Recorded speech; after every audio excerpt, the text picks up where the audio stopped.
This story begins in the early morning in Chosun. A man does exercises near the house. A few more people perform physical exercises in the courtyard on mats. Servants carry a closed palanquin. A person inside thinks that this is not a morning in the city early, but he is just an early bird. Hungry, he walks along the street. Through the window, he watches how people also carefully do charging inside the house. He smiles, hearing the sounds coming from the hall for training. The guards near the gate do exercises with dumbbells. One of them, noticing an approaching person, turning Your Highness to him, asks, "He came to the morning training?" He replies that it is, and tells him to open the door. The guy performs the exercise, bending hands with dumbbells. Then he is engaged in the simulator. Two men are talking. One of them notices that a friend is probably sitting on a diet. It is immediately clear that he became slimmer. The second confirms his guess, and he adds that he gained mass, and his shoulders now have the size of a mountain. They take various poses, demonstrating the muscles to each other. Out of the corner of his eye, the guy watches them. Someone is engaged in the running simulator. A sobbing fat man complains that so little time has passed. Moving in the wheel, he complains that he was able to blow 1 hour, and according to his sensations, as if an eternity. Some sounds come to the guy. This is the noisy breath of a man trying to raise the bar. A sharp cry breaks out of his mouth. His efforts were successful. Putting it on the shoulders, the man exhales sharply. A group of guys, encouraging each other, perform squats. The prince is satisfied.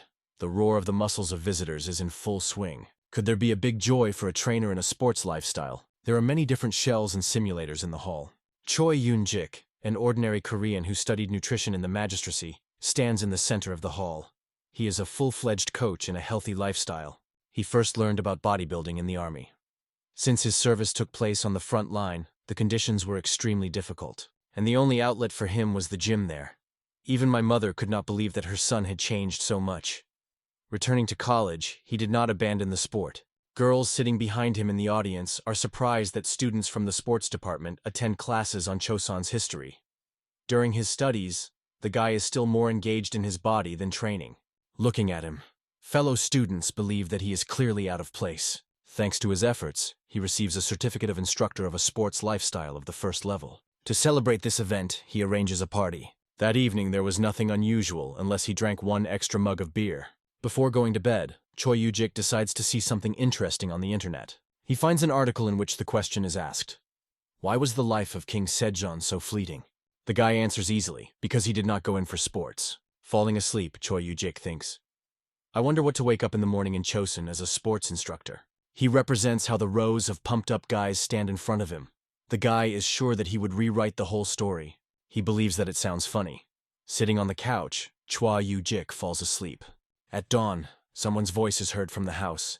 The interest is still tormented by the cough of His Highness. There is a cry of a rooster, a shocking guy trying to find his phone. He cannot understand where this bird came from. Rising, he thinks that it seems that yesterday he went over.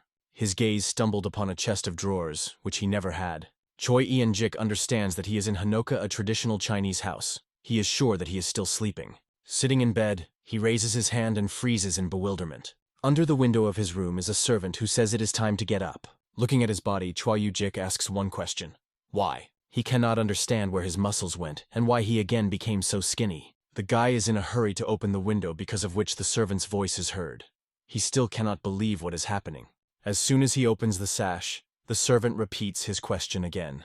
The guy sees in front of him an unfamiliar yard and some people in national clothes. He asks his name. The servant first cannot understand what he wants. Then he answers. His first name is Yu, and the second Suji. The guy is interested. The name of his father is by chance before? To which he receives an affirmative answer. The guy understands that now he is the son of the 4th king of Chosun, whose posthumous name, Sejong the Great. Choi Yoo-jik considers the information received. Having folded all the facts together, he understands that now he is a great prince. He realizes that he moved to the era of Chosun. Choi Yoo-jik, everything seems too real. He thinks that it seems that he really ended up in Chosun. Seeing the guy who appeared in the doorway, the servant reports on the arrival of the great Prince Junyan.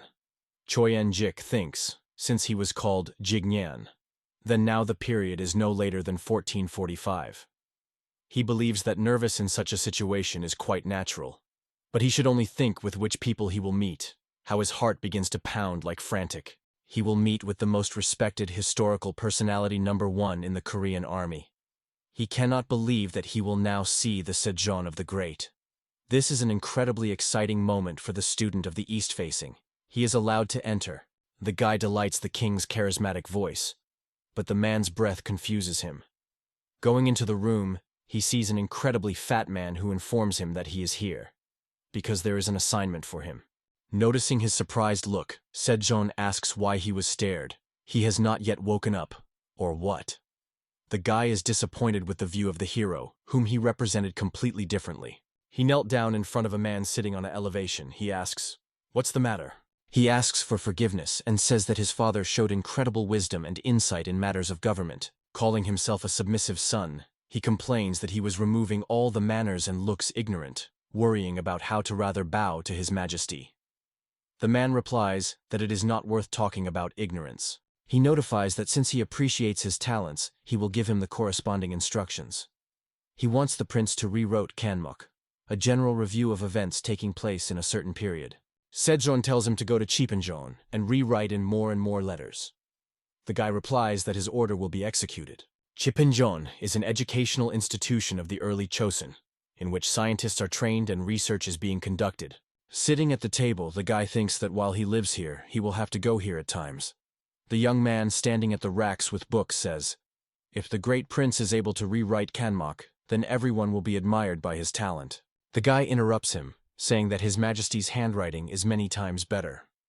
The interlocutor believes that he is too modest. Choi Yu-jik notes that he has no problems not only with understanding of speech, but also with a letter. He realizes that the body has retained the muscle memory of the owner. Swearing the pages of the book, he thinks that the text in it is not so small. It seems that Sejong has a great vision problem.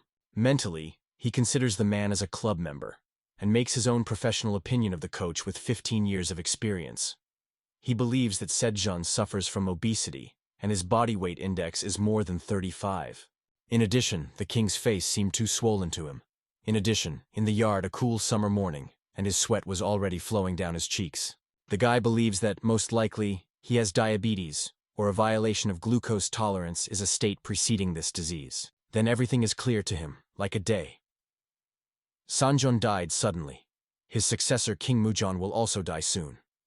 Further, the Tangjon, which the rebels will be killed, will ascend to the throne. Choi Yu-jik decides that it will not happen. Crown Prince Lee Hyan, the eldest son of Sejong, and the future king of Mujon, approaches him. He says that he is unusual to see him here, because he usually enjoys hunting in the mountains. The guy understands that in front of him is the 5th king of Chosun, who is his older brother. He asks what happened, to which the crown prince replies that he wants to check in advance in what condition the books that will be sent to his father are. He asks not to worry about him and continue to go about his business. The guy thinks about his words. Does Hyan not notice anything?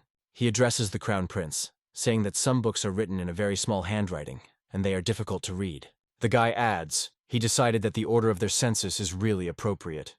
Lee Hanga is a little surprised. He is interested. What else does his brother want to say? Does he also know about his father's far-sightedness? The prince says that before that he had only assumptions.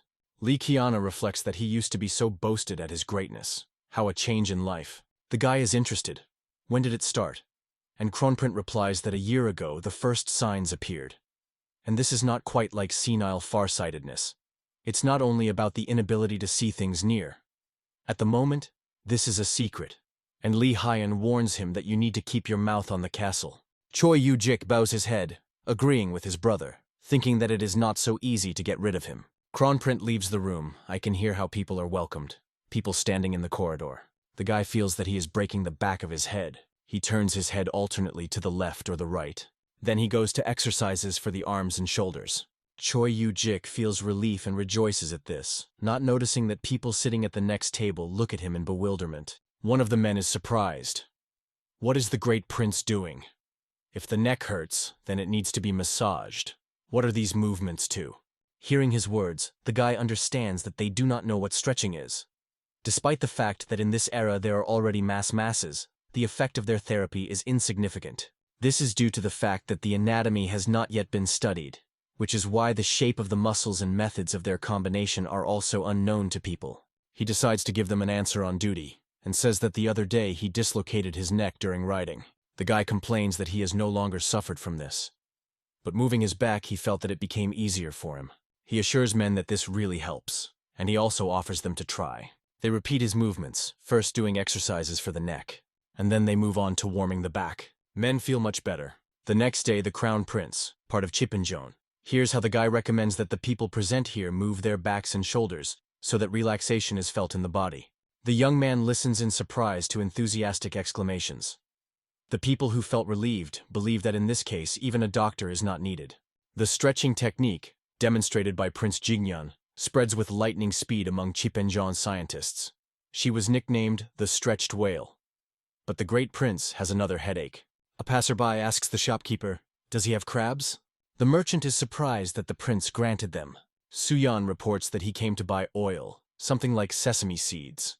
The man replies that he has beef, and he can give him everything. Holding the money to him, the guy asks to collect oil, starting from the lowest quality. A passerby is perplexed. The prince just bought in a shop with herbs, everything from the simplest drugs to the root of the dudnik, and now he also buys oil. What did the prince plan? The guy remembered that Prince Janyan died of severe dermatitis, and since he cannot return to modernity, he decided to take proactive measures. He thinks sadly that even dermatitis is deadly at this time, and decides to realize his plan as soon as possible. He is welcomed by others and include his heads in front of him. The prince's thoughts interrupt someone's voice. A woman who approached behind, accompanied by a maid, says that she heard that he often goes to this street. Turning to her, he answers, "Right, his wife." The guy explains that after a close acquaintance with some books of Chipinjon, he had some experimental ideas. The woman says that he had only done earlier, that he hunted for days on end, and now he was engaged in a despicable work. She is wondering what her husband thinks about. The prince's wife is interested in what her husband conceived? The guy finally realizes that this is really his wife. He says that he looked at the books in Chipengon and came across one interesting invention that was used in the country to wash. At the same time, he mentally persuades himself to calm down and not panic. He explains that he wants to try this invention. This is soap, and he believes that this is the most necessary thing for a person who has fallen in the Middle Ages. Even modern people suffer from skin diseases if they do exercises in unexpected clothes. And how to engage in bodybuilding in Choson, where there is no mention of soap. Of course, this will lead to the development of even more serious skin diseases. Once, he tried to make soap for the hall in which he worked. The grandmother of the owner of the room said that she did not trust store soap, so she makes it herself. Her recipe was surprisingly very simple. In natural olive oil, she added water mixed with ash of burned rice straw, carefully mixed everything, and heated. That's all. The guy is sure that such soap can be made even in Choson. The woman believes that if oil comes to the body, then it will become dirty. She says that she would never have thought that it can be used for washing. The prince says that he plans to conduct several experiments. If you believe the book, then with the help of this invention you can completely clear the dirty collar. It is also written that you can remove old spots. Going to leave, the woman says she really hopes for his success. The guy understands that they have a strained relationship. Prince Jinyan watches how soap is cooked. Nearby, standing a servant carefully watches his actions. He believes that since there are signs of foaming, then this is already success. You can find the perfect ratio only experimentally. Looking at the brew, he thinks that, judging by appearance, then he seems to be good. But he is more interested in how effective this product will be effective when washing. He decides to test it on himself first. By hardening, he notes that there are shortcomings, but the result is quite good. Sitting in the bath, the prince considers the flaws of the soap welded to him. Due to the presence of sesame oil in it, there is a small smell he notes. He believes that as soon as this problem is resolved, and the opportunity to implement mass production will appear, it will be possible to establish supplies for the Ming dynasty. His other problem is the health of Sejong. Even the king's father gave up attempts to make him engage in his body. The guy reflects on whether he, the second son, will be able to reach him. He is not even his successor. He imagines how the king says that it seems his son has nothing to do, since he clogs his head with all sorts of nonsense. And then his imagination draws, as Sejong invites him to join the struggle of Kim Chonso with the Tungus in the north, or to become an official somewhere in Murindo. Having left the bath, he continues to reflect on this problem, and comes to the conclusion that he must outwit the king at the expense of logic if he wants to cope with his obesity. The guy thinks that his own body is also a continuous problem. How can he teach someone in this form? Even the dog will have more muscles, he complains. He understands that his words sound convincingly. You need to regularly perform 3 main exercises. get to the level of weight raising 400 kilograms, and develop about 620 muscles. The guy takes a pose in which the bodybuilders demonstrate muscles. The banners look at him in bewilderment. He thinks, what if you make bodybuilding science? How far can he go? Prince Suyin decides to write a book in which studies devoted to improving the body will be recorded. The guy in the courtyard is engaged in pulling up on the horizontal bar. He thinks, does he really have a natural predisposition? Then he makes extension and flexion 29 times. Then the push-ups follow 82 times. Next comes the dragon plank. At the same time, the guy thinks that the prince has a very gifted body, and the strength of the case and traction go beyond the capabilities of an ordinary person. Otherwise, how could he make 15 pull-ups with such a belly? He believes that these are the genes of Tajo Li's song, the first king of Chosun, make themselves felt. Servants report to the prince that they brought everything they needed. The guy rejoices that his dumbbells delivered him. He promises people who brought them to pay them right now. They are glad that he liked the creation that they did for the first time. Rigging, they turn around to see how he is engaged in dumbbells. The sky is illuminated by the colors of sunset. Men discuss the prince's behavior. They are sure that he finally went crazy, and they cannot believe that he spent 80 pounds of rice on a handful of cast iron. The rich have their own quirks. They decide. One of the men says that even samurai does not have such an acute need for iron. Suddenly, an unpleasant thought visits him, which he immediately voices. The man hopes that the prince does not plan to assemble the army. A friend asks him to be careful with words. He believes that the money does not smell and offers to leave here faster. The guy is engaged in dumbbells. He was not satisfied with classes with his weight, without iron. And he rejoices that they finally reunited. A maid running by looking at him. Entering the prince's wife's room, the girl who brought the flowering sakura branches tells the mistress that this is already too much for His Highness. She asks the woman, will she really just watch it quietly? She breaks her off, but the girl continues to be indignant. She recalls how the prince was smeared with oil, and now he gave 80 pounds rice for pieces of iron. She even believes in this with difficulty. She recalls that he used to be engaged only in hunting, ignoring the very fact of his wife's existence. And now the prince in general, in her opinion, indulged in some strange things. She asks the mistress, what was she guilty of so in a past life? The woman asks her to shut up. A girl who presses a bouquet of sakura branches to her guiltily looks at her. Before the mental gaze of a woman, a flowering garden and a prince with whom she walks among the trees stands. He holds out a sakura flower for her. Pink petals fall on it from above. She says that today she wants to lie down early, and she adds that she does not need helping the maid. She wants to be alone. A woman sits in a bathroom filled with water with flower petals. She looks at the thing that her husband called soap. Having taken him in her hands, the woman thinks, is it really possible to wash? She decides to try once. The guy, having bathed and wiping himself with a towel, decides that today he needs to take more weight. Some kind of noise alarms him. Turning, the prince asks, who is there? From another room, a wife comes to him. She says that she was pleased with the fact that his soap really removes persistent pollution. But she believes that the smell of oil is too strong. If she will use it for washing every day, then they will begin to take it for the wife of the oil merchant. He asks, what if you use pork or beef fat? But they are equally expensive. Therefore, it is still clearly early to start a speech on the territory of the Ming Empire. In addition, in this situation, soap can become a luxury available only to the Chansky nobility. His thoughts are interrupted by a woman. She thinks that the aroma can improve if you add linden or camellia oil. The guy likes her idea. Such oil smells better than sesame and it is easier to get it. He thanks his wife. Poor coastal village. The man welcomes the great Prince Jininyan, and is surprised that he sees him in such a despicable place. The guy says that he remembers him. He was a beater during last year's winter hunting. He recalls that he then had a noble. He was all in the wounds after he lured the deer from the forest. The prince says that he does not forget those who serve him well. Although a lot of time has passed since that time, he asks to accept his gratitude. Jinyan at first thought that there would be enough simple silver, but then I realized that there was a much better option. Every 15 days he will send him 2 bottles of sesame oil, 2 bags of rice, as well as eggs, chicken, and many more. He says that a man can use this all to feed his family. He does not even know how to thank the prince for his generosity. The guy replies that he needs only one thing, so that every 15 days a man tells him information about the growth and weight of his children. The former Purer is happy to agree. The prince is pleased with himself. In 20 days, he promised to provide food support to 20 yards and began to fix the weight and growth of children. In some, the diet is based on protein, while others are on carbohydrates and fats.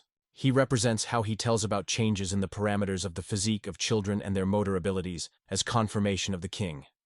He is sure that then the king will not dismiss him and will not say that he carries some nonsense. Jinyan believes that this study will probably help change the food habits of King Sejong. The guy holds out the drawing of a blacksmith, asking, "Can he do it?" He replies that he does not know how to read, but understands the numbers. "One round piece of iron weighing 30 kilograms, he says, and then he asks, "Is this not the total weight of the 3 covers of the cooks?" He is interested. The prince is going to plant them on the iron rod. The guy says that it should turn out 4 circles on each side. The interlocutor is surprised, because in total the weight will reach 240 kilograms. Jinyan replies that in the end you will need an even more powerful weight. He tells a struck by a blacksmith that it would be nice for this design to afford 300 kilograms. Then he adds that he has another order and takes out another drawing. He asks him to turn the iron plate into a rod about 3 feet long. Jinanyan is interested in whether it is possible to create Choshon, a firearm of Choson, with the technical capabilities of this era.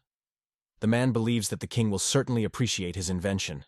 The sun is uncontrollable to sunset. The guy, accompanied by poorly dressed young men, reflects that from the moment he occupied this body, the image of the prince has undergone changes for the better. He is sure that he is here in order to restore order. The guy draws attention to the man walking nearby, and the coach's eye is activated. He believes that the satellite has a standard physique.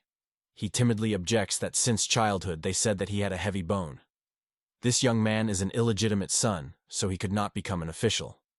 However, the guy considers him an ideal candidate for primary tests. The prince invites him to become the first student of his path to improving the body. He promises that if everything succeeds, then he will not be equal in the whole Chosun. He is surprised and asks, how can he thank the master? The prince replies that there is no need for this, and asks him just to trust him. He thinks that the young man does not even suspect what he subscribed to. There is a voice calling the crown prince. Li Hanga, who has an extremely tired appearance, turns and sees his brother. He stands in front of him, shining with energy and health. Crown Prince believes that his brother lost weight well lately. Yes, and the upper body of his body is strengthened. However, seriousness in his eyes did not increase. He is curious why he made an appointment to him. Jinian replies that his complexion improved after he refused to hunt in favor of his new hardening method, and he needs a meeting in order to demonstrate one thing. Does Haiyan are interested in what kind of new hardening method? The prince holds out a box in which the soap lies and offers to test it. Having washed his hands with soap, Crown Prince says that this is really a miraculous remedy that removes pollution. But he believes that the price of camellia oil is quite high. The guy recalls how the spouse explained to him, if you use only expensive oil, it will be a waste of rice. But if in the process of manufacturing mix the oil of the tetradium or other similar with 2 handfuls of rice, then it will come out very inexpensive. Crown Prince asks to give him a brush and writes some text on paper. The guy takes a sheet and reads a new decree. His brother writes that he managed to get rid of dirt with the help of a means called soap, which was created by the great Prince Jinyan.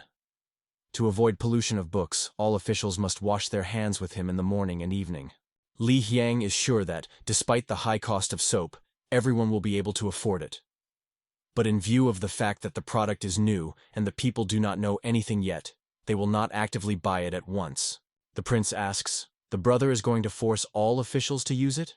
Crown Prince believes that this is the best way to show them the benefit of soap, so that they have a desire to wash them entirely.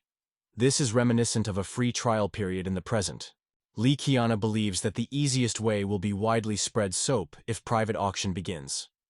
Then it will be possible to introduce a tax on it, thereby receiving a new source of income. The guy considers this a good idea. Looking at the Crown Prince, he thinks that it is not without reason that he is the first son of the Sejong of the Great and the future king of Munjeon. In front of the blacksmiths there is a man who is interested. Whether they are sure that the prince ordered that. They answer that it is. He says that it is. But they themselves know what awaits them if they make a mistake. The blacksmiths bow and wish him a good path. One of them tells the other all the prince's orders to immediately melt and destroy.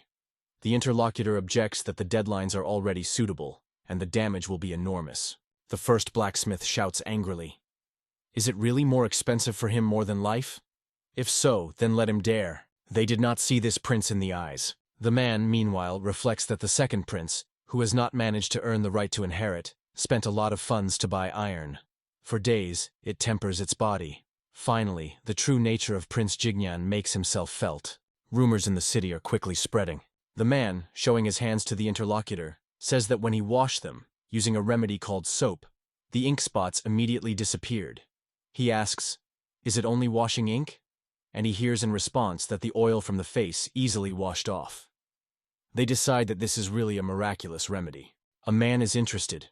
Do friends know who invented him? Someone suggests that Crown Prince, but he replies that this is the merit of Prince Jingyan. The interlocutor is surprised. He heard that His Highness is only to bear the hoppers, and is not able to come up with anything sensible. Friends agree with him. They really hardly believe in it. The guy performs the exercise, the bench press lying. Nearby is a young man insuring him.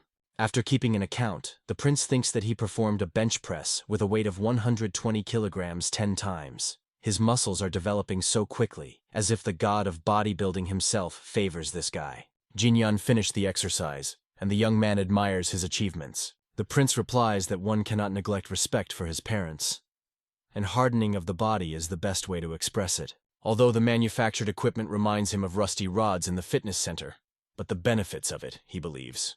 With manufacture, however, many difficulties arose. He recalls how the blacksmith, bowing his head, blames that they did not manage to complete the remaining products on time due to urgent circumstances. He promises to return all the money. They not only did not have time to fulfill his order, but also could not cope with the design. The prince decides that now the turn of the young man perform exercises. He protests and says that he will immediately go to the forefathers. But Jinyan is inexorable. He recalls that he warned him that the body constantly needed hardening. The prince helps the student correctly perform a bench press. His wife is watching them. She says that he had previously been slender, and now his body seems to be beamed by force. The maid believes that he can be safely compared with General von Bon. The guy is happy to turn to them to find out. Do they really think so? The young man, about whom he forgot for a second, calls him in a stifled voice. Jinian heard that the general was a true brave man from a young age, and in maturity he became famous as a general under the command of Kim Genso. He thinks that it would be nice to ever enter a fee for military training of soldiers. Having released the bar, he argues that one weapon is not enough to win. His student barely restrains the weight that fell upon him. Suddenly their attention is attracted by a loud knock. The guy is perplexed. Who dares to break against Prince Jininyan? A group of people unceremoniously bursts into the courtyard. The prince comes out to meet them. His wife asks uninvited guests, "What's the matter?" She says that these are the possessions of Prince Jininyan. One of the men replies that they know this and tells her to shut up. The offended woman closes his eyes so as not to cry. The prince, armed with a bar from the bar, rushes to defend his wife, and her offender immediately flies to the ground. He is surprised that Jinyan was able to push him so easily. The prince asks, how does he dare to open his dirty mouth on her? The rest of the warriors grab the swords, but their leader intervenes, a man who previously talked with the blacksmiths, after which they cancelled the order of the prince. Going ahead, he says that they met at last year's hunting competitions. Jinyan recognizes in him Captain Li Bitch. He asks him what is happening, and he warns, if they touch his people, then he will not stand on ceremony with them. One of the warriors is angry. How does he dare he behave so shamelessly? Has he already forgot about his sins? They say that the subject that he is now holding in his hands is made of 24 swords. He notes that there are only 20 such rods here, and asks, what does the prince plan to do with 400 weapons? But that's not all. A tied and beaten man to whom he helped with food is pushed forward. The warrior continues to blame him. 7 months ago, no one was interesting to the prince, and now he suddenly undertook to help the poor. Does he want to raise them for an uprising? Jinyan replies that these are just their speculation. They have no evidence. Has the military dared to come to his house on the basis of baseless suspicions? He believes that this is an excess of authority. Captain Li Bitch is sure that there is no need for evidence. Everything is already clear as the day. Rumor about this goes everywhere. Has the prince forgot that they always act like that? And in the end, everything's secret becomes clear. The guy asks, what if they are mistaken this time? The captain replies that he does not think so, and until the truth does not triumph, they will interrogate everyone who surrounds him. The prince covers his wife and assistant. He understands that he is expected to be detained and interrogation. Even if he declares his innocence, they will not calm down. He considers this a typical target investigation. The guy is sure that he did not do anything bad after moving to the prince's body. He is interested in what friction they had before his appearance. But what should he do about it now? Suddenly, he hears someone addressing him with a question. What is happening here? He turns his head in that direction. And he recognizes the Crown Prince Li Hanyan. The brother says that he came in person, because bad rumor about him spread everywhere.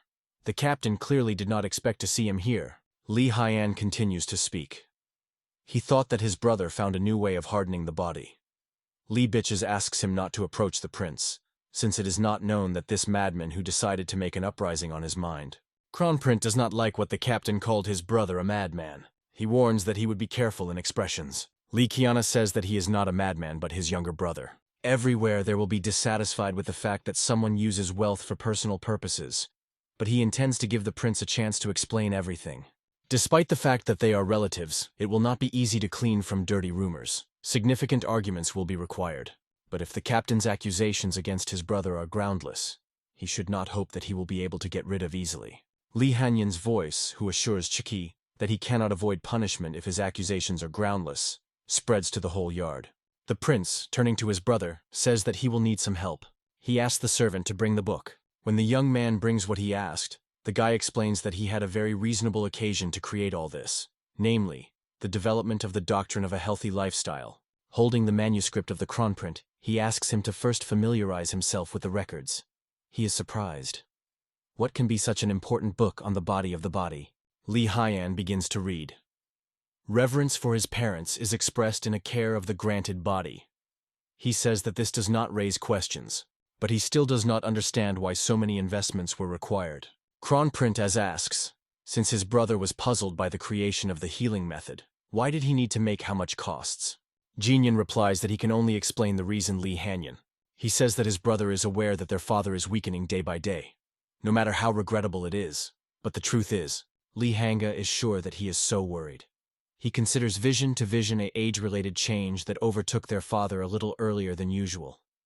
But if his brother has any special knowledge in medicine, then he is ready to listen to him. The guy says that more recently, their father was tormented by a fever. Despite the cool weather, sweat flowed abundantly across his face. He tries not to draw hasty conclusions, but suspects that all these signs are the precursors of diabetes. Li Hanyan looks at his brother in surprise. He continues to speak. He thinks that the reason for this lies in the overabundance of Yang's energy, and also that the king eats too much. But since he does not have physical activity, this energy cannot be freed. Therefore, the conclusion suggests itself that its part manifested itself through a disease that struck his eyes. Kronprint is interested in. Why then did this all the help of the poor need? He heard that his brother began to supply food for their children under recording. Is this really somehow connected with their father? Jingyan confirms his guess. He managed to find out that only a few spoons of rice and eggs are enough to gain weight. His book records all reports related to nutrition and physical activity. He wants to convince the king himself of the written. Li Hanyan considers his words. He tells the captain to withdraw the soldiers. Kronprint is sure that the prince has no evil intentions, but Li Bichki refuses to obey. He claims that they monitor the behavior and moral principles of citizens. Their duty is to conduct investigations and bring to justice those who have embarked on a bad path. He is sure that the king will not be delighted that their rights are disputed. The man says that now competent inspectors of different ranks have gathered here.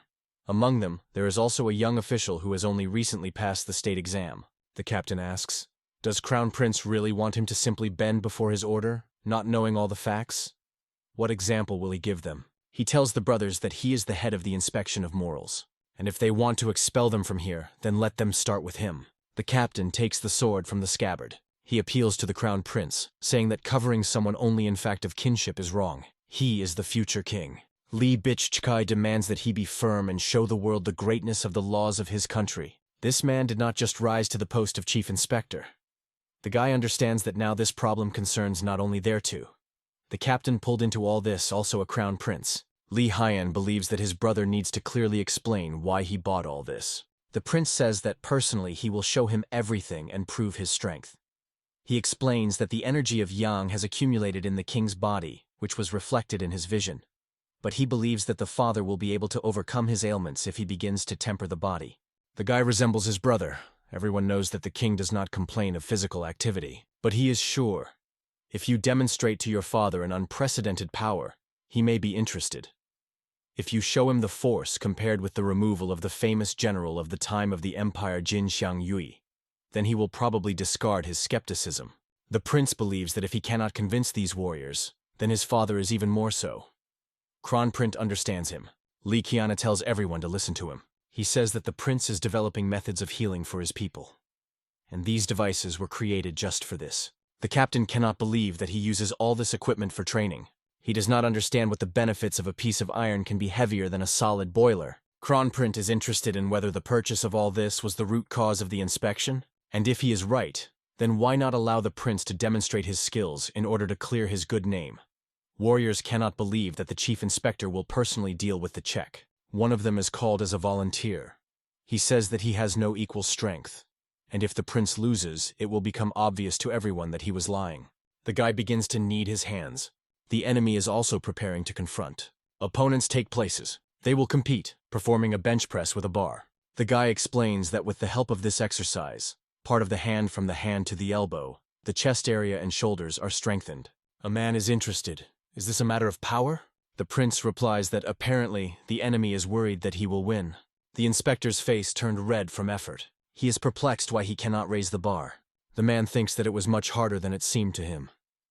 However, now he is responsible for the honor of the chief inspector. He tries to raise the bar with all his might. Finally, he succeeds in doing this. A friend who ensures him is glad and decides to see how the prince does it. His eyes become round in surprise. On the prince's face is reflected in the tension with which he is given the rise of the bar. The enemy says that he pretended to be strong, and now he pours tears. But suddenly he understands that the guy has completed the exercise 9 times. The assistant of the prince admires his strength. The enemy of the guy is upset that he lost, defending the honor of the chief inspector. Jignan says that the food and the number of training depends on the goal. Adhering to his own, he can raise 175 kilograms at a time. The captain and his subordinates cannot believe his words. One of them screams that this is nonsense. Did the victory turn his head so much that even his mind was clouded? But the captain breaks him off, saying that they are leaving. The guy does not argue with them. He actually proved his innocence. The chief inspector announces that today they will retreat, but the prince is still under suspicion. The captain claims that he will continue to fulfill his duty. The guy understands that he will continue to watch him. He replies that he will do the same. Warriors are leaving. The crisis passed, and Kronprint learned about the disease of Sejong the Great. Li Qiana says that he also should leave. The guy wishes him a good way. Brother promises to supplement his book. Therefore, we can say that a successful opportunity has been acquired along with the problem. But in fact, they almost got into big trouble. He asks for forgiveness from his wife for everything that happened. The guy promises to continue to be more careful and discuss everything with her in advance. The woman asks him not to worry. She is sorry that she was able to understand his plan only now. Suddenly he feels weakness in his legs. The prince, looking for supports, finds himself in the arms of his wife. The woman asks him to wait. The servants standing aside and incorrectly interpreted the situation think that they are ashamed to behave so in broad daylight. The prince hears the servants condemn his behavior. The woman says that for such things should be retired in the chambers. A warrior who was defeated in the confrontation with the prince blames himself in everything that happened. He is terribly ashamed. The captain replies that this has already happened, but it cannot be said that he did not at all extract from what happened. The man is interested in what the chief inspector has in mind. Among the metal products ordered by the prince, there was one entertaining thing: a thin, hollow rod made of iron. It was like a tubular weapon. The captain highly appreciates all kinds of wonders, and with confidence it can say that that subject was created for a reason. There is a chance that the prince is trying to improve existing firearms. On hunting competitions a year ago, he saw the phenomenon of the beast that exposes his fangs, and the prince suddenly now spoke about the reverence of his parents and the book on healing. He is sure that this is nonsense. He will certainly reveal all the plans of Jignan. After some time, the blacksmiths report that the order for the manufacture of tools was again received, and the prince, meanwhile, leads an ordinary life. 3 months later, the prince's wife reports that recently she did not feel very well, so she went to the doctor. He said that the woman is pregnant. Jignan is a little puzzled. It turns out that on that day they conceived a child. He recalls a friend who had a 1-year-old baby. He complained that he had no time for sports. The guy assured him that sports could really change his life. He believes that a surge of strength and vigor after training is an important aspect, but he does not agree with him. A friend says that the moralizing from an unmarried person, who over 30, sound unconvincing. The guy replies that he has been married for a long time. He has 2 spouses, their name is Bar and Dumbbells, and now he has to become a father. The joyful prince grabs his wife and circles her. He wants to report this joyful news as soon as possible to his majesty. The woman is glad that she was able to make him so happy. She offers to go and pray together. The prince believes that his wife, in order to give birth safely, must first be engaged in his health. And for this, you will first have to determine its level of physical training. He suggests starting with simple exercises to avoid overwork. The prince and his wife are sitting on rugs. He teaches her to breathe correctly. At the same time, the guy thinks that in order for the birth to be successful, one stretching is not enough. The wife of the Kronprince died immediately after childbirth due to complications. In this era, the death of a mother or child during childbirth is harsh everyday life. He believes that the presence of a simple disinfectant could reduce risks. The guy decides to create it. The prince demonstrates the apparatus he made. His guest is interested. Is this a container for storing a koju? He could not even imagine a similar form in a dream. The guy says he made him. It helps to collect alcohol, and with the help of a long tube, it is cooling. The prince orders to bring everything to Juju what is in the house. He believes that after cleaning, it is necessary to check the purity of alcohol. To do this, he needs 2 circles with 1 volume of liquid. Water fills only 80% of the container. The specific gravity of alcohol is about 0.8%. If the alcohol filtered to him will be easier or heavier than water, this is a failure. Putting the mugs on the scales, he with excitement watches their hesitation. Finally, the bowls freeze. The guy rejoices that there is a disinfectant. From his move to Chosen, quite a bit of time passed, and there was no sudden reverse movement to modernity. In the prince's house, everyone is already engaged in fitness. The guy is interested in what managed to happen in his absence in the modern world, but this question worries him only somewhere deep down. It is much more pleasant for him to walk with his wife in the garden. After the birth of a child, he finally plunged into the life of Chosen. Time flies quickly. Recently, Prince Jinyan has succeeded in many ways, His Majesty believes. He says that his son came up with soap available to ordinary people, thereby enriching the treasury. He also created a means of helping to treat wounds. The guy thanks him for his mercy. He believes that he still has something to strive for. The chief inspector carefully watches him. The king believes that he does not need to be modest. The captain gloomily listens to the words of Sejong, that he distinguishes 200 nannies of silver in order to compensate the prince to create soap. The king believes that the recent appearance of the firstborn Prince Jininyan is a blessing for the royal family. In addition, Madame Yun, his wife, came to his senses in a week. Does this not prove the effectiveness of his new invention? Sejong commands to continue to use alcohol to treat children and mothers. Looking at his son, the king thinks that he considered him a white crow in their family, and he suddenly matured so. His vision is blurred, and he no longer sees the prince so clearly. He gets worse, alarmed screams are heard. The king is falling. People hurry to him. The order is heard to call the doctor. In March 1438, the state of the king of Sejong began to rapidly deteriorate. The prince, sitting at the table, is interested in the well-being of his father. The brother replies that his condition has worsened. This time, of course, he woke up right away. But Li Hanga is still worried.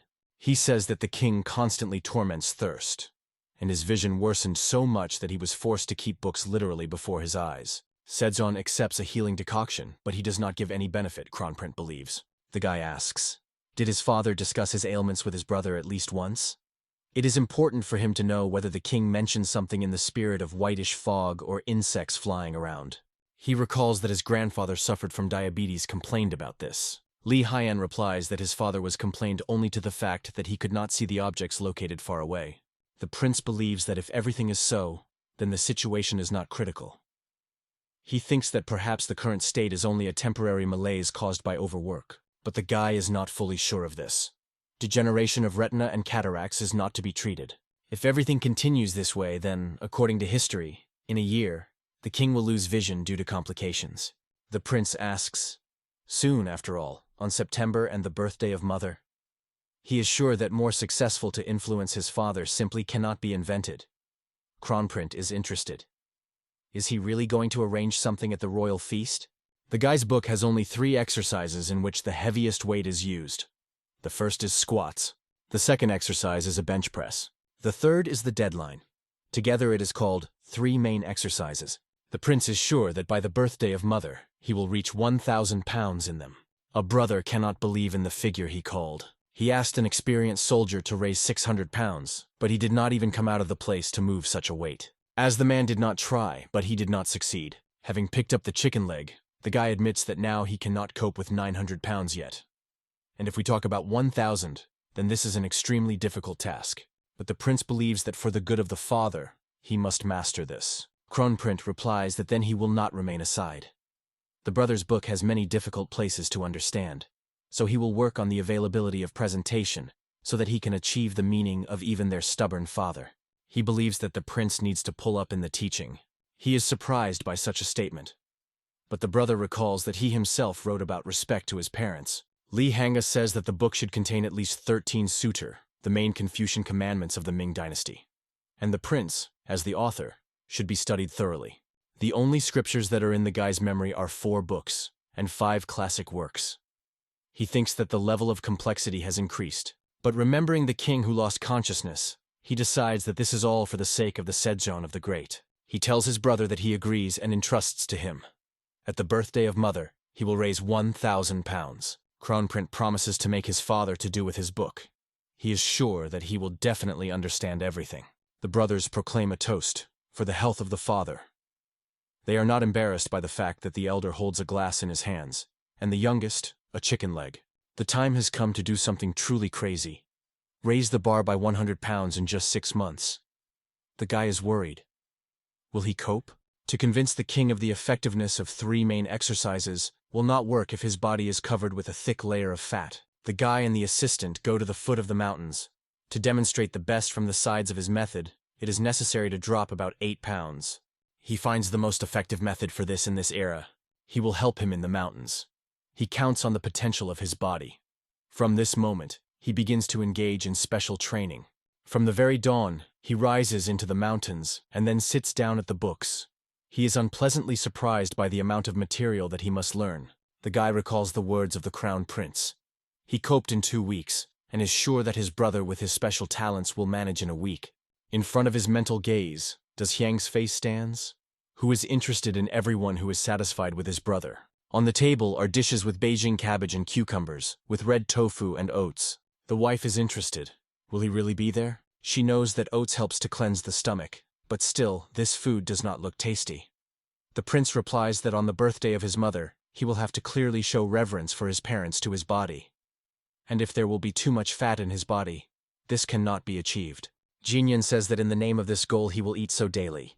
Mrs. Yoon is ashamed that she could not solve his plan.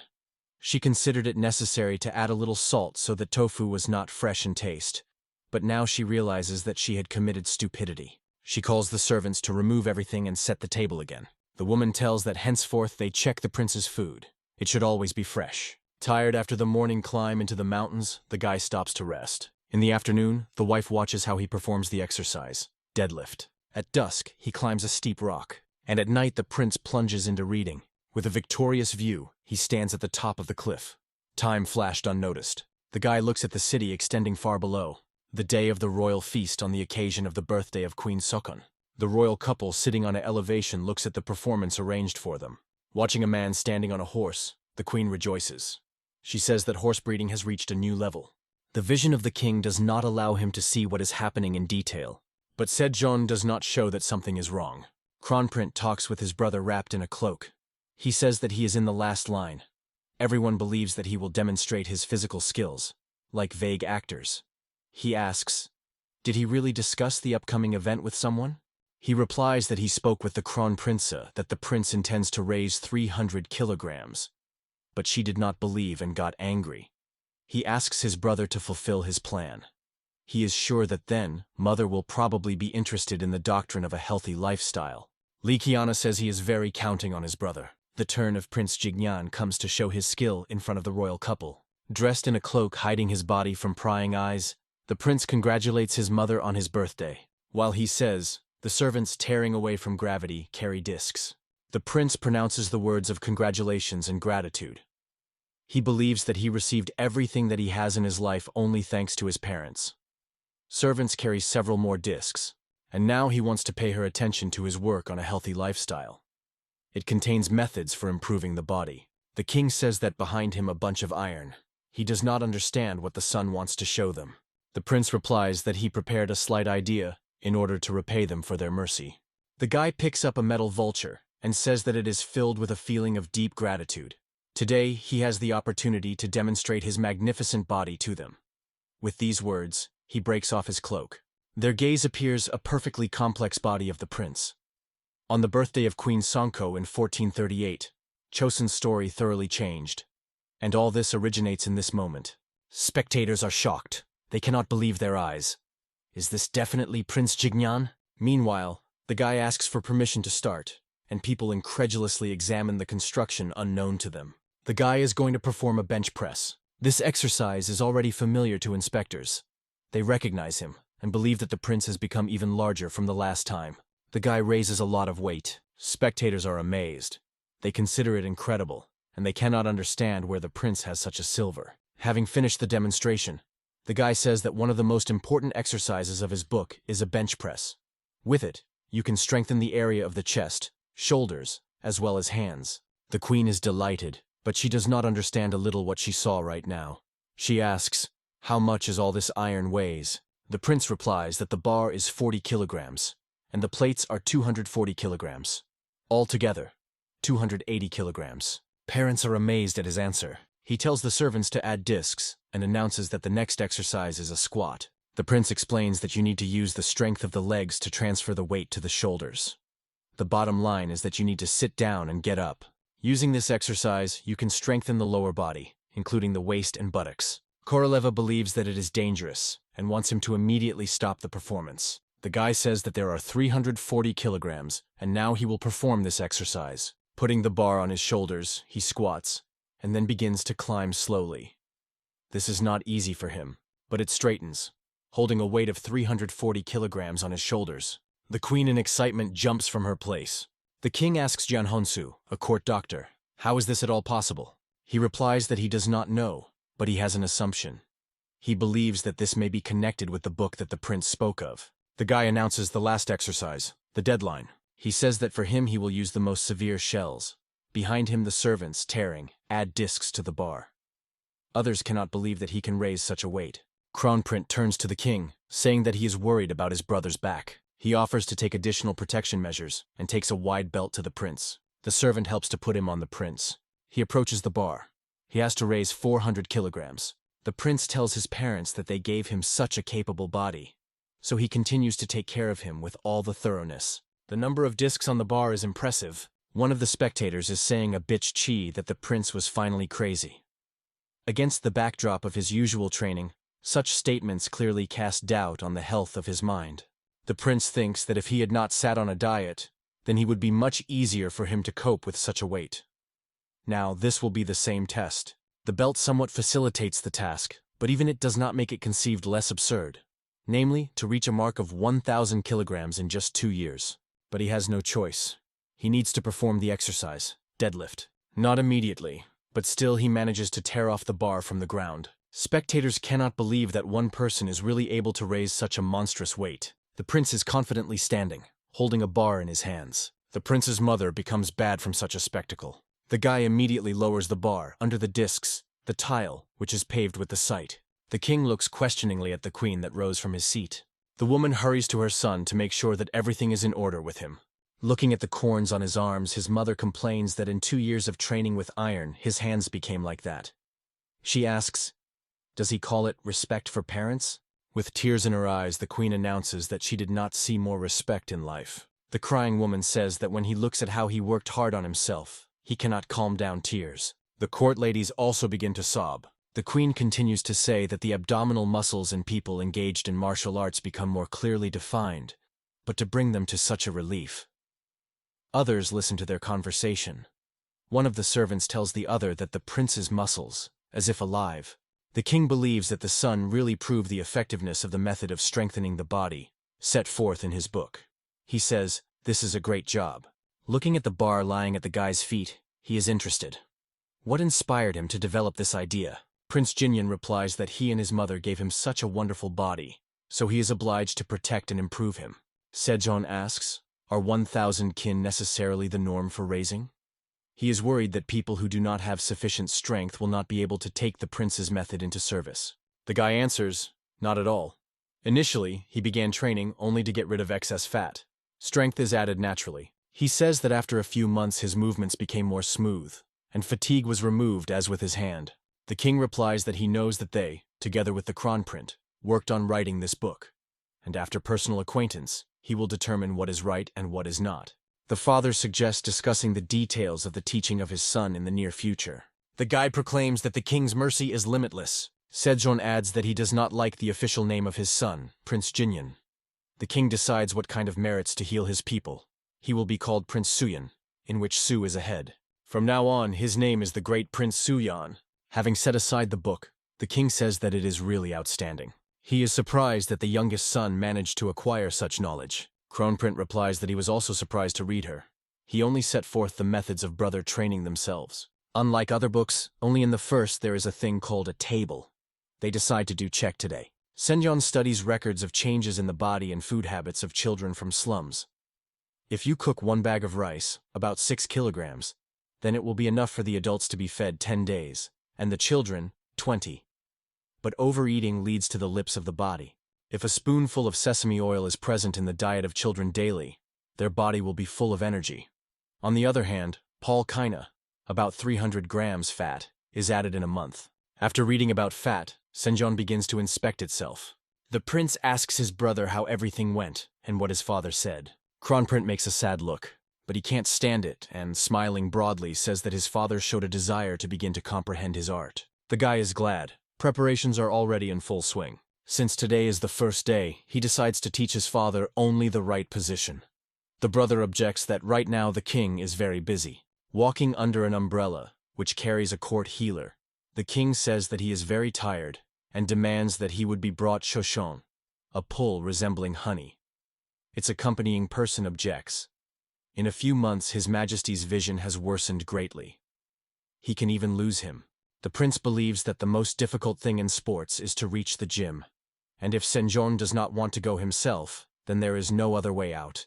He takes dumbbells and other shells, grabs the book with his teeth, and hurries to his father. The brother, looking after him, offers to go together. The guards are trying to put the great prince. They believe that there are things that are not allowed to do in the palace, and ask him to recover. Performing the exercises, the guy replies that let them try to drive him out if they can. The 3 of them try to raise it, calling for his conscience. They ask him not to do this, and they say that the king will return soon. Senjon asks, what is going on here? The servants recede, and he sees the son standing on the lap, in front of which the book lies. The king is outraged. What did they arrange here in broad daylight? Are they not afraid to lose face? The prince appeals to his father. He says that they should discuss something. The king understands that we are talking about physical exercises. He replies that he read about them and wants to try when there is time. The guy replies that it will be better to start from today and engage in sequentially. Next to him, Crown Prince becomes, providing him with silent support. But Sejong continues to stubborn, referring to employment. He asks, did the prince suspect his illness and wrote about it in the book? Suyan replies that the signs are already noticeable. He read in the book that in order to recover, it was necessary to stop the disease in the bud. The king turns to John Hong standing behind, asking what signs of the disease his son speaks of. He replies that, apparently, we are talking about increased sweating and excessive thirst. The king explains to his son that he has no signs, but he thinks that there is only one reason why his majesty is accompanied by a doctor. This means that he really read the book and looked at the table. Therefore, he was seriously worried about his health. However, he rejects physical activity. It remains to deliver the last powerful blow. The prince suggests that the father is sick with diabetes. Therefore, he tried to bring his body into a state similar to the one in which a person who suffers from this ailment is. The king cannot believe his words. He has a lot of questions for his son. Suyan explains that he tried to bring himself to about the state in which there is a person who has diabetes. Sejong asks what he wants to say this. Diabetes is a disease caused by an excess of yang energy that destroys the body. Sweets serve as a lever to start inflammation. The prince is sure that the use of a large amount of shoshan causes diabetes. As a result of this, thirst exacerbates, and excessive fatigue leads to the fact that a person can sharply fall asleep, as happened more than once with the king. Sejong has nothing to answer his son, so he only looks at him silently. The guy asks, "Do these symptoms do not coincide with what he feels?" Of course, he rescued his experiments on himself, and only told what he knew about diabetes from the present. But he did this only to convince the king. He had to deceive even his older brother, now puzzling over when the prince did this. Sejong asks, "How much can you recover if you follow the recommendations of his book?" The guy replies that the treatment process will take 6 months. The king gives his consent, but he warns, if in 6 months there are no changes, then the prince will be liable in all severity for his deception. He agrees with his father. On the training ground, the king jumps on a horse, and the prince asks him to increase the speed. Sejong, squeezing the reins, grumbles that he is extremely inconvenient to sit in such a pose. The guy screams that he will not succeed if he will bend so. He insists that the man keep his back and straighten up. The king thinks with displeasure that he is forced to listen to this tone again. He should only bend slightly, as he immediately receives a reprimand. He asks the question, how much more is he to endure? The prince says that an hour has passed. He believes that this is enough. Sejong rejoices, and replies that he finally heard something sensible from his son. But the guy immediately lowers him from heaven to earth, explaining that it was only a warm-up. The next exercise is squats with the bar on the shoulders. The king is puffing, but fulfills the instructions of his son. The prince is sad to look at the suffering man. He gives him recommendations on how to perform the exercise correctly. The guy says that it is enough for him to fulfill it 24 times. He adds that this is in the name of his health. Then he draws his attention to the position of the legs, asks not to tilt the upper body forward. Tears begin to flow from the king's eyes. A voice is spreading above the site, announcing that the time has come. Sejong shouts joyfully to quickly set the table. Several dietary dishes are placed in front of the sad king. He thinks in surprise that something is wrong with the texture of rice. It is more like food for horses.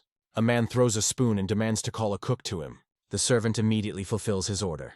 Sejong demands that these dishes be removed from the table and bring what he usually eats.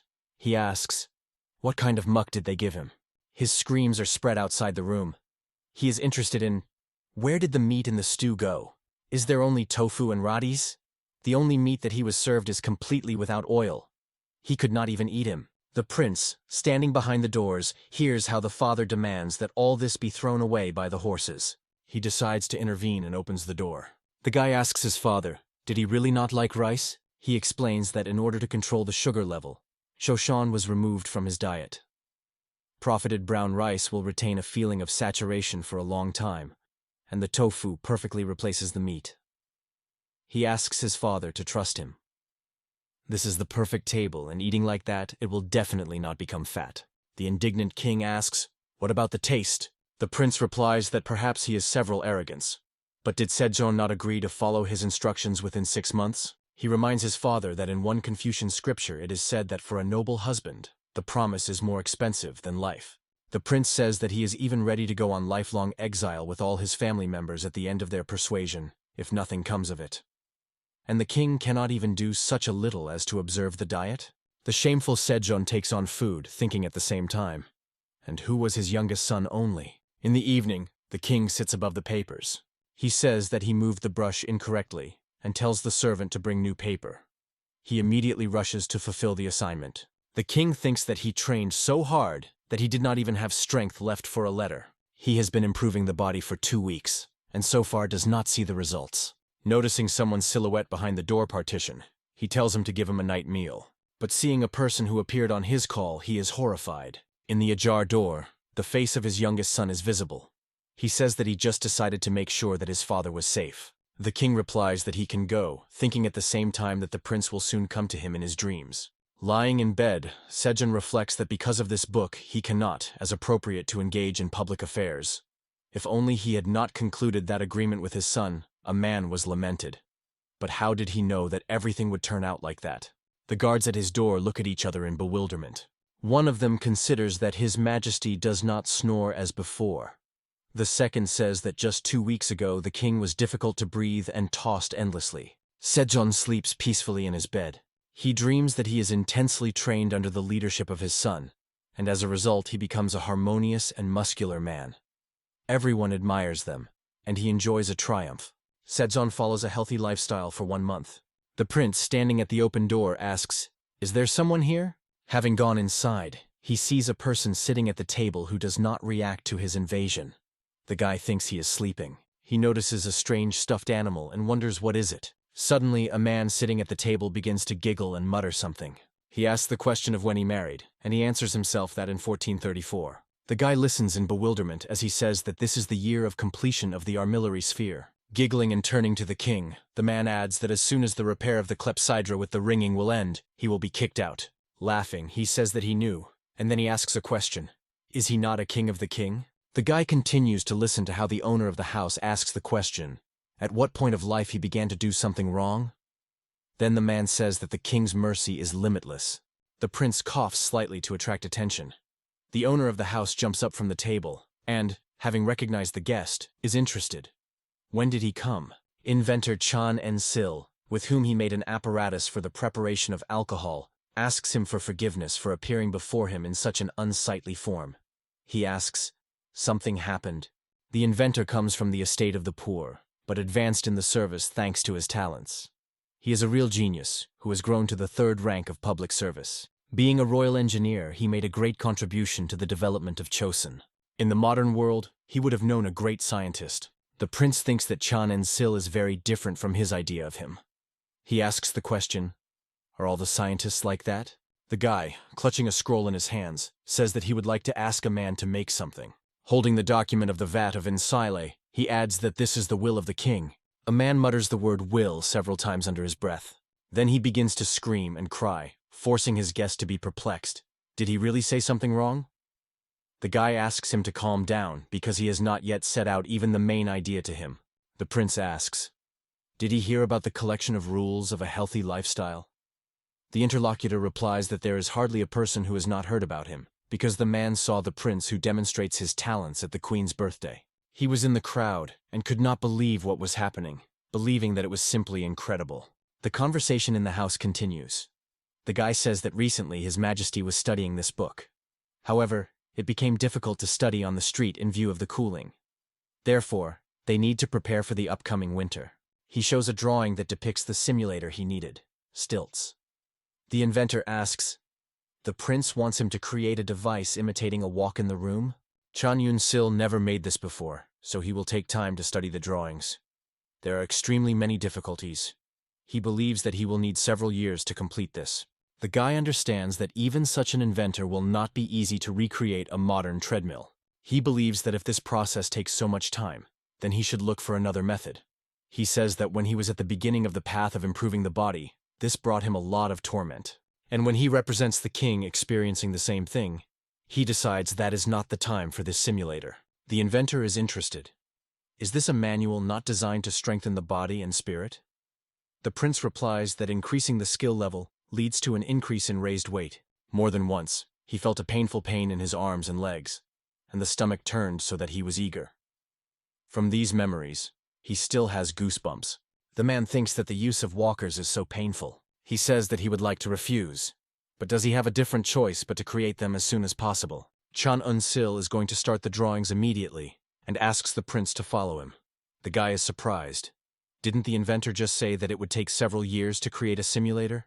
Sitting at the table with a brush in his hands, a man argues that if you make a frame of bars, like in a guy's drawing, they will quickly break.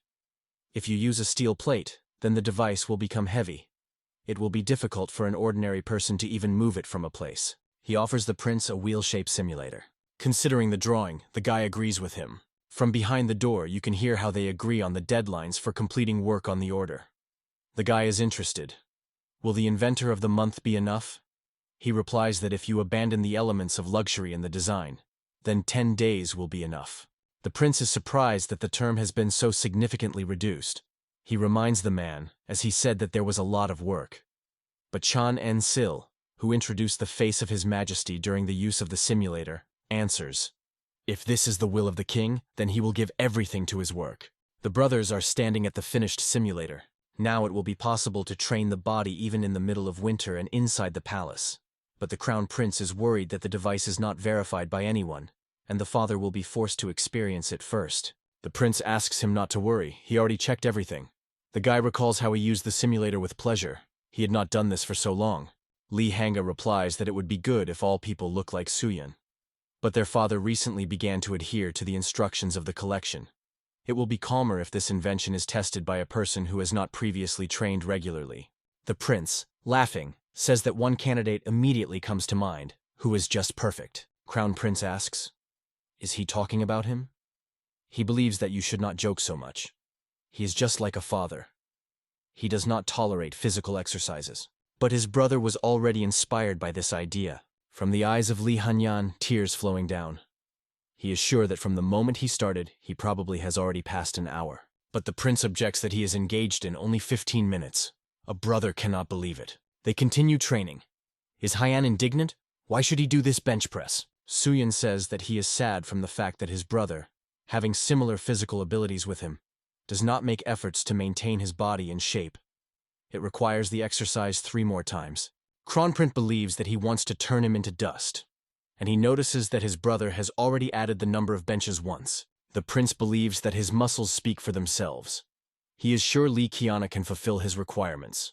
Kronprint advises him to go to the academy. There he will be taught to count correctly. Turning to the next exercise, the brother asks Suyun to tell him everything honestly.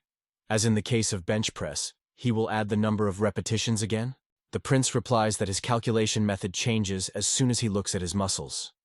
If you do not work with the right mood, nothing to achieve. Brother is interested. Is there a similar calculation method in the world? Suyun notes that the knees of the crown prince gave up again, and the waist went forward. Li Hanga, crying, begs him to become a kind person, the way he was before. But the prince replies that for the sake of his brother's health, he is ready to be an evil spirit. After all, now he follows the doctrine of improving the body. Seeing the dumbbells, Crown Prince shouts indignantly. The king is engaged in the simulator. The prince says 15 minutes have passed. At first, Sejong was on the verge of breathing loss, but for a quarter of an hour, he was running. Suyun thinks that the abilities of this family are unique.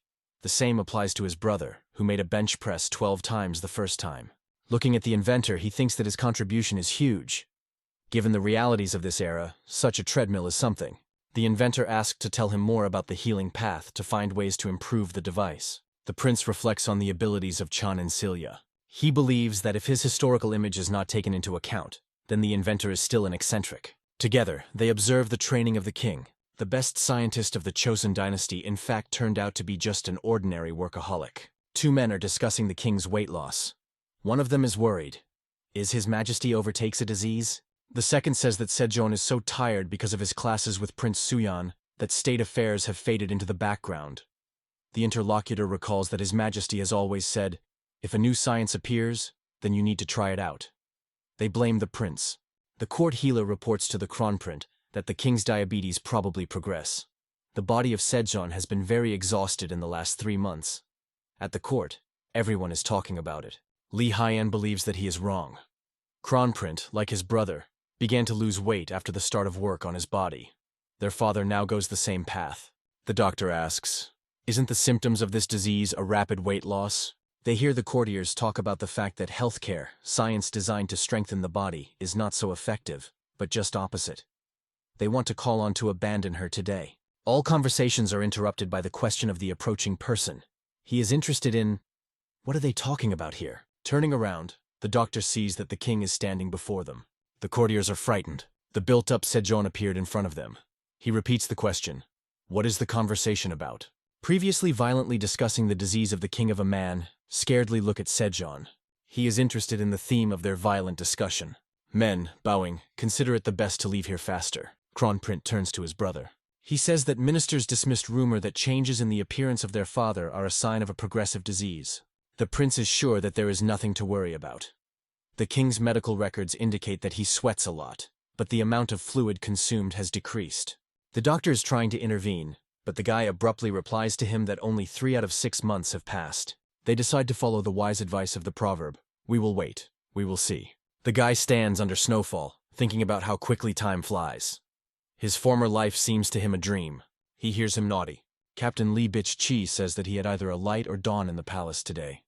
Suyan is interested. And what brought him here at such an early hour? The man refers to the fact that the king has recently complained about fatigue, because of which state affairs have faded into the background. So he came to lightly alleviate his burden. The prince notes that the captain is very worried about the king. He says that they are very similar in the desire to preserve the fortress of the body and spirit of his majesty. He is interested. The captain has not yet decided to embark on the path of improving the body. Whether a bitch of Chiki replies that he has a lot of important things, so there is no time to be distracted by tips for healthcare. It is provided by the state treasury, so he can allow himself to give preference to his own well-being. Suyan is not very well aware of the duties of the chief inspector. However, he believes that 1 hour a day for health may well be allocated, devoting the remaining 11 cases of the state. The captain objects that even because of 1 hour everything can go downhill. He says that he only wants the king of all the best. Whether the bitch of Chiki leaves, throwing goodbye that soon the promised 6 months will come to an end. The guy looks after him silently. The Department of Inspectors is investigating the unlawful actions of government officials and holds those accountable. Accusations are often brought on only on the basis of rumors, and this is considered normal if the statements have no reason.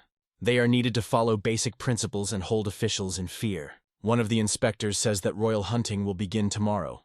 He believes that the captain needs to solve everything now. He recalls how he asked for his majesty. The king, holding the dumbbell in his hand, asks, "What kind of rush?" The captain asks him to stop doing what is called healthcare. He believes that it takes time to study any discipline.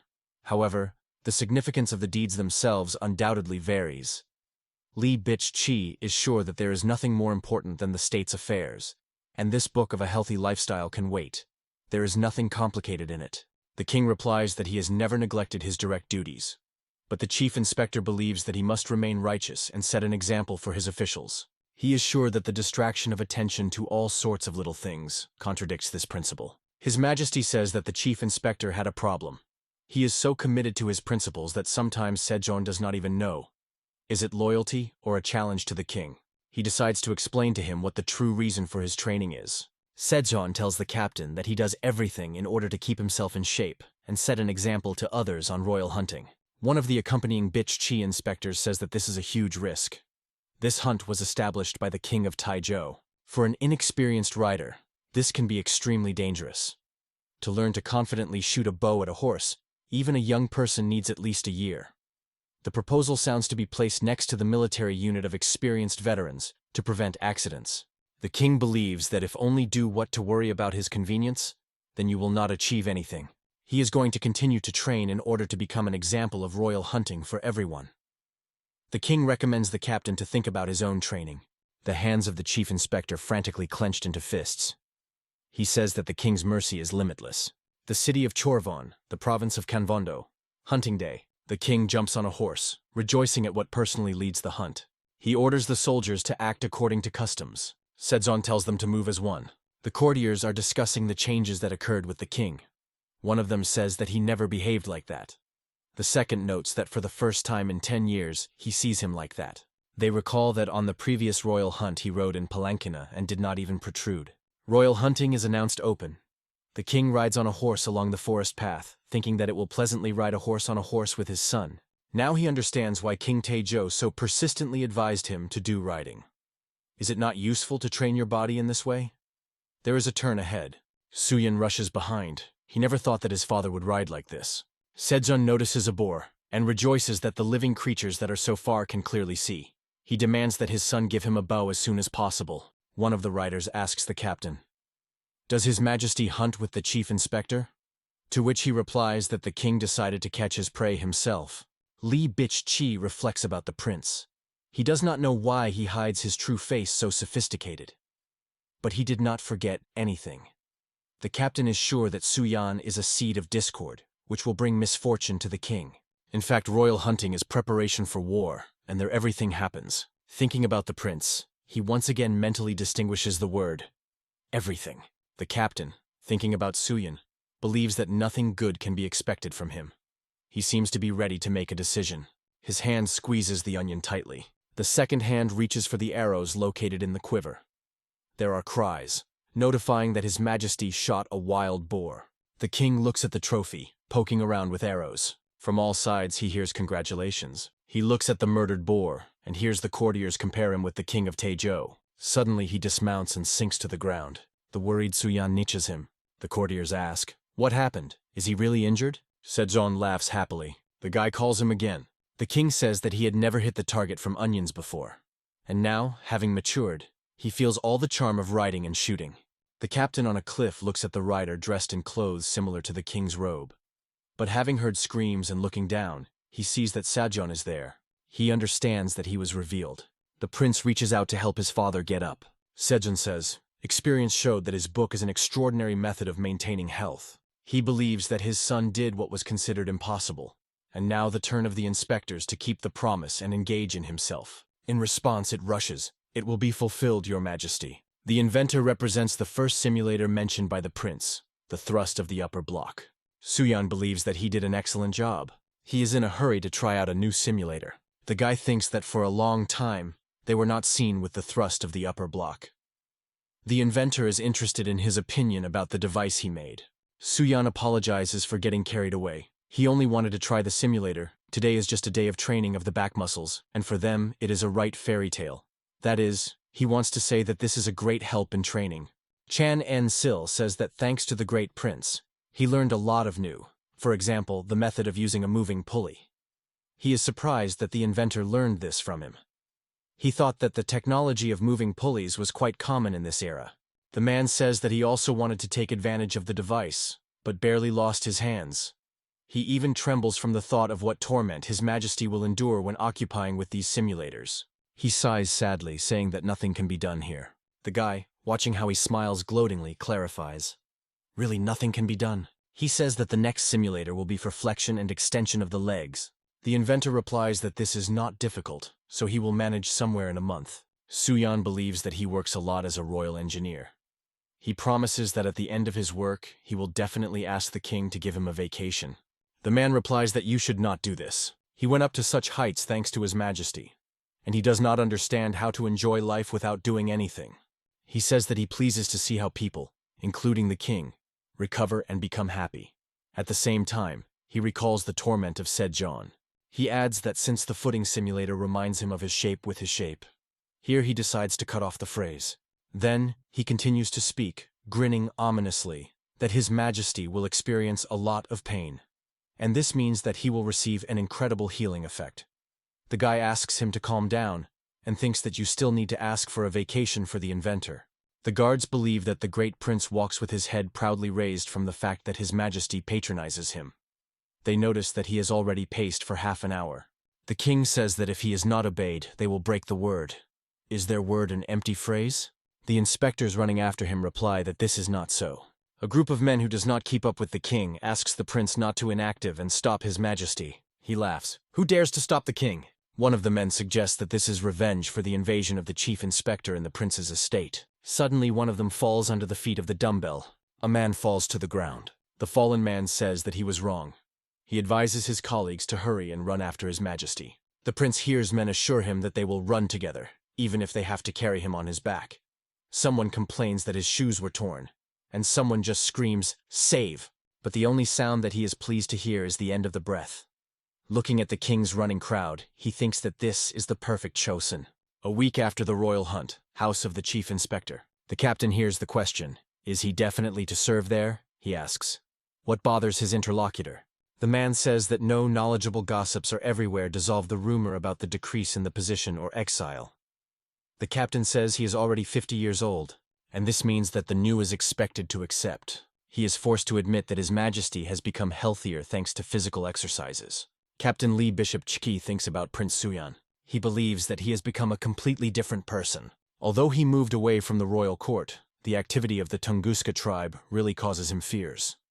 Therefore, the captain believes that he should go to Hamgando as a provincial governor. He asks the prince to be careful with Sarigam, the Ministry of Supervision, and the Ming dynasty. Recently, their head tested soap and bought a party numbering 100.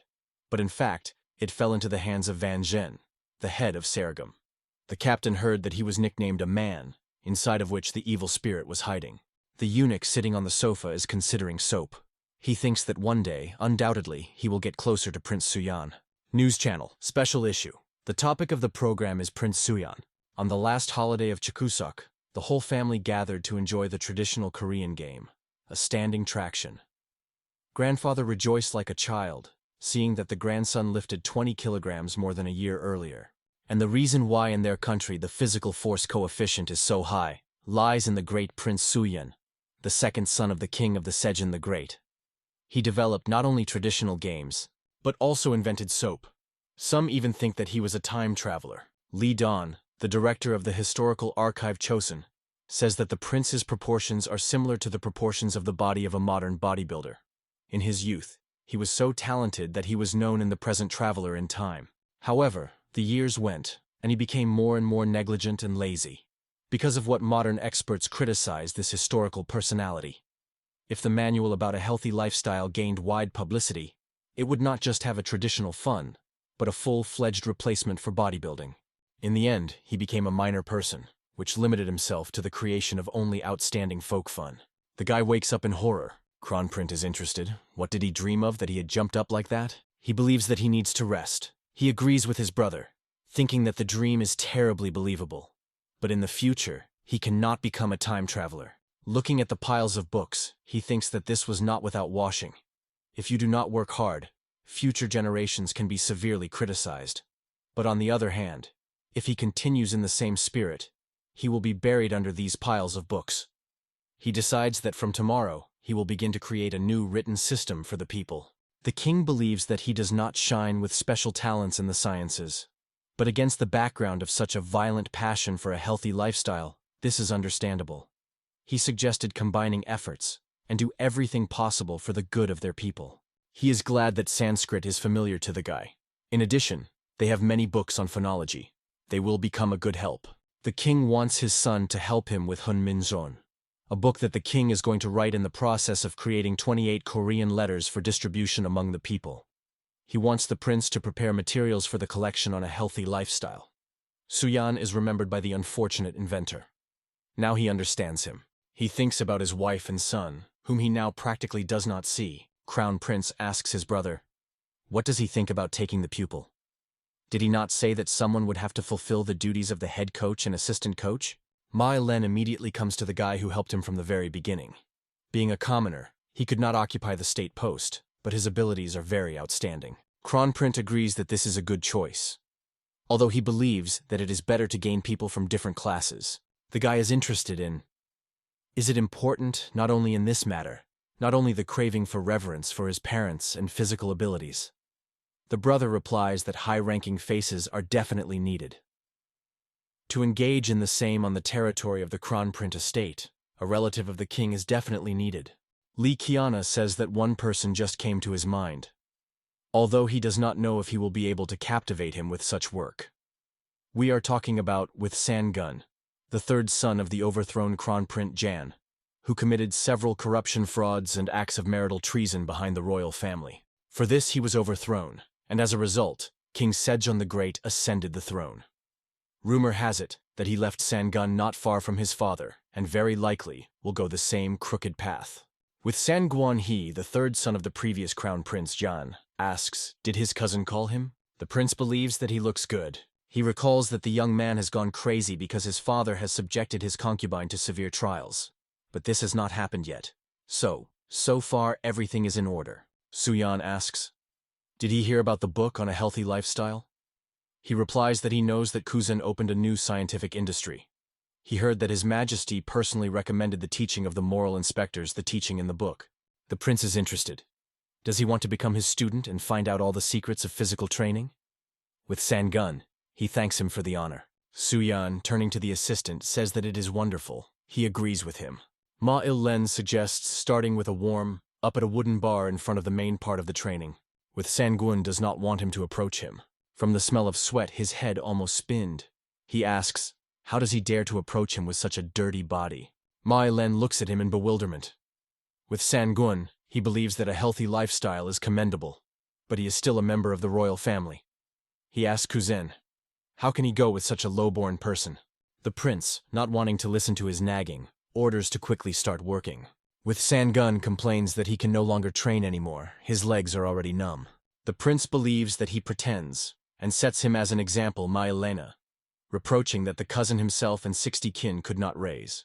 With Sangun asks him to give him a smaller weight. The prince and assistant look at the young man who fell from fatigue.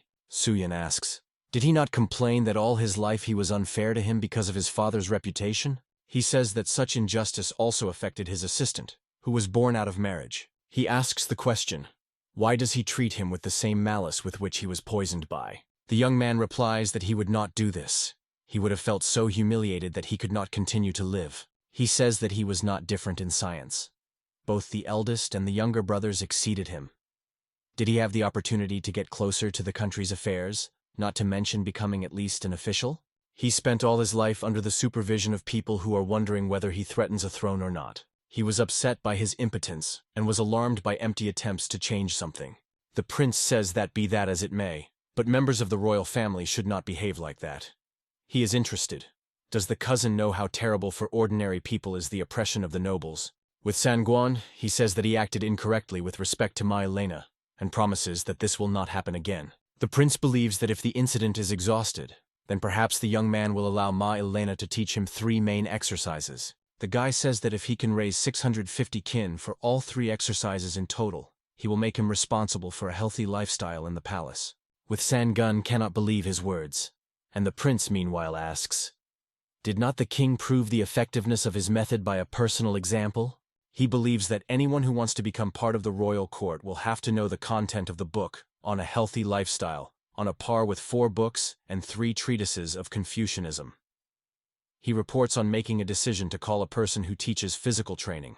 Suyan explains that a cousin, not him, will enter the Crown Prince Palace as a coach, and this means that in fact he will become the coach of the future king.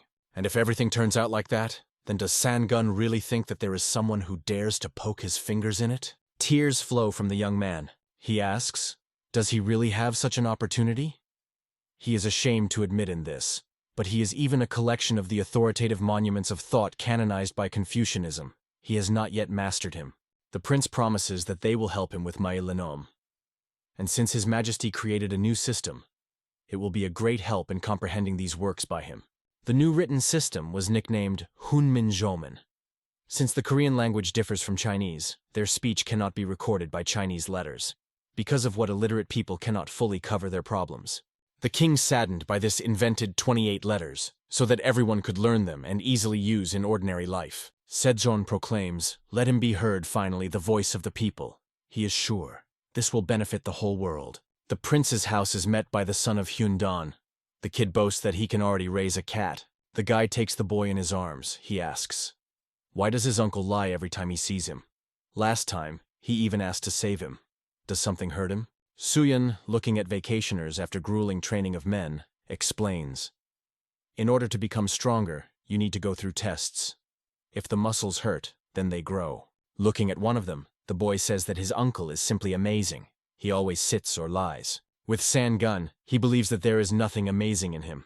Since he began later others, he has to give all the best.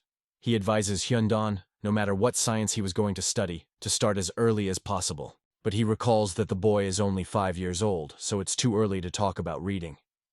The boy shows him a book and asks, does he mean this? The young man is interested. When he managed to learn literacy? The child replies that his father gave him this book. If he wants, then they can see her together. The prince proudly thinks that his son is already 5 years old, and exactly so many large and small dumbbells and rods exist. Now modernity seems to him a distant dream.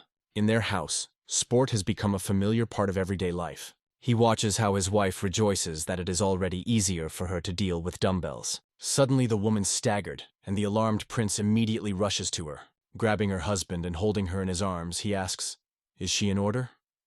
Mrs. Yang replies that her head suddenly dizzy and suddenly darkened in her eyes. And it also grows it. The assistant and the maid standing nearby listen to their conversation. They build assumptions about the reason for her poor health. The guy assures that this is only a temporary phenomenon. She just had blood abruptly from her head. He asks her to take a slow breath. Clutching his wife, Suyan thinks, it is good that he was near. Otherwise she could seriously suffer. He suggests that with the spread of his teachings, the number of people who encounter such symptoms is probably growing. The guy considers what is the best way to do. With Sanggun wants a prince to introduce someone to, he talks about a man named Hyun-gai who successfully passed a military exam and became an officer of Tonaman, one of the 8 great gates of Seoul. This young man, having heard that the prince had raised 150 kin at a time, decided to repeat it with a stone of the same weight. He managed to raise it. But in the end, he was dismissed because he couldn't straighten his back properly. The guy thinks that somewhere he had already heard this name. Suyan discovered this talented person at the moment when his recovery was on the rise. He was a military officer who managed to suppress Lee Sie. He rose to a rather high rank. He received the title, but then was wounded. The guy and the cousin are pulled on the horizontal bar. He thinks that he seems to have been able to change the course of history. With Sanggun, he believes that Kuzan made a strong impression on Hyun-gu. He believes that such talent should not disappear in vain. The mug on the scale drops to the table.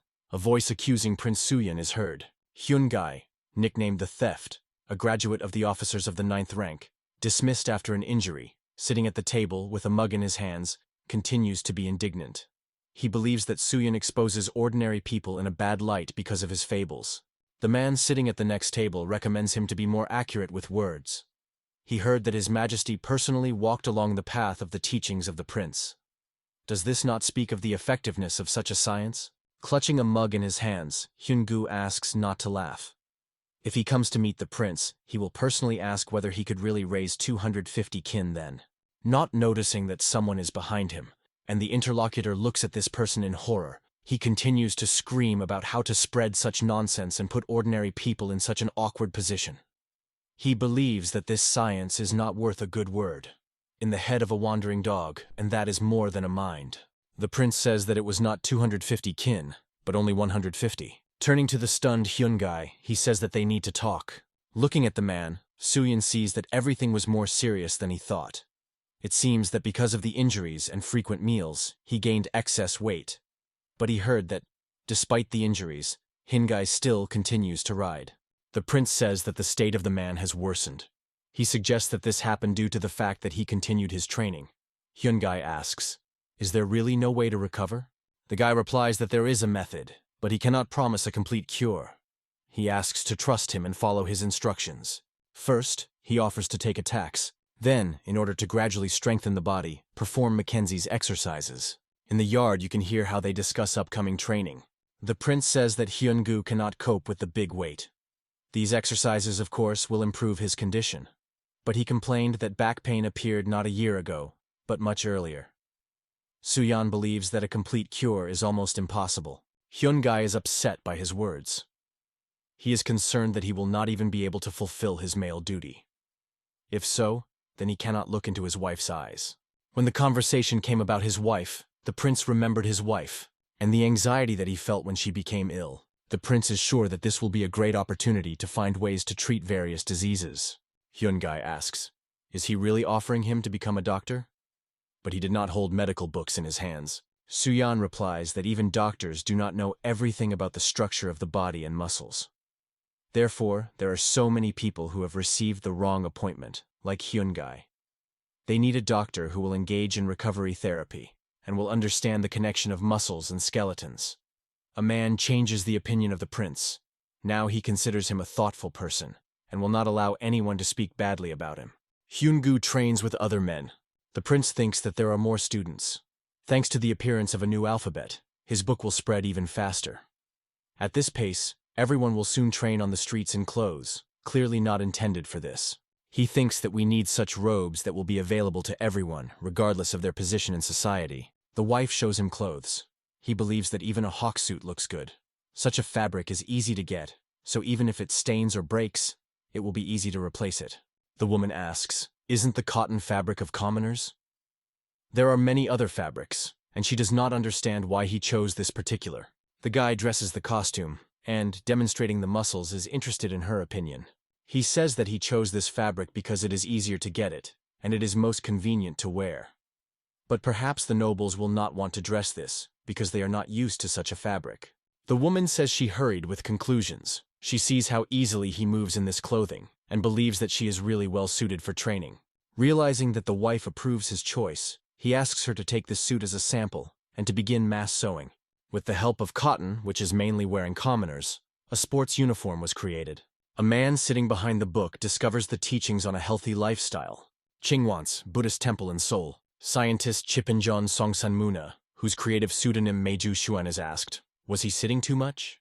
The man stretching asks, did he really read it before midnight? Sin Bitch Chu, his colleague, is interested in, why did he suddenly have so much in his studies so much? Song San San Moon says that they cannot sit, folding, while a member of the royal family gives them such a clear example. He read a little manual on a healthy lifestyle, and he liked it. He is interested in Haviji, whose creative pseudonym Tanga, what he is doing. He replies that the push-ups presented in the book do. Sun San Moon recalls that his colleague suddenly disappeared and returned early in the morning. Then he took the bath. He asks, Tange wants to run along the mountain trail, as described in the teaching. He confirms his guess, but complains that Mount Samgaksen is too cool to run over it. In this case, it is better to practice jumping jumps to warm up the body and get rid of unnecessary thoughts. Sleep San Munu. The book does not seem so amazing. In addition to the main way to strengthen the body, it in fact collects knowledge from other manuals. Tonga believes that the book, which is praised by the Crown Prince himself, cannot be treated so frivolous. Voices are heard from the temple. In the end, they decide to finish this and discuss a new book tomorrow. Yesterday's debaters are going to start discussing.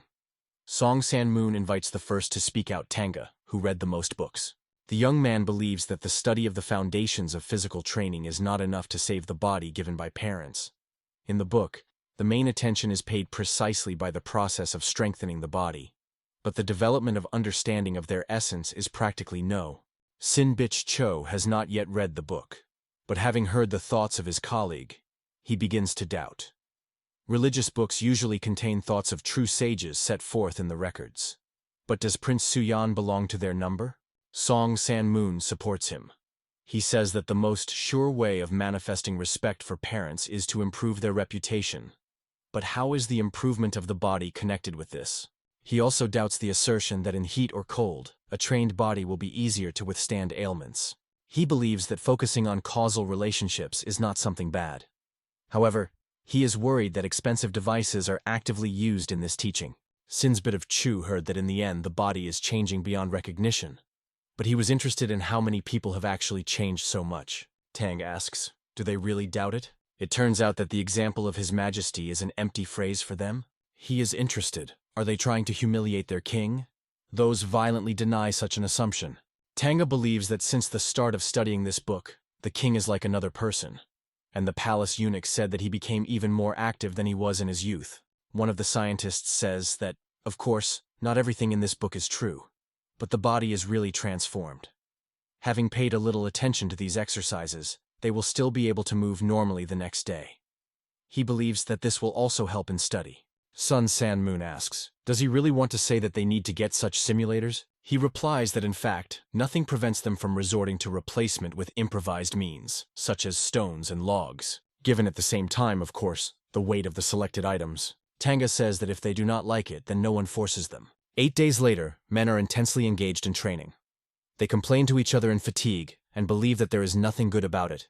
Sin Bitch Chu says, it would be better if they read books. As a result, scientists are presented. Physical training changes people. Only by doing everything in series can you transform the body. August 1441. The prince, watching training, says to the inventor, excellent work. He thought that creating a simulator for a bench press from the shoulders would be extremely difficult. But thanks to the efforts of Chan Yun-sil, they coped. The man says that for a faithful subject it is quite natural to obey His Majesty's will. He believes that the inspectors had a hard time. After all, they checked the stability of the simulator personally. The coming Kronprince thinks that the simulators turned out to be excellent. Inspectors are amazed at the appearance of Li Hanyan. They together welcome His Highness. Kronprince decides to test the simulators himself. He asks the inspectors to rise from the knees and focus on physical training. The prince decides to check the abilities of his brother in the performance of 3 main exercises in the morning. He asks his brother, who performs the bench press, put a little more. Finally, he announces the end of the exercise. He believes that the level of training of his brother has increased, and sincerely congratulates him on the capture of 500 kin for 3 exercises. Li Hanga replies that getting praise from him is worth a lot. Given his pace, he thinks that before reaching 700 kin, it will go about a year and a half. Su Yan cannot say for sure, because each person's muscles grow differently. He gradually increased weight to 800 kin, 480 kilograms, in 3 main exercises. And after that, his muscles began to grow more slowly. He moved to the body of the prince, which is predisposed to sports, and already had experience in the development of muscle mass. Li Haiyan is also a descendant of the brilliant King Taizhou, but he lacks experience and skills. The guy believes that he will need from 2 to 5 years to reach 700 kin, which he spoke about. But does it matter how much time it will take? The main thing is not to leave the chosen path. He offers his brother to work a little more with the bar. At home, the prince finds his wife lying in bed. He asks, "What happened?" But the woman asks him not to worry. It seems that food disorder and nausea has stared at each other. She asks, "Could he get meat that he did not like?" Suan clarifies, "Does she mean pork?"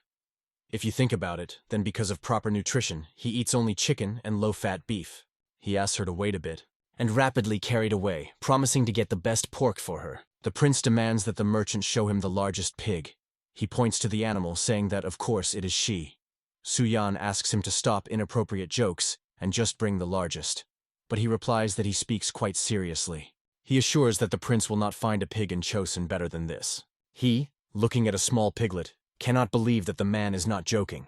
Kim Jong, with a nickname Tiger, combining martial arts and a quick mind, defeated the northern barbarians and arrived in the capital. The king believes that he did an excellent job.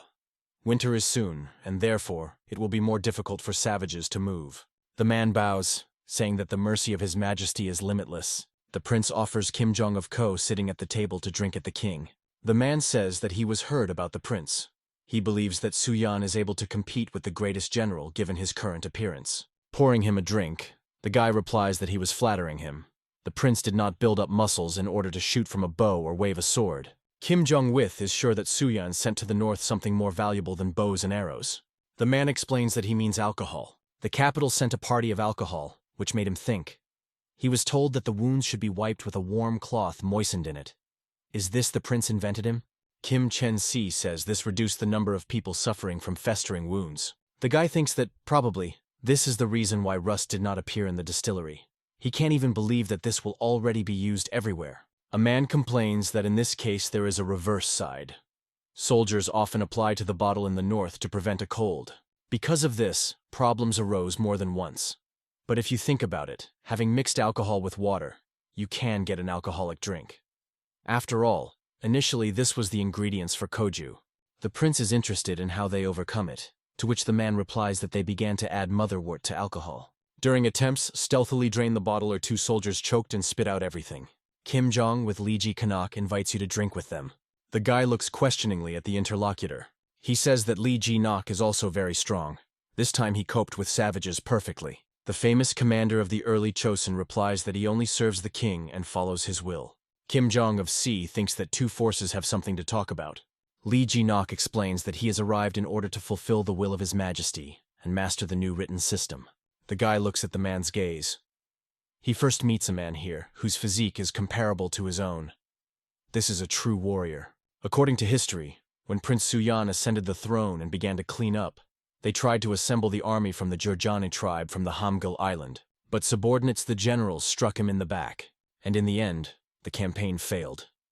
Lee Ji Nok was nicknamed the most powerful historical character. The prince believes that he came here to say something. Suyan feels uncomfortable next to this person. If the story goes its own way, then this man will be destined to die from his hand. Lee Ji Nok says that rumors about the removal of His Highness reached the north, and he has accumulated a lot of questions regarding the work of the prince. He asks for permission to pay him a visit. The guy agrees, thinking at the same time that it is ordinary to measure the forces here. He did not ask because of arrogance. He changes his opinion, and now he believes that it is not so uncomfortable with him. With Sangun He and Mai Lena, they hear the question, "Is this the estate of Prince Suyan?" Looking at the guest from the bottom up, they wonder, is he exactly an ordinary person? Did Jinok say that he has already read about a healthy lifestyle, and what he sees in front of him is called dumbbells? With Sanguan Li Ha, his assumption confirms. The man believes that he should try it out. The young man, passing him a dumbbell, warns that it is made of cast iron, so you need to be careful, because it is heavy.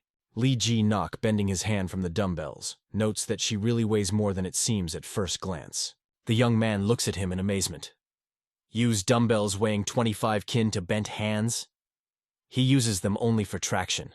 The man heard that the prince performed 3 main exercises, with a total load of 1,000 kin. He is wondering what his abilities he has. Li Ji-nok, holding a bar in his hands, says that this does not require much effort.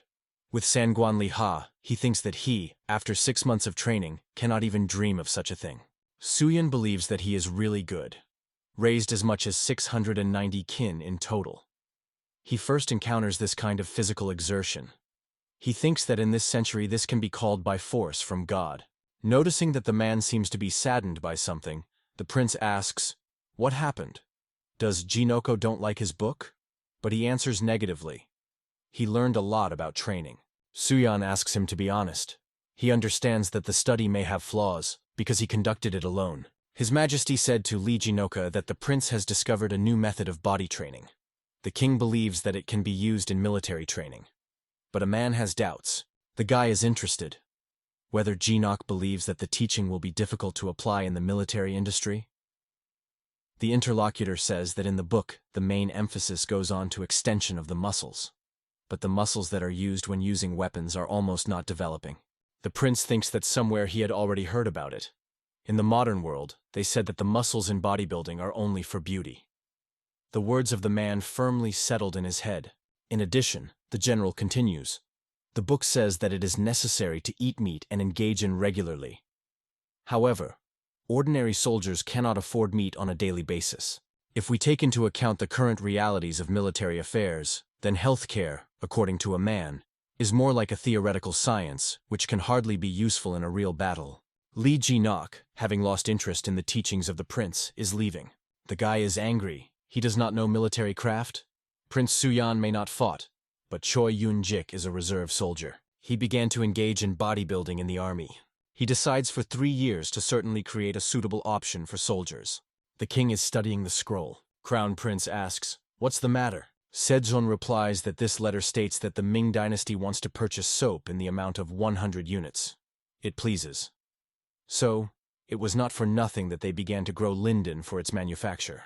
But buyers want to meet with Prince Suyan, the creator of soap, personally. The king does not know what the reason is, since the prince with the minor mines does not have any connections.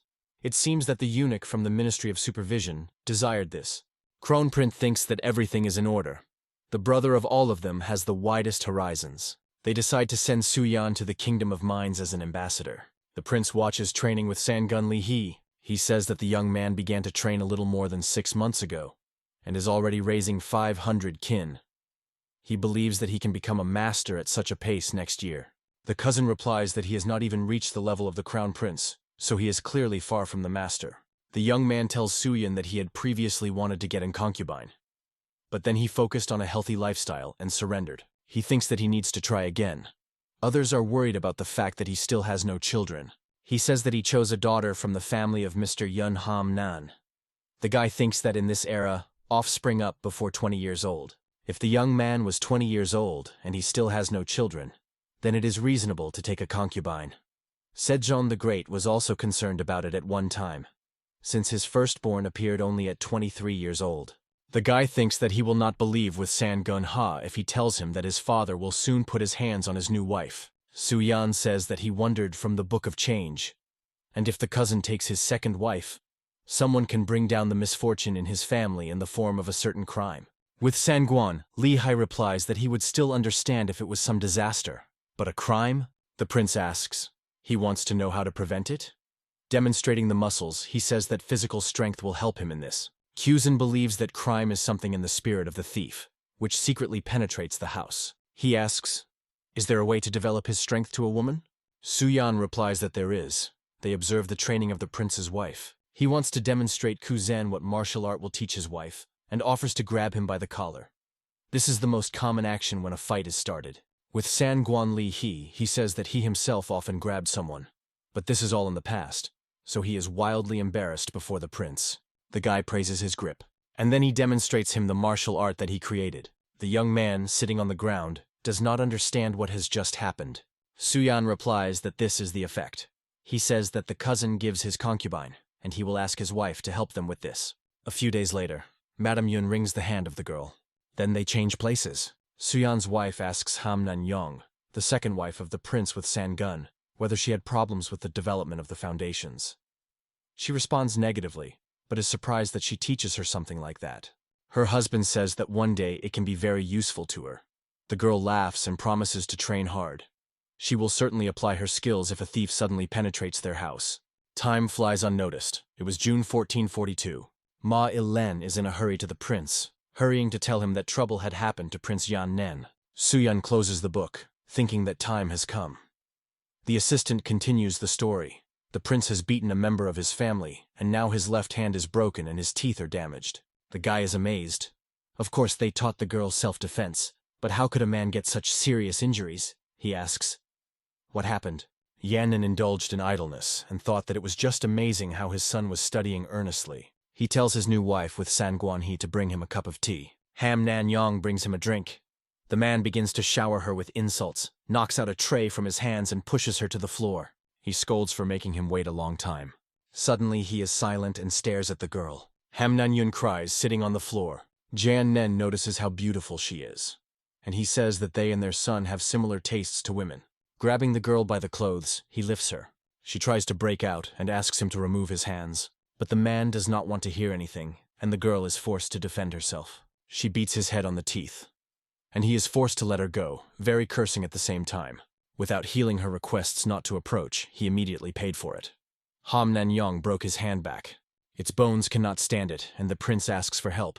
In front of the king stands on the lap of Ham Nan-yong and next to the prince Yang Nen. Sejong orders to say that it turned out on the case. The courtier reports that in this incident the prince was beaten by a concubine, which led to severe injuries. The king is interested, as a concubine of Yun, a simple girl, was able to defeat Prince John, an experienced warrior. The man replies that Su-yan and his son taught her some grip, with the help of which you can beat a person. He asks, isn't that in this case the offender is not punishable by death? Jian Nen believes that not only she should be punished, he demands to punish everyone who is involved in teaching the art of murder. Su-yan, who was standing nearby, thinks that he always called him his favorite nephew, and now hesitated. The king asks Su-yan to tell about everything. It was already dark when Sajong decides that he had already listened to everything. He believes that his son invented not a method of beating people, but a way of protecting his body. Sejong asks, what do the others think? Who is the culprit? The prime minister says that, knowing the disposition of Prince Jan, he suggests that he wanted to be snaped up by the concubine of Yun, and she repulsed. The word is asked by the head of the judicial order of Yugamun. He believes that the prince's fault is indisputable, but the concubine damaged the body of his father, in law, which is considered a serious crime. The king thinks that he was in a difficult situation. He knows the sins of his brother, but there are laws in the country. The same measure of restraint is relied on such immoral acts as for treason. That is the death penalty. The king is saying a concubine to 20 beats of the whip. The girl is tied to the boards and prepared to fulfill the punishment. Tears are kitten from her eyes. Ham Nan-yun is very scary. The whip sinks onto her body, but this is just a touch, which is very surprising to the girl. The performer of the punishment coughs, hinting that she needs to react somehow. Realizing everything, she begins to scream, but unexpectedly Prince Yang Nen intervenes. He is outraged that the man spares the girl and demands that he would beat so much that her legs are mutilated, so that she does not dare to look down at her father-in-law anymore. He decides to tear the girl himself, and he takes the whip from the man, but he is stopped by the imperious call of the king, who does not allow him to strike. He is surprised at how Sejong easily intercepted the whip. He does not understand how he succeeded. Before he could not and close to him in force. The prince asks what he wants to say this. Does he want to leave the unharmed man who crippled his brother? The king demands that he shut up. Sejong is interested in... perhaps he is eager to spend the rest of his life in exile? The king lets the whip and the prince falls. His Majesty continues to say that King Taejon ordered and not to let him close to the capital. But he merged and allowed him to stay here. He was remembered by many atrocities, and all the subjects fervor the king to send him into exile. But that was the last drop. Su-yan, like the rest of the courtiers, stands, bowing his head in front of the will of the king. In the palace, an order is heard immediately to put Prince Yang out of house arrest. A man who resists and appeals to the king is taken away. Sejong does not even look in his direction. A person who is punished tells the king that he begins to fulfill the sentence, but Sejong orders to let the girl go. Her husband thanks the king for his generous mercy. Sejong believes that all this is extremely regrettable. He promises them to allocate new housing and orders to move there immediately. He understands that the girls suffered a lot of tests and asks them not to worry about anything and sleep calmly. With Sangun he thanks the king again. The moon brightly illuminates the palace. Prince Jan was not put under house arrest, and soon Prince Suyin was born daughter Ju Hyun. They report to the guy that a guest came to him and he is here for the first time. The young man seems he is from the clans of the Hingju, his name VG, and the pseudonym Tanga. Suyin recalls that they collided several times in Chipanjon. He is interested in what is the purpose of his visit. The guy notes that the guest is so strong that he did not immediately recognize him. Tanga says that when he only began to delve into the essence of his learning, he was very weak. He was prompted by unbearable back pain from prolonged sitting for books. At first, he hardly did not fall off the training. But over time it became easier, so he came to thank the prince personally. Suyan replies that he should not thank him. He himself did not teach him. The guest asks, can he take part in his physical training program? If this was another person, then the guy would immediately agree. But in front of him, a member of the Tiaxin, association from 6 famous subjects who died for the king during the early Chosun. Haviji is an outstanding scientist.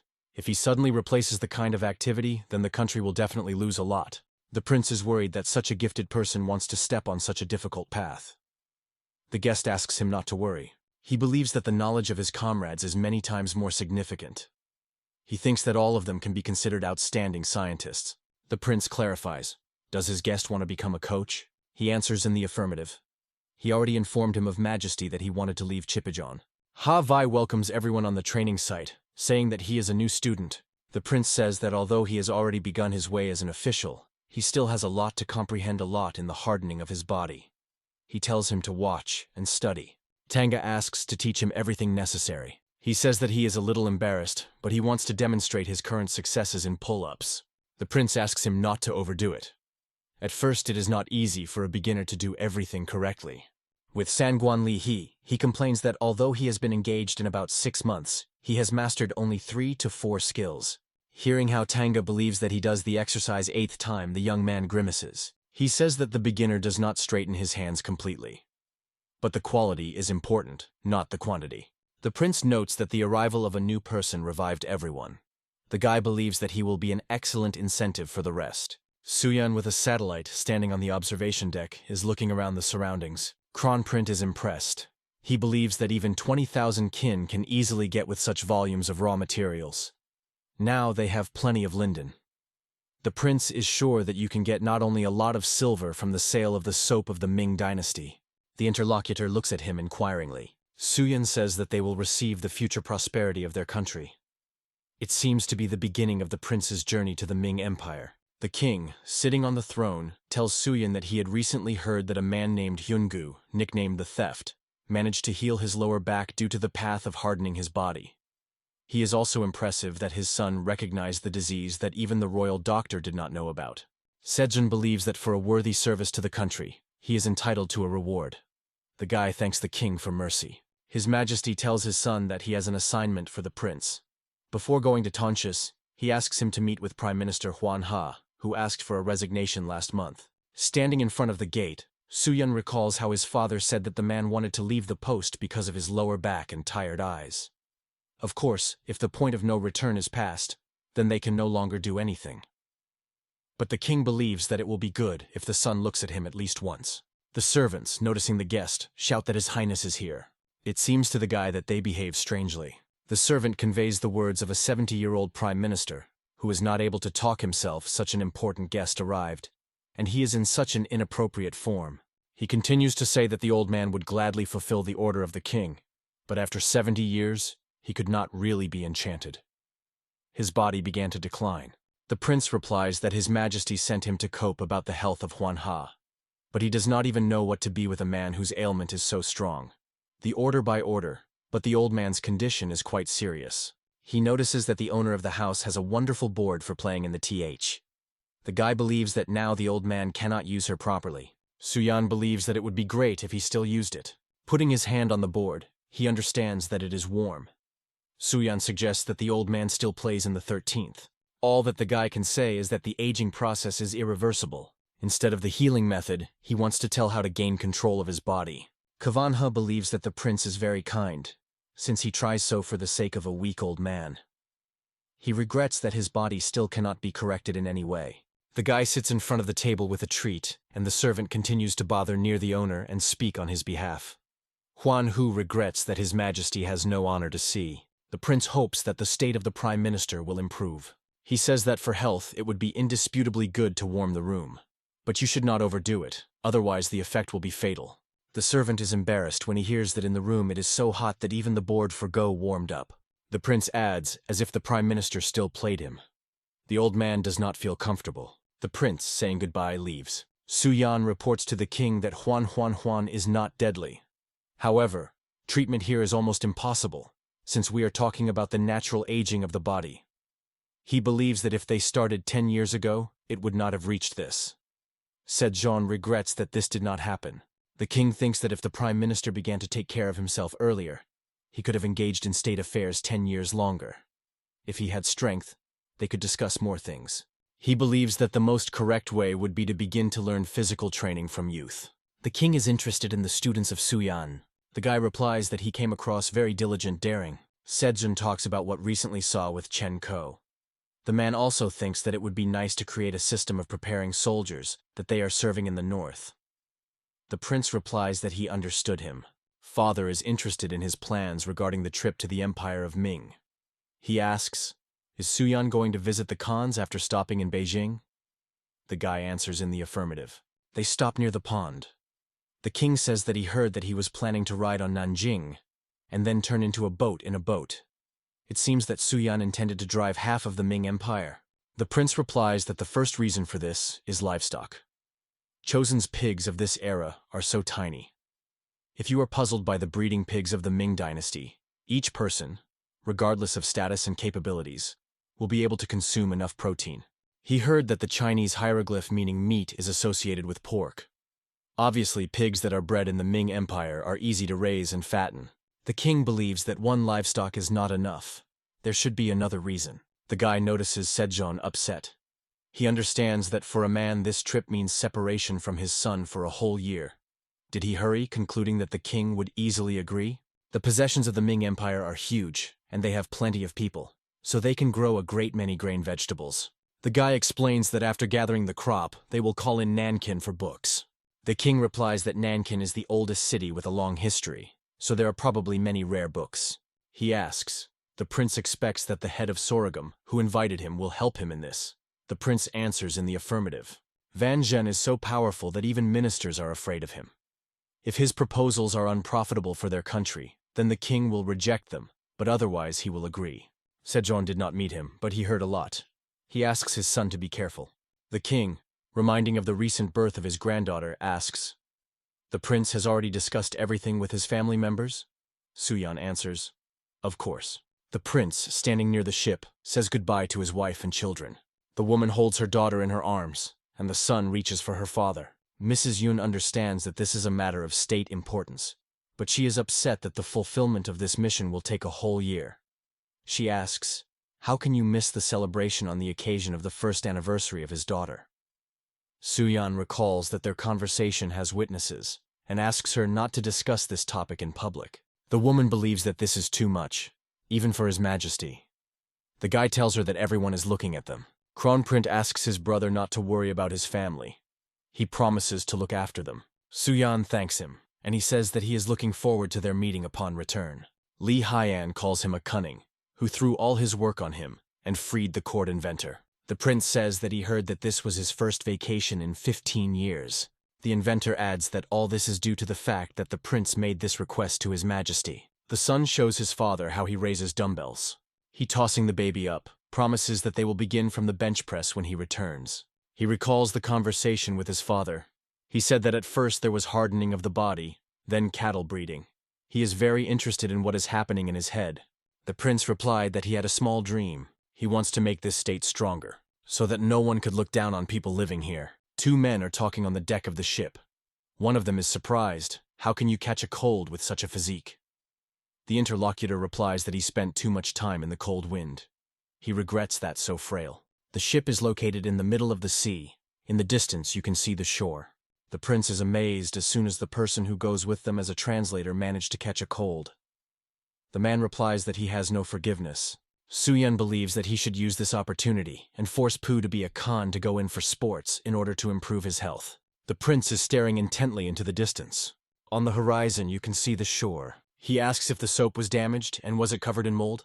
The scientist of Chifinjon Li Ge replies that they have just checked everything. Everything is fine. In such clear weather, the soap is well dried. A member of their team, Pak Khan, stands nearby. The guard also listens to the conversation for us. The prince is satisfied with the answer. He says that there is an opinion that a person is the center of the world. He offers to see this for himself. The prince, along with accompaniment, stand at the city gate. Compared to Kanyan, the capital of Chosun, the difference is simply colossal. They cannot believe that people built all this. Eunuch Chkan's song, listening to their conversation, considers them villages. He is interested in, when will they get to the emperor for an audience? He replies that not everyone is honored with this honor, and only Prince Suyun will provide her. Chkan Sleep thinks that he will be accepted after 40 days. The translator cannot believe it. Eunuchs are interested. Is this their offering? What does the prince answer? Are there any problems? Chkan's song says that some time ago he tried to use soap. It turned out to be extremely effective. The prince thanks him for not being embarrassed to praise the product, which was still far from perfection. In his opinion, the soap lacked the fragrance, and he improved it. The eunuch asks, how to improve? Suyun explains that he has prepared a little more than 2,000 kins, and offers to look. Chkan Dream feels a pleasant aroma of flowers and ginseng emanating from soap. He considers it incredible that the country, similar to them, sets such a good example. He heard that the second son of King Chosun is like a fearless general. Putting his hand on the forearm of the guy, he continues to say that his shoulders are strong and wide, like the shoulders of the virus god. Chkan Sleep hears a call and is interested. What's the matter? He cannot believe the news heard. The prince welcomes the emperor, saying that he arrived from Chosun. He makes a laudatory speech to the ruler, thanks to which peace reign around, while thinking that his tongue tired of such a ornate greeting. The emperor of the dynasty Ming Zhengtong replies that he heard about the outstanding sons of King Sejong. Recently, the eunuch gave him to try out soap. After he used it, all the dirt came off the body, and even more surprising is that the prince created it. He believes that Suyun really worked well, bringing with him 2,000 kin soap. But he wants to discuss the establishment of trade ties in another place. Suyun replies that the grace of the emperor is limitless. Zhengtong ends the audience, and the guy feels how the atmosphere around has changed. The courtiers believe that chosen immigrants pollute their gaze. The prince feels hostility reigning around. He is greeted with words. It seems that you finally come. Chkan Sleep, accompanied by a person hiding his face behind a fan, says that they were waiting for him. The prince bows to them and replies that thanks to their efforts, he received an audience in only 10 days. Their descendants will sing this event. The eunuch asks, does he know who he is talking to? Suyun replies that according to the rumors that have reached them, the sorghum is led by a person whom the ministers called the Father. A man with a fan says that he had heard about the second son of King Chosun. Apparently, it is not deprived of ingenuity. The eunuchs tell the prince that thanks to the soap brought from Chosun, after the bath they feel as if they were born again. And they are surprised by the amount of soap with which he granted them. When asked, how much did they cost it, the prince replies that everything depends on the ingredients. A piece of soap with ginseng costs 10 a fry, and with incense, 6 fans per kin. A person with a fan says that it turns out, 1 kin costs about 1 nan of silver. The prince answers in the affirmative. The interlocutor asks the question, how is it made? The translator thinks, what a shame.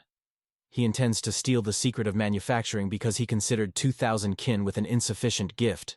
The prince says that first, algae from the island of Hamildo are gathering and dried. A person with a fan is interested. Can he share it so easily with him? After all, in fact, this is its main product for trade at this time. The prince replies that as a representative of the kingdom, he only fulfills his duty and remains polite. The interlocutor says that after introducing the ban, their volume of production of marine products became insignificant. He is sorry, but he is forced to ask them to create more soap in his chosen. He is interested in, is it possible to increase production and bring them as many incense as possible? The prince asks, how much would they like? Hearing the answer, 1,000 kainov, he is very surprised. The interlocutor says that the quality should not deteriorate. So let them increase production gradually, as far as possible, and not to the detriment of the final product. He adds that usually when the deal is concluded, representatives of the parties should look at each other in the face. Opening his face, he says that his name Van Zhen. Van Zheng, eunuch sorghum, is glad that the transaction passed smoothly. He is interested in, does the prince need something? He is ready to help everything he can. Suyan replies that he arrived in the Empire Ming to bring their products to them. The interlocutor asks, what if he asks him to give him 50,000 linen right now? Will he be able to do this? The guy is amazed at the name number. Mentally, he reassures himself. Once seeds of grain crops and cattle will be much more valuable than money. The guy replies that he can only thank him for his mercy. Chosun will try to do everything possible to send more soap to the Empire Ming. Van Zheng believes that this is also not bad. He will make sure that the prince's trip in the empire was like the smoothness of the sophisticated of the silk. Guests leave them. The translator believes that he can understand why the eunuchs are so interested in flavored soap. To the prince's question, why? He replies that in the Ming Empire, unlike Chosun, even a penis is cut off with eunuchs. And because of this, they smell bad. The guy immediately thinks that eunuchs to gain muscle mass is much more difficult. The translator believes that their problem is not this, but in the fact that they cannot control the urination process. Illusions and flavors are nothing in the face of a caustic smell. Now the prince understands why they need so much soap. The next day, on the street there is a harnessed carriage. The delegation, led by the prince, is met by a group of men interested in, are they gentlemen who arrived from Chosun? The head of Sorghum ordered them to take care of their convenience on the upcoming trip. The prince is delighted with the wagon provided by him. He is interested in, is it not the emperor's son who himself travels on her? The guy asks, can he use it? The interlocutor replies that the one in which the emperor's son travels is twice as much as this. The inventor who pees out of the carriage window is struck by the fact that the wagon overcomes 150, about 60 kilometers per day. He is asked to close the window. Satellites of the prince scold dust, which is the same everywhere, that in Chosun, in the empire. Suyan agrees with them. He thinks that roads with proper coverage appeared only in the 20th century, if you do not take into account ancient Rome. The translator turns to the prince. He asks, what is the guy doing? He is interested. Does Puchkan not miss the faces of his mother and father when he comes to another country? A respect to their parents is also manifested in the fact not to give themselves concessions at such moments. It is impossible to neglect the body that they granted for a moment. Suyan points to the interlocutor that a huge fold of fat is peering out from under his belt, and despite his age, he already has a triple chin. The guy recalls that he got sick during the trip, and when they went ashore, his legs were so tired that he could not walk. Even if the translator passes quite a bit, then sweat pours into 3 streams from him. Shortness of breath begins. He is interested in, does Pu Serik Han think that it's time to change something? The man is practically crushed by reinforced concrete arguments. The prince says he has something for him. To the destination, the city of Chanyan, 1,500 remained. That is another 12 days. He believes that they can spend this time with benefit. The translator categorically does not want to change anything. Chang'an, 12 days later. The prince says that it was not easy. He does not even know how to pay for services. A man who leads escort replies that he was just fulfilling his duty. Suyana is nullified, and they ask, do they arrive from Chon? The head of Sorghum has already contacted them. A high-ranking official Chanyan says that they have come a long way and invites them to relax first. Foreign guests serve food. The inventor says that I have never seen such dishes. The prince believes that it looks like a strange noodles. A man sitting with them at the table explains that this is called daosyumen. This food appeared during the reign of the Yuan dynasty. Trying the next dish, Li Gi says that the pork in the noodles was excellent, but the beef is terrible. He has a feeling that he was eating a cow that died due to malnutrition and improper feeding. He grumbles that you cannot cook dishes from such meat. Looking at empty plates, they believe that some kind of mistake should be occurred. After all, everyone agrees that the pork tastes wonderful. Li Ji thinks that if he had eaten such a pork every day, then she would never have come to him. Beijing, the capital of the Empire Min. Eunuch Chkan's song says that they came to lead from Chanyan. He reports that the guests were provided with maximum cordiality. Is there a reason why he cares so much about these insignificants? Van Zheng replies that he once decided to become an eunuch because he had not a penny for his soul. And then he set out to rise to a position that would allow him to give someone 50,000 liang. The eunuch squeezes a silver ingot in his hand, worth 1 liang, 37.5 grams. He casually throws him out the window, and then he monitors his flight. The eunuch of Soragama says that he wants to know what the second son of King Chosun is standing in practice. Considering the impressive sizes of the pig, the prince, along with the satellites, cannot believe in its existence. Suyan thinks that in front of him is such a huge individual that she can easily compete with a wild boar. But Klikov is not visible. It means that this is definitely a pig. The owner says that his pigs in just 2 years reach a weight of 200 kin, 120 kilograms. The prince asks to cut off a piece weighing 1 kin so that they can make sure of the quality of the meat. The translator says that even if they simply bring this pig to them, it will be in great demand. He does not understand why Suyan is worried. The guy believes that they should be careful with the fact that they will take it to Chosun. Isn't it better to compare several types? He thinks that if you take different pigs indiscriminately, then they simply mix blood, and as a result they will receive either fish or meat. Empire Minutes, the city of Luoyang. Travelers believe that there are no less people here than in Beijing. They notice some strange people, and the prince says that in Kanyan it is difficult to find people who hunt like. Here you have the famous Empire Ming. The translator considers their speech strange. He clearly hears that Chosun is being discussed, and tries to understand what is about. The merchant, showing some pill, promises that if people make a purchase now, then their body will become the same as the Prince Suyan. The translator reports that these villains sell the name of His Highness. They offer ginseng tablets, supposedly bought from Suyan, and claim that if they take them, the body will become as strong as His Highness. The prince thinks that only a month has passed since their arrival, and the rumors have already scattered. The translator asks Suyan not to do stupid things. But he, exposing the torso, rushes forward. The guy says that raising a noise is like staining his father's honor, and he only wants to show his muscles. A man advertises his goods, promising that when taking 1 tablet, a person will feel a surge of strength, and if you eat 100, you can get incredible forces. He claims that he sells the best ginseng-based medicine that they received from Prince Chosun himself, who visited Beijing.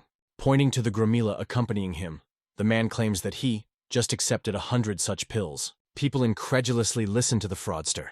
When Suyan appeared, he says that another tanning appeared here. People are enthusiastic at his body. The merchant says that he does not know where he came from, but if he accepts only 50 tablets, he can become a real strong man. The prince replies that he does not need pills. He says that he wants to fight his friend. The man believes that he does not need to take medicine. The guy is interested in how a merchant claiming that he had acquired pills from Prince Chosun will not recognize him. The fraudster shouts indignantly, "Who is he and why should he recognize him?" The guy, playing with muscles, decides to introduce himself. Hearing that in front of him, the prince himself, the merchant, extinguishing. His friend rushes at Suyan, but he is ready to attack and boldly meets the enemy. Thunder is surprised. He is more massive than the prince. How can he restrain him? Cutting off the man from his feet, the guy replies that his muscles are stronger. He stands over a defeated enemy.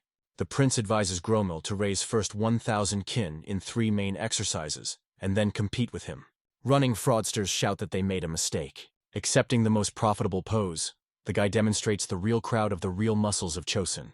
A man standing among other people says that he needs paper and ink. He is going to cut a new statue of Buddha in Lunmin, and take the prince's body as a basis for this. Only in this way can he convey the greatness of the deity. His companions are in a hurry to the guy who were absent at that time. They ask how things are moving. He replies that it is too early to make a decision on what kind of pig will be brought to Chosun. And then he is interested in their opinion about this. The scientist found several old books, but they are rather dilapidated. He wants to first send them to Chosun.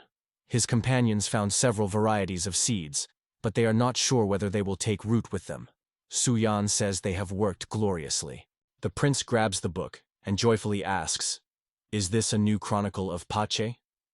Great copy, he believes. Li Al also discovered the work of Chui Lian, politics, calligrapher and poet, on a stone and duplicated it.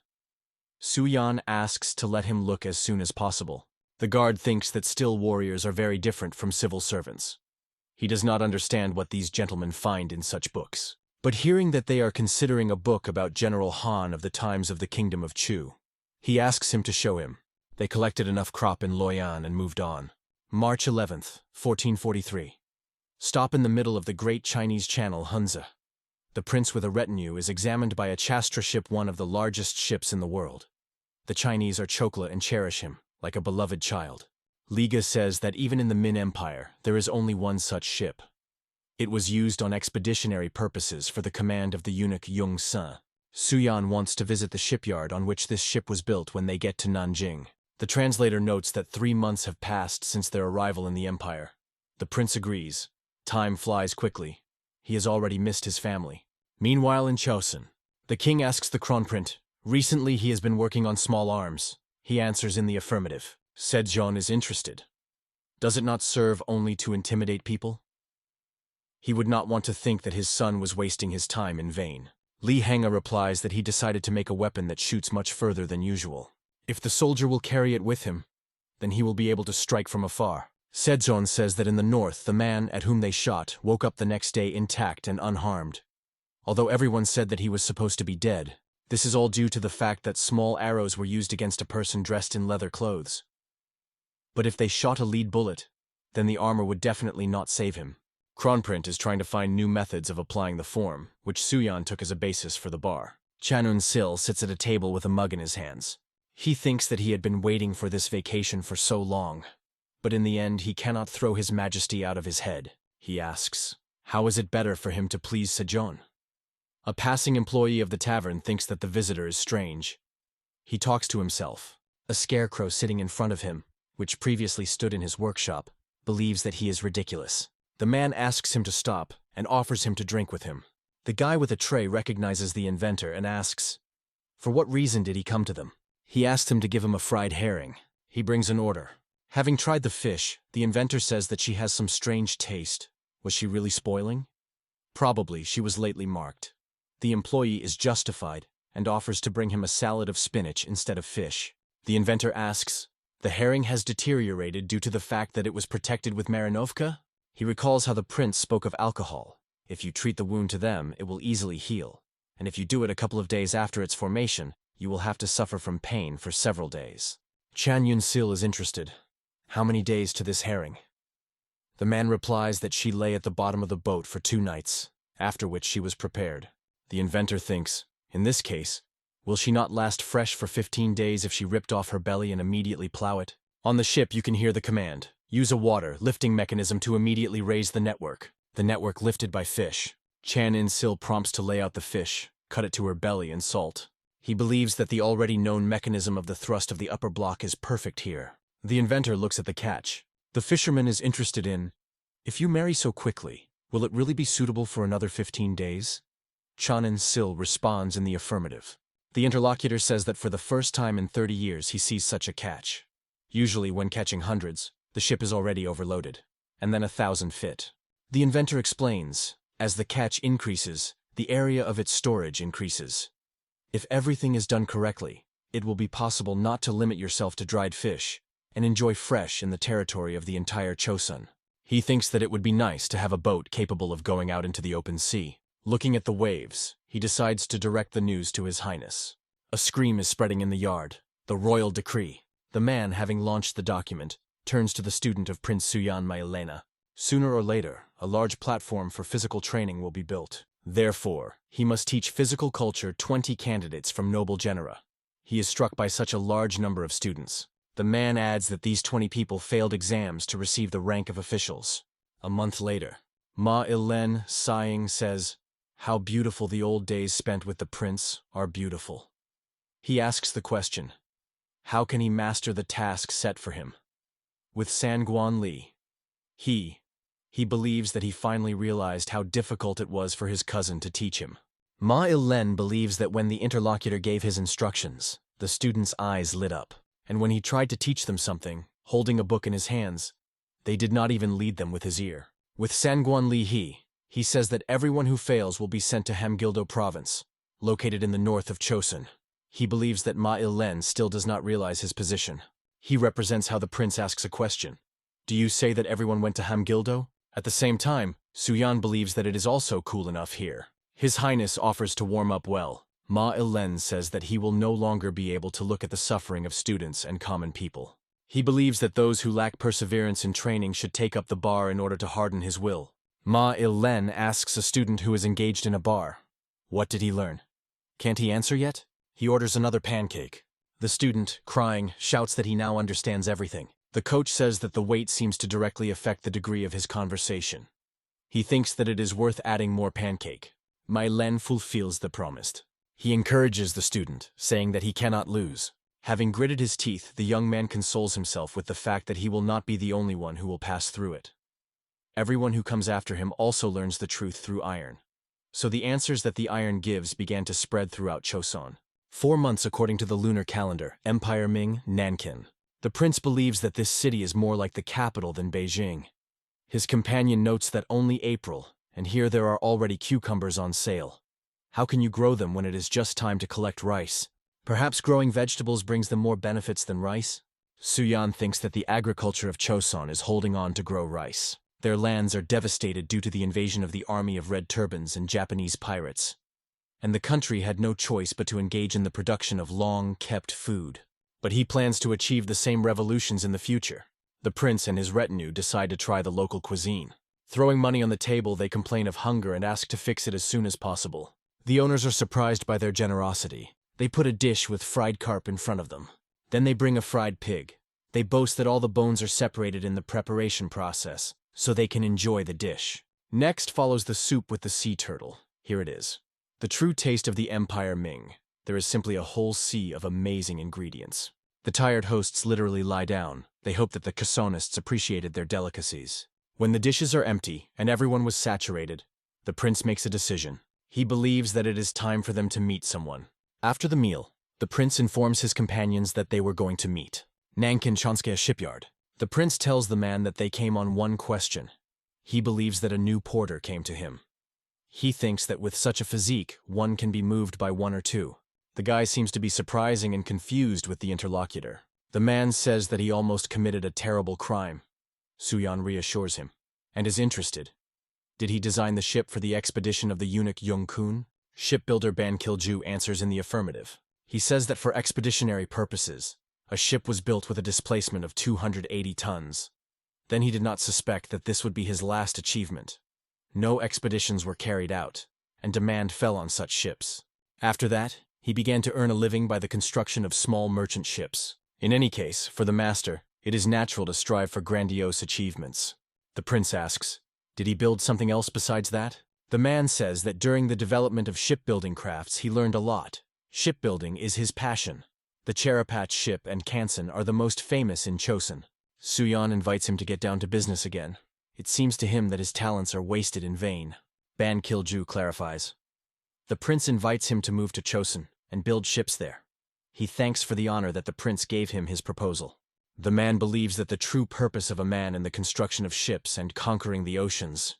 Suyan asks him to go to Choson and build smaller ships there. The prince thinks that all the masters of his business are the same, and invites him to look at one picture. A sailboat is depicted there. Ban Kilju says that he has only one sail and somewhat cheerful. This is a small fishing boat. Suddenly, one detail attracts his attention, and he asks, pointing to a lifting mechanism. What is it? The prince explains. On this boat it catches 4 times more than on the usual one. The master agrees with him. The guy continues the explanation. To pull out the network using a crane, you need only 1 mast. Ban Kilju is not sure that he can create a similar boat, but he will definitely cope with individual elements. Suyan answers. If a small boat exceeds a large ship, does this not speak of the skill of its creator? He offers a man to think carefully before they left for Choson. The guy invites him to come in 10 days if he decides to join them. One of the farms in the vicinity of Nankin. The prince, considering cabbage, thinks that this is just a unique copy. There are many leaves on it. It is large and at the same time very tasty. If you marinate this, then it will be possible to eat it all winter. He suggests that this is a great-great-grandfather of modern cabbage. The prince, not sparing money, buys seeds. Standing by the corral with pigs, Suyan asks how much the owner raised a pig. He replies that a little over a year. He says that the largest of them weighs 240 kin, 144 kilograms. In Choson, the pigs, which are raised for a couple of years, reach only 70 kin. This one clearly wins in size, the prince thinks. He asks to sell them 100 piglets. The owner replies that this is quite difficult. Suyan answers, if the price seems low to him, then let him call his own.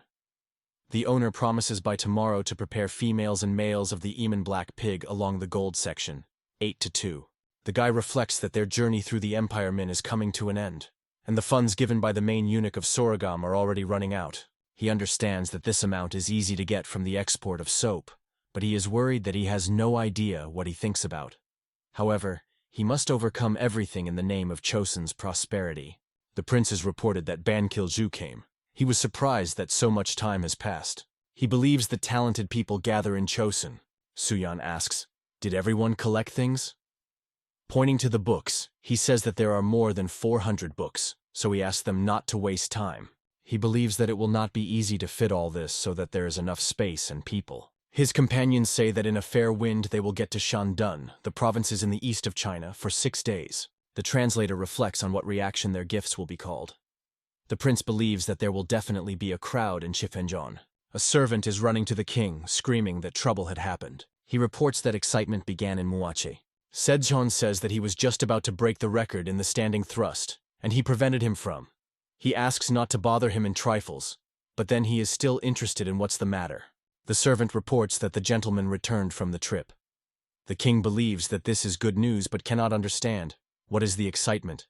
The servant reports that the escaped pigs sowed chaos. The king asks him not to panic because of a pile of piglets. He objects that they reach 240 kin by weight. He manages to surprise Sejong. Screams are carried on the street. "Grab it!"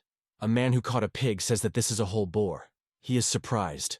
Where did she get such a silver? Screams in vanity due to scattering pigs continues. A person stands opposite the angry pig. Having closed his eyes with fear, he screams that she wants to attack him.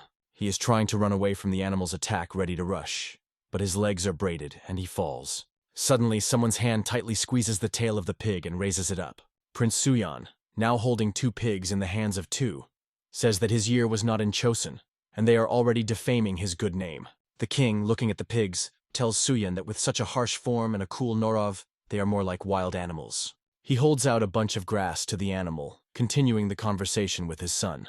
The pig chews grass, and Sejong says that it is terribly hungry. He believes that in the future they will not have to worry about pigs, because they are so large and mobile. And when the animals have already decided that he could be trusted, he orders to submit the most well-fed from them to the festive table. The prince reports that he brought many books, since many of them were irrevocably lost, but most of them are dedicated to agriculture. The king believes that the Ministry of Providence and the tax department will add work. Sejong tells his son that he did a great job and can safely say what he wants to get as a reward. He replies that traveling around the Ming Empire, he noticed something. If they use the same methods of agriculture, then this will undoubtedly affect their lifestyle. This will help solve the problem of unbalanced nutrition, as well as acquire skillful masters. The king meets Ban Kilju. He says that the man has come a long way to come to them, and promises to dispose of to be placed in worthy conditions. The prince believes that a man will definitely come in handy, since his devotion to his craft is undeniable. In the courtyard of the estate, students meet Suyan. The guy believes that Ma Len showed himself perfectly. He replies that being a teacher is by no means the same as being a student. In the hardening of the body, the origin does not play any role. This is the doctrine of the honor of their parents, and nothing more. The prince thinks, was his assistant really ignored due to origin? He knows how to deal with it. He announces that from that moment on, the Lins will teach them differently. Suyan says that this method is called CrossFit. Repeating the same type of exercise, students can get pretty bored, and switching between different ones, they will be able to get rid of depressing thoughts. When he was in the Ming Empire, he came up with an exercise called burpee. The students rejoice that they will finally get rid of the piece of iron. If you do not need to lift weights, then they are ready to perform the exercise at least 100 times. Laughing, the prince says that he is pleased to see them so enthusiastic. After 20 repetitions of the first exercise, jumping through the log, then swings with weights weighing 20 kin, and then squats without additional weight, and all 20 times. Suyan says that they can repeat this cycle twice, relax a bit, and then make another such approach. Pupils are interested. Will this workout end on this? The prince answers in the affirmative and adds that it seems to be approaching a powerful hurricane. Pupils complain that they are tired and can no longer perform exercises. One of them says that he will be sick now. The prince makes a frightened look. He invites him not to restrain himself and continue after he will tear him out. He did that too. The students look sorry, throwing the book on the table. The prince says that 6 months have passed since the beginning of training, but their preparation is still bad. He tells them to open books and focus on teaching. By investing in a useful occupation, they will protect themselves from embezzlement of them in vain. One of the students asks, "Is it possible to read in such a terrible state?" The prince and his assistant unanimously answer, "Of course." The young man is delighted. He examines copies of the manuscripts of the great Chosu Ryan. Looking at a large number of books, he understands that there is a lot of interesting things. The prince says that there are still works of the authorship of Uyan Xun and Yan Zhenqing. The young man believes that he must master this wonderful handwriting. Kronprince notes that the great Prince Zhan Pian would not mind being an ambassador for another time. The young man agrees with him. He really wants to visit the lands of the descendants of Confucius. The royal couple is very pleased with the results of the passing trip. So they already asked if he wants to go there next time? He asks the brothers, "What's the matter?" The prince is interested. Did he see how the body has changed with Sangun He? He is extremely concerned about the weak muscles of Yang Fen. Kronprince adds that such distant wanderings require good endurance and good health. Zhan Pian says his hands are so weak that he will not be able to raise such a mountain of metal. The brothers reply that he does not even imagine how the dumbbells are found. Su Yan adds that his strength has doubled, but he did not increase the skills of calligraphy from this. Zhan Pian replies that he was not interested in calligraphy. Isn't it? The prince promises to help him personally and invites him to training. The new invention of the Kronprince is an artillery gun that one soldier can use. Li Haiyan demonstrates the weapon he created. The shot sounds and the bullet flies into the target. Crown Prince says that his forces are enough to break through iron armor near and go through the skin from afar. The prince believes that he managed to achieve amazing firepower. They do not notice that a person is watching them. Van Zhen asks, "Their spy in Chosun has no difficulties with the mission?" And he receives an affirmative answer.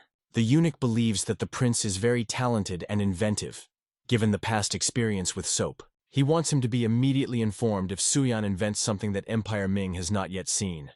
For a written message, he promises to pay 5 linen. And for the drawing of the invention of Van Zhen is ready to give more. The cost will increase depending on the list of details. He believes that it does not matter where the person is in the Ming Empire or in Chosun, when he has enough money. In order to break through the leather armor, it is not even necessary to approach 100 steps, about 180 meters, to the enemy. First, the weapon needs to be fixed on the shoulder, then clamp the chin. But in this situation, an ordinary person will not cope with weight. Therefore, Crown Prince came up with a way according to which the gun can be held between the hand and sideways. The prince thinks that it is very similar to a gun that appeared at Songzhou. A thing appeared, clearly ahead of its time. Su Yan believes that this will be useful for siege and assault. Kronprince is a little surprised.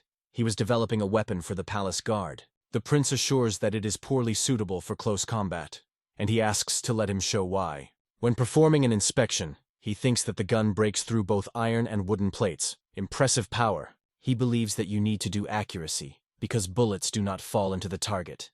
Yes, and aiming is inconvenient. Kronprince did not think that an ordinary soldier could have problems. He reflects on how to reduce penetration and dimensions. He asks his brother, "Are there any other ways?" Suyan is heard a rustle in the bushes, and it turns sharply.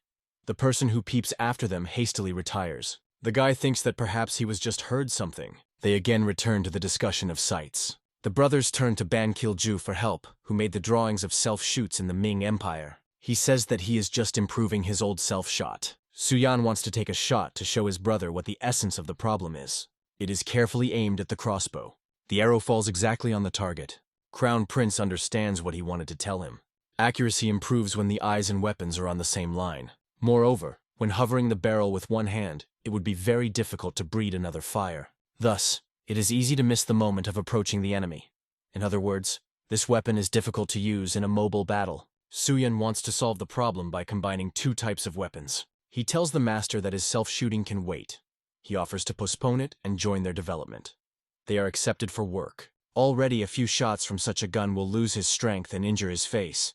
The master offers to stretch the wooden beam back and attach to the shoulder. A metal helmet can be damaged, so you need to change the direction of smoke. He wants to attach a dagger by the end of the barrel in case of an emergency. 3 months later, March 2nd, 1444, the king says that today his sons will present a new gun. He ordered to collect military officials in the palace. Sejong believes that the princes have prepared well. He is sure that their works are not in vain, but he is afraid that their sample will break. Suyan and Li Haiyan are completely confident in success. Kronprince prompts to cook weapons. The soldier pushes gunpowder. Li Haiyan notices that he needs a little more. Then he puts bullets, and again receives a remark that he put too little. The military does not yet understand what is happening. They believe that brothers lack combat experience. Kim Jong-si and Lee Ji-nok silently watch preparations. Kronprint gives the command to shoot. The soldier, carefully aiming, presses the trigger. The shot sounds. Men are talking. The team is heard. Check the target. The goal is amazed. The testing witnesses are unhappy that such a noisy weapon inflicted only one blow. They are perplexed. Where can it be used at all? But Kim Jong with a different way. It is impressed by the fact that the goal is struck by one blow. At this distance, 10 guns will be required to at least touch the target. The team sounds, prepare a long-range weapon. Looking at the gun, men begin to discuss that it is too heavy. An ordinary person will not raise him. The order is again given to shoot, and the soldier presses the trigger. Now there are 2 hits on the target. Men believe that this weapon is useful, but reloading is long. 1 shot of this gun is equal to 3 shots of an ordinary archer. They believe that it is suitable only to make a shot and run away. Even if you lay gunpowder in advance, then there will be no time in a simple battle in a real battle. The king calls the crown prince. He says that this weapon is difficult to consider artillery, and both lose to Luke in speed. Sejong asks his son, what is the scope of their application? He replies that the first gun is not a replacement of onions. To become an experienced archer, at least 10 years of practice is required. However, those who shot now train to use the gun for only 15 days. The king is amazed that the warriors have mastered the skill of shooting in such a short time. The man thinks that in 15 days it is hardly possible to even learn to keep the bow correctly. And in order to start to beat clearly on the target, you need to spend at least 6 months. Crown Prince says that they showed him the skills of those who trained only 2 weeks. And now the time has come for experienced shooters. Kronprint offers Sejong to look at more experienced shooters. Warriors with guns reach a position. The team sounds, the most important. Then the Crown Prince tells them to shoot. After inspection of the target, the result is summarized. 19 successful shots from a distance of 60 steps. The audience is surprised. From such a distance, only 3 out of 10 shots usually fall on the target. And the speed of preparation of tools has increased. The king says that this is great, here he is, the result of many years of experience. Kronprint replies that even an ordinary person can be compared in shooting skill with an experienced archer in just 2 months of training. And now he wants to present the last gun, a double gun. Spectators are perplexed. Isn't this a gun? Somehow big for a gun. They are interested in what shells are used in this tool. Kronprint explains that buckshot is used here. He says that now, together with his brother, they will demonstrate his power to them. A volley sounds. Spectators freeze in shock. Commanders are also shocked by test results. The king with admiration says that with such weapons they will become the power with which they will definitely have to reckon. It can be very effective both against wild animals and in the fight against the savages of the north tormenting their lands. Crown Prince thanks his father for praise. Empire minutes the residents of Vangenia. The eunuch, studying the report, says that they are already a firearm on the shoulder. The man standing in front of him asks, he will command the spy to copy the drawings? Van Zhen believes that you should not do this. Even if their person succeeds, he is unlikely to be able to convey all the details of such a complex device. He believes that the best way to understand something similar is to touch it with your own hands. The king walks in the park with Suyan. He is afraid that difficulties may arise with the mass production of their weapons. He asks what kind of difficulty. Sejong replies that he received a letter from the Ming Empire. The reason for this was rumors about a new invention from Chosun. The emperor was extremely interested in this topic. He wants him to be sent samples as a sign of respect. The king believes that we are talking about their guns. Suyan is surprised at how they managed to know about it. He believes, since the letter says about the samples, then perhaps this is not about the guns themselves. The king agrees that such a probability exists. But if you send them something else, and later they will know about guns, then this can lead to an exacerbation of relations. They can be suspected of intentionally concealing this information. The prince believes that they purposefully picked up the words that way. He understands that the only one who can do this can be Van Zheng. He offers his father to send them 2,000 silver coins as a tribute. Sejong believes that this is too much. Usually they send no more than 500 per year. Suyan is sure that in these circumstances this will be a wise decision. Empire minutes Forbidden City. The eunuch is surprised to hear about the sum of 2,000 coins. The servant reports that 500 of them will bring the third prince of Chosun this year. He adds that a small country from the outskirts does not dare to resist the will of the emperor.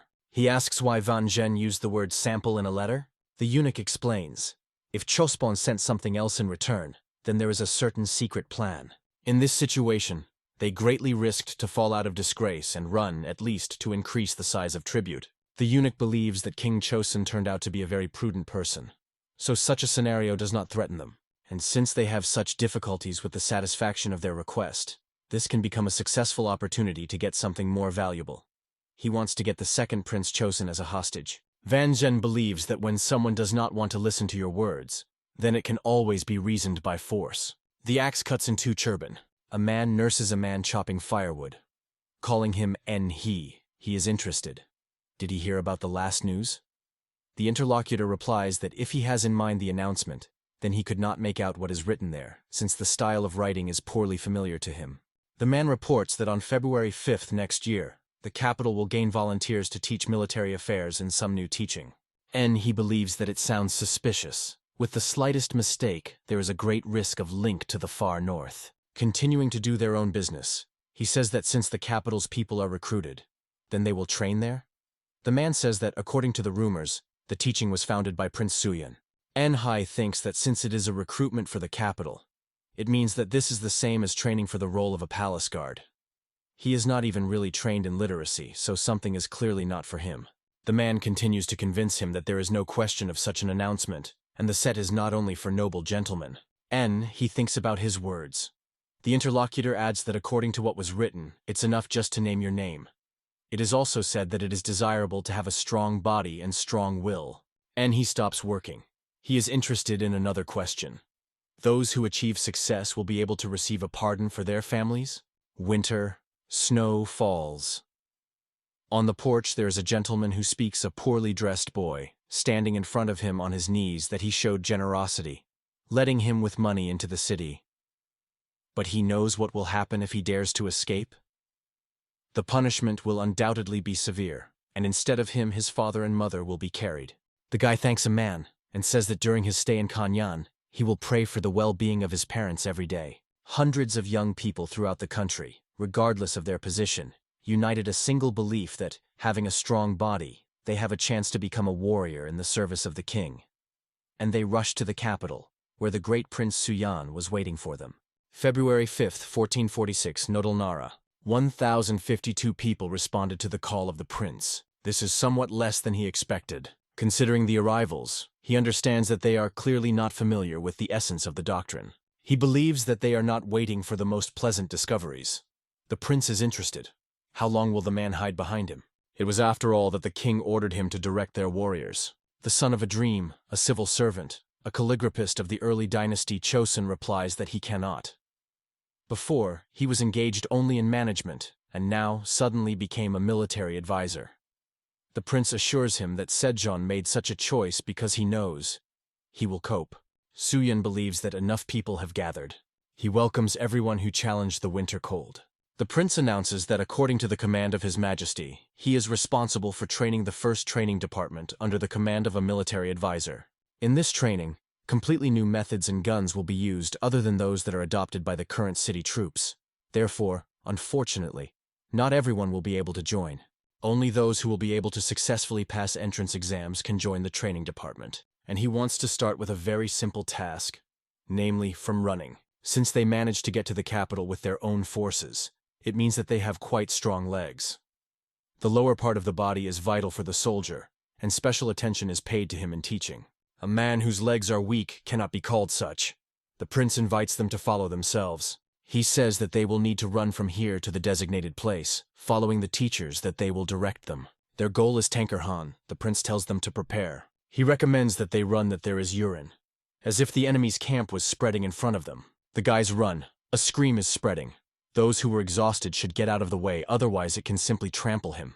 629 people failed the first test. There are 403 guys left. The prince says that perhaps they have already heard about hardening the body with additional weight. He came up with these training as a way to provide respect to his parents, expressed in caring for the body they bestowed. So the second test is to verify the strength of their entire body. The guys will need to perform a bench press, then squats with their own weight, as well as a dash traction, with a weight exceeding their own by 1/5 share. He tells them to approach one in order of line. Ma Elen tells the guy, if he feels that he is about to fall, let him not pay attention to it, and continues. He is trying to raise the bar. Ma Elen gli chiede di non esagerare. Watching how his assistant leads the guy to his senses, the prince thinks that they already have experienced instructors and students who have undergone the main training course, so it should do without serious injuries. The second test failed 182 people, only 221 remained. As a result, a single unit from the remaining volunteers with already confirmed skills went to Mount Namhansen, where a training camp was built for them. They arrived at the destination at night. One of the guys says that his legs are still trembling. The second complains that it is already dark, and if you stay at night in the mountains without shelter, you can freeze to death. The first asks, "How does the brother Han feel?" He replies that the tests were too simple. He would have coped with a greater load, so the following tests are also unlikely to cause him special difficulties. Fortress Namhansen. The prince welcomes the selected guys. He says that this place is intended to reflect unforeseen threats, that they can once overtake their country, and for them it is a crucible, where they are tempered and become real warriors. He reports that dinner is already ready for them, but first they should wash in a bath.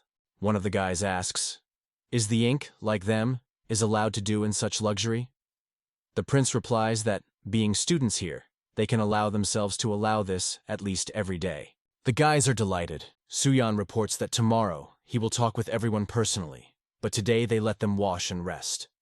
After 7 months of training and practice, they will reach Chamga's status, equivalent to the senior sergeant, and will be able to direct other soldiers. The question is heard from the door, "Is it possible to call the next one?" Suyan, wrapping his hands, thinks that the interview is almost completed. Only 2 of the An family remained. The first name is Han San. He was a slave in Kanvando, so he arrived here in the hope of changing his position, the prince thinks, looking at the modest look of the guy. He asks, "What led him to this path?" He answers, "The master said, if he enters military service, he will be able to free his parents, so he signed up." The prince thinks that he is quite low and too thin. The young man continues to tell that from an early age he wanted to find a way to free parents from slavery. He began to train himself, attaching all his strength to express his respect to them, and in the end, he became as it is now. Suyan understands that these were difficult training. The upcoming training here will also be difficult. But if you make enough effort, the prince can't wait to see how the young man will be transformed. He releases Han Sana. Suyan looks at the list who should go further. The next one is Han Yong Sleep, in the adolescence of Ian He, who was born in 1425. Suyan is familiar this name. He is amazed. Is this the same butcher Han Yong Sleep? Meanwhile, the guy says that he is from Hoan, the Chuchundo province.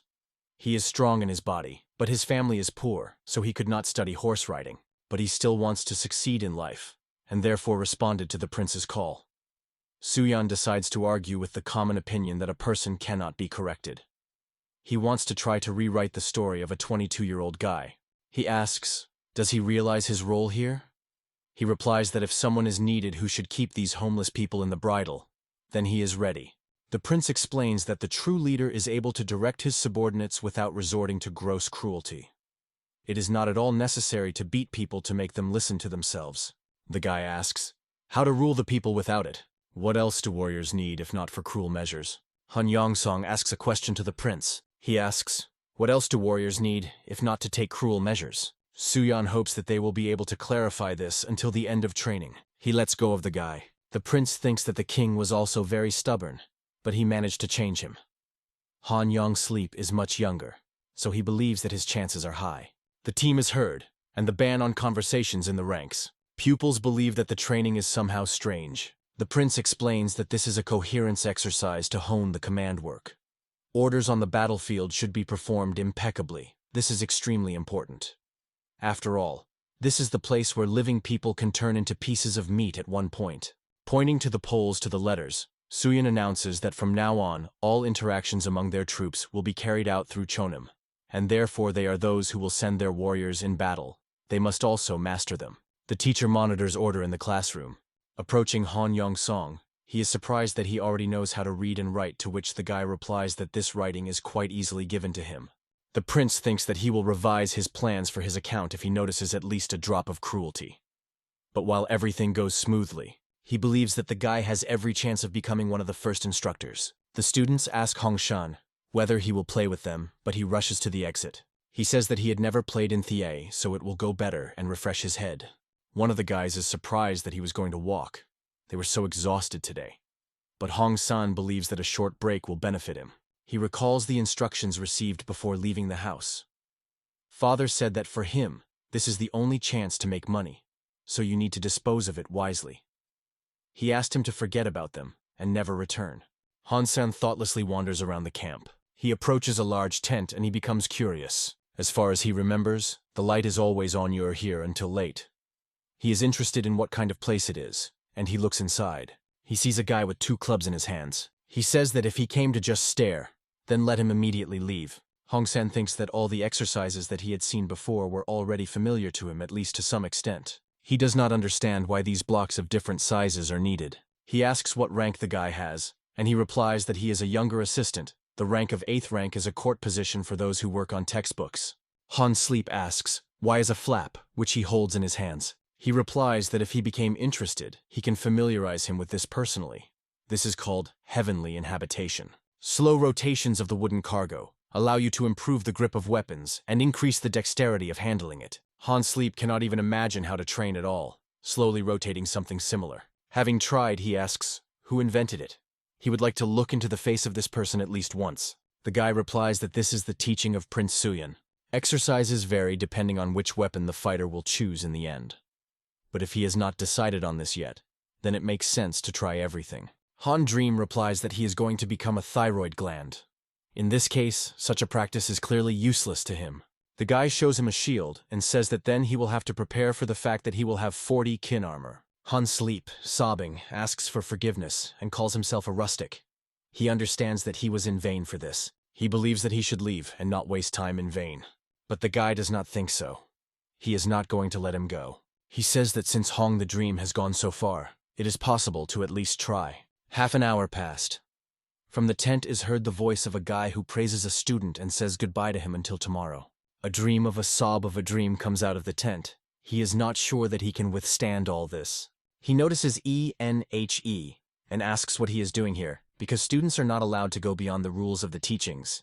He replies that over and over again to repeat the same exercises with weaklings incredibly dreary, so he simply decided to pose a little to himself. Han Sleep asks what is with his hand. Is it really blood? Did he get hurt during training? He says that he seems to be the only one who saw him. He offers to pretend that this was not. He does not know why, but he has the feeling that Prince Suyan is watching him intently. The guy says he will go. He is sure that they agreed. And about the blood, he answers, there is nothing to worry. She is not his. Jan Pien says that he was able to achieve such heights only thanks to the boundless mercy of the king. He asks for permission to demonstrate his successes to the royal complete. He performs a bench press and rejoices at what he succeeds. The king is surprised, because the young man lifts about 140 kin, 84 kilograms. He believes that now no one dares to say that his hands are able to work only with paper and ink. Jan Pien asks for permission to move on to the last exercise. The young prince fulfills the dashed traction. The king says that the first exercise with a load of 190 kin, the second at 140 kin, and the third at 180 kin. In total, the total load was more than 500 kin. The young man replies that although he was quite late for learning, he is pleased that he was given it quite easily.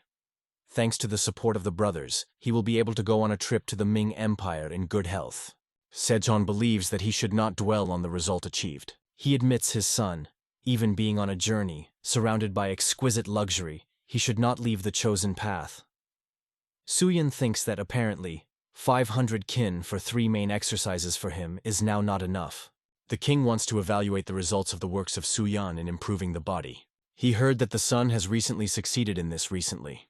The prince thinks that the matter is rubbish. Lately, he was just more poking over the papers than trained. He was engaged only 6 times a week. The guy takes off his clothes, exposing the torso. Mother believes that his body, as always, is simply divine. Suyan says that he always tries to succeed in his desire to express his respect to them. He decides to start the first exercise with a load of 440 kin, 246 kilograms. He successfully raises the declared weight. The second subsequent, with a load of 330 kin, also does not cause any special difficulties. The prince surprised this at first, but the body that he landed in was really striking him.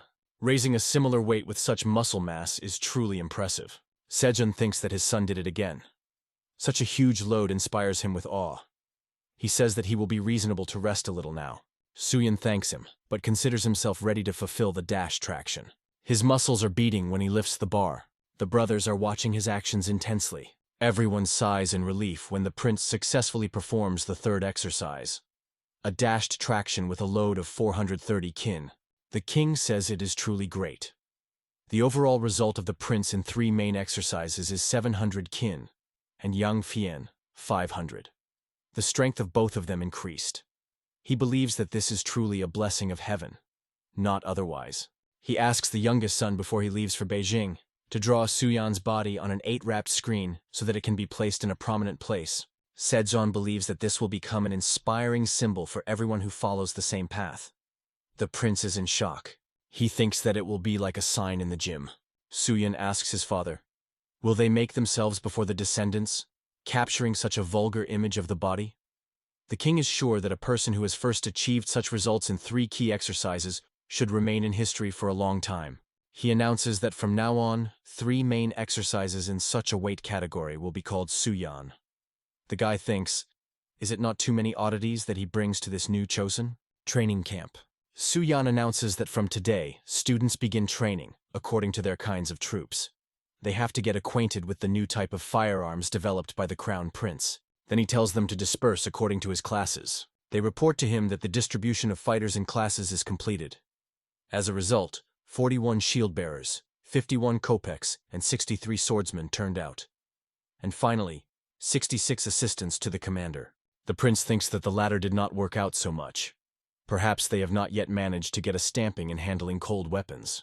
Looking at the falling leaves, he thinks that all of them should properly overloaded in training.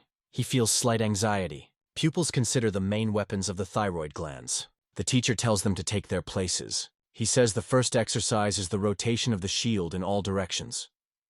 One of the students afraidly asks, does he mean exactly those shields that they distributed to them? The man orders to stop talking and get down to business. The prince thinks that at first it will be very difficult for them, but now it is necessary. They settled on this form of shields for several reasons. Firstly, to increase the protection area. Secondly, for a more successful opposition to the enemy's frontal attacks. After all, it is not known where Ming will decide to try the guns received from them, and sooner or later it will happen. So you should prepare. Observing the training, he thinks that only the strongest of the students can become thyroidists. The rifle could not break through these shields at a distance of 100 steps. They had to increase their strength and, accordingly, weight. Watching one of the guys, he thinks that he will swear every day. And where does it take strength from? He hears the teacher calling this young man by name. The man asks the student, did he consider approaches? The prince recalls his name and is surprised. Is it Honsan? Pupils consider weapons. One of them clarifies, is this a longsword? The teacher answers in the affirmative, but in fact it is Michomdo, an analog of the Japanese Bisento, a 2-handed shaft weapon, the length of which is 2.4 meters. He adds that his weight is about 15 kin. A week has passed since the start of specialized training, and as difficulty increases, some students are out of the way. But for the first significant changes among the remaining, it turned out to be enough for a month and a half. 2 guys eat, sitting under a tree. One of them says that the school here, of course, is quite harsh, but they are fed simply amazing. The second in response is interested in, does he still do not burst from such satisfying meals? Han-san asks, what about himself? They eat without taking off shields. The interlocutor says that there is. The rice here is quite ordinary, but the pork is very good. A friend agrees with him. He believes that if they can eat pork instead of beef, then this is truly a luxury. Han-san decides to go and take a little more food. The interlocutor is surprised that he already ate everything. He replies that the training was saturated, and he needs to properly eat. The prince says that now students are like real soldiers. He recalls that the life of a warrior, as they can remember from the time of the first selection for service, depends on the strength of his legs. They will be given new elements of clothing and shoes, so let them gradually get used to them. He announces that in 2 days they put on a campaign. One of the students asks, what kind of campaign will this be? Suyan replies that they will go along a mountain trail from morning to late at night, having passed a total of 100 li, 40 kilometers. Pupils go in the rain through the forest. One of them says that part of him wants to run away from here and go home. To which the second responds, if he does this, that is, the risk of a collision with mountain raiders, and they can solve. The team sounds to stop. You need to replenish strength. The guys are talking among themselves, exchanging impressions. The prince says that when they drink, let them swallow a grain of salt with water. He adds that they should not worry if their flasks are empty. At the next halt, they will replenish the reserves. The guys believe that the presence of the prince strongly raises the fighting spirit. They continue to move forward, walking one after another. Suyan thinks that a little more than a month is left before training for the role of the instructor. Hon Jong-sona, from the very beginning, considers an outstanding person. But Hong-san first looked very exhausted. The prince is surprised. How did he manage to get stronger so quickly? But this is not only about these two. The rest also changed a lot. The prince is no longer tolerated to demonstrate all this power to his father. September 1445. Empire Ming, Beijing. The emperor welcomes the third prince of Chosun. He says that at first the second prince visited them, now the third. He sees that Chosun passionately strives for enlightenment. And also rumors reached him that John Fen had a talent for calligraphy. The Lord asks, can he demonstrate it? The young man is interested. The emperor wants him to record a certain famous phrase. He answers in the affirmative. He believes that a beautiful letter is always pleasing to the eye. The emperor wants to talk about what he brought them as a gift. He is interested in why they did not use this in the fight against barbarians. The prince replies that as a prosperous kingdom, they fully support the great empire. But they do not consider themselves the right to excessively master. John Pien adds, as a child who should show respect for his parent, Chosun considers himself obliged to show reverence for their great country. The courtiers believe that since they do not intend to use it in practice, it means that they sent unprofitable weapons as a gift. The prince says that be that as it may, but his penetration power is really impressive. These guns are able to punch the armor through. The emperor replies, since he says so confidently about it, he would like to evaluate everything in practice. The soldier is carefully aiming, preparing to shoot. 3 of the 8 shots are amazing. One of the courtiers tells the emperor that the armor was pierced in the chest and abdomen. If she was wearing a person, he would have died instantly. The emperor believes that in comparison with ordinary guns, these require less gunpowder and allow fire to be faster. This is a great weapon. He laughs. They say that the older brother should always be ahead of the younger, but the kingdom of Chonsun managed to create a weapon that exceeds them. He asks the prince, how about sending them 1,000 such rifles per year as a tribute? He is interested in how, in this case, they will fight off the attacks of the whispering Mongolian savages. Therefore, he came here with the intention to propose in return 2,000 liang. At the same time, in the training room of Chosun, the fist crashes into the face of Han Yong-son. He falls to the ground. A prince and another student stand over him. In September 1445, the first dismissal occurred from the post for unworthy behavior. Dragon Cave in a sloping. And Jen, an artist of the early era of Chosun, says that the caves and many statues of the Buddha located along the rocks are indeed an exciting look. He draws the prince's attention to the sculpture carved recently. Jan Pien believes that it differs from others in her novelty. And Jean thinks that it looks like a very bold personification of another aspect of 4 great heavenly kings. He adds, if you go further, you can notice that she is not alone here. The artist says that the face of the statues resembles Prince Suyan. He is interested in a guy who carries out something on a rock. Does he know who created these sculptures? He says that a couple of years ago scammers sold a fake medicine. And they say that the Tsar of Growth himself descended from heaven and punished them. It seems that since then the image of the stone statues of Buddha has changed somewhat. An Jin asks, is this not the funny story that Prince Suyan talked about? He is interested in John Fen. Does he find it entertaining? He is angry and tells him to immediately pick up his words back. Does he want to say that his brother has so many fat on his muscles? The artist asks him to speak quieter so as not to attract attention. But the young man does not want to just stand and look silently.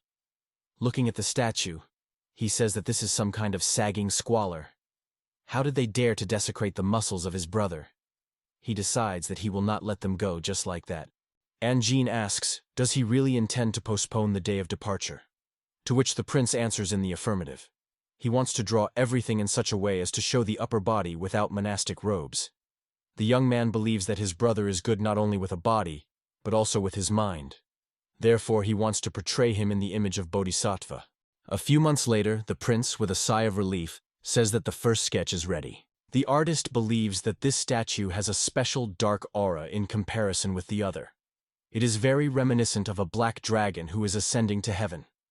Thus, Empire Ming acquired a new Buddha statue called the Muscular Bodhisattva, which became a new attraction of Loyan and inspired numerous sculptors. September 9th, Chunyan. The day of graduation of students. The team sounds, set aside. Then, welcome His Majesty the King. The guys greet Sejong. The king says that, looking at how harmoniously they move, he understands that training was successful. He believes that they will become a model for all warriors and set an example to subsequent generations. In order to repay him to Majesty for his great mercy, they will work until they turn to dust. The students scream in response to his speech. Sejong asks Kronprint to step forward and evaluate how well these warriors comprehend their art. Lee Kiana orders to take a protective construction. The guys execute the command. The next order sounds, to everyone to take their positions. Guys on the hill are preparing ligaments of logs. They cut the ropes, and they quickly kitten down. The thyroidists are preparing to meet a blow. The team sounds to attack. The logs fly right on the guys, but hitting the shields, they change the trajectory. There is a turn of spearmen to demonstrate their skills. The swordsmen are further. Guys do a great job with the task. The team follows. The arrows for the naughty. Aim fire! Now the turn of the City of Arrows. The order is heard to prepare the tool. These weapons were specially designed for a training camp. It can be called an ancient analog of a machine gun. Splocks of fire are visible. The king is impressed by the spectacle. He believes that in the future no country dares to challenge them. The demonstration was crowned with grandiose success. According to the king's decree, some warriors from commoners gained higher status, and Han San received a new name, Yung Bom Su. A man, reading the document, clarifies. Does it mean that the training finally completed? The person standing in front of him replies that His Majesty confirmed it personally. The man says that if this letter is true, then they are really very gifted people. The ignorant soldier is definitely not even. But, nevertheless, they are just newcomers who have no combat experience. No matter how strong and skillful they may be during training, this does not guarantee that none of them will tremble in a real battle. He is interested. Did they train them to endure the winter cold? Let them go a considerable way, but he doubts that the cold of the winter mountains familiarize them well. He reflects that this training set a goal to prepare them for the experience of staying at the front line. The man asks the question, but should they make his contribution to this? The interlocutor objects that mountain ranges in winter are extremely dangerous, not only because of the height, but also because of the starving highlanders. The man says that it is not necessary to send everyone. He believes that 30 people will be enough. Since they have already trained the body, now the matter is for experience. Leaving the room, he adds that he will put one of the locals to them so that they do not break. And if at least one soldier perish, then doesn't this shadow be thrown into His Highness? Their skills must be subjected to severe verification. The man is sure. Otherwise, he will not be able to entrust the North to such warriors. General Lee Ji Nok, who is also called Weather Bon, is also summarized. November 11th, Hamnan, Cayman. The team sounds to welcome the general. Above the place is heard fidelity and strength. Suyan included a military greeting from modernity in his teaching, calling it to the cry of fidelity. The general says, "Welcome to the North." He knows that they went through hard training. However, Hamnan is harsh and extremely inaccurate land, freezing and teeming with bandits.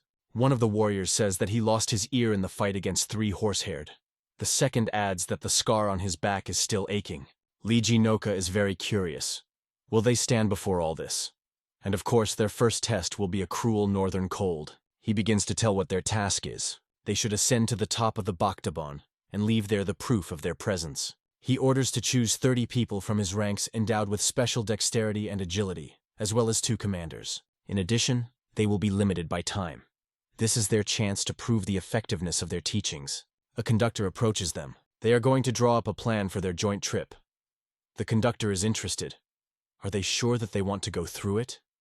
After all, even with the slightest mistake, everything can turn out to be extremely deplorable. But they object to him. When a soldier receives an order, his duty is to follow him. The man replies that he understands everything. He says that so far, they spent only a day in the mountains near the city. However, those places where they go are strikingly different. The conductor adds that even experienced hunters often lose their fingers there, or worse. He is interested. Are they really ready for this?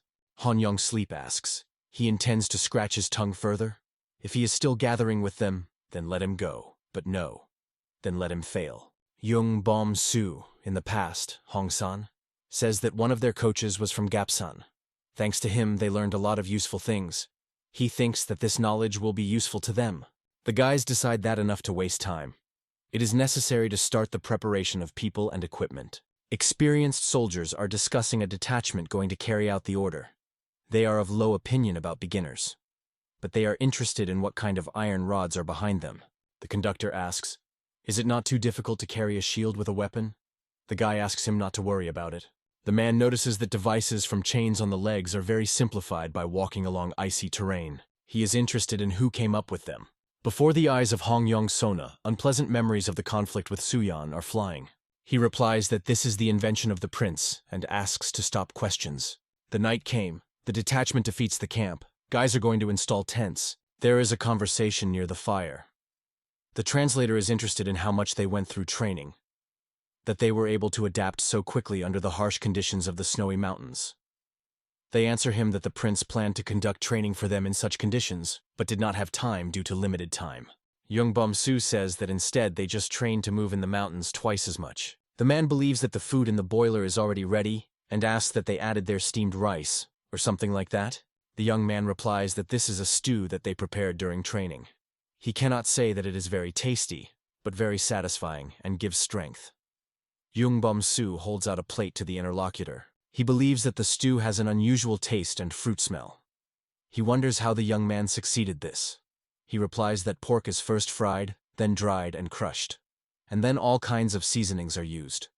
This time he added dried cherries and cinnamon. A warrior is approaching them, informing that they were completed with the installation of tents. The young man believes that 6 guards will be enough. He tells them to break in 2 and take positions from 3 directions, and it reminds that they do not forget the signal whistle. Han Yun-sleep sits alone by the fire. Young Bom-su, coming up, asks, "How is the fire?" He is interested. Is his turn already came up? The young man replies that not yet, but he wants to talk. He asks, maybe Han Yong-song should be slightly kinder to the soldiers. The guy replies that even if they have a common goal, then he is still their leader. If you give slack, then they will certainly take advantage of this. He adds that if Young Bom-su is dissatisfied with him as the commander of the half of the detachment, then let him directly say about it. He replies that he did not even think about this. The interlocutor is interested. Is he not for him like a balibo in the eye? Hong Yong-dream accuses the young man of then reporting to the prince that he left the camp. He asks, was it easier for him to sleep after that? Young Bom-su is trying to object to something, but the guy cuts him off. He says that the time for the change of guard has come, and warns the young man to be careful. Another time, he can first stick a knife into his back. The next day, the detachment continues its way. They reach the top. The conductor says that there are many descents and rise to these mountains on his account, but for the first time he feels so easily here. One of the guys is interested. What is wrong?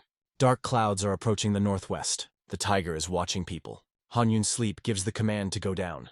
He orders to demolish all tents and prepare torches. He understands that being in the mountains under such circumstances is extremely dangerous. There is a warning commander about the danger of an exclamation. But the guy himself already notices a tiger rushing at him. He grabs the sword and hits the predator that pursuing him in the chest, but he only manages to injure him. Young Bom-su hurries to his aid. Under the blow of a powerful clawed paw, he substitutes a shield. Sticking, the young man slides on the ice. Warriors are in horror watching what is happening. 2 commanders, opposing a huge predator, together with the beast, fall from the top of the mountain. Suyan commands. The second position. 8 repetitions. Touching the heavens with your feet, remaining on earth. 31 repetition. Pupils cannot believe in a named figure. The prince orders to set aside conversations and perform the exercise. The guys execute the team. Suyan says that his legs must be kept straight, and he will wait until they do this. Watching the guys, he counts. Finally, the score is approaching 30 alone. The prince, laughing, asks a question. How many times he was forced to repeat the same number? But the next minute, he asks the same question already in angry voice. Frightened students answer, 60 twice. The team sounds again. The post number 2, 8 repetitions. Touching the heavens with your feet, remaining on earth, 62 repetitions. Young Bom-su tries to rise, not believing that he survived. Han Yong-sleep, who is nearby, lying with his eyes closed, mutters something incoherent. Young Bom-su is trying to bring him to his senses. The guy opens his eyes, but continues to lie in the snow. Young Bom-su believes that they are somewhere halfway to the top. It seems that the branches of trees and snow help to soften their fall. He asks, can Han Yong-sleep go? He replies that his bones seem to be intact and is interested. How many are they already lying here? Yongbom-su hopes not for a very long time.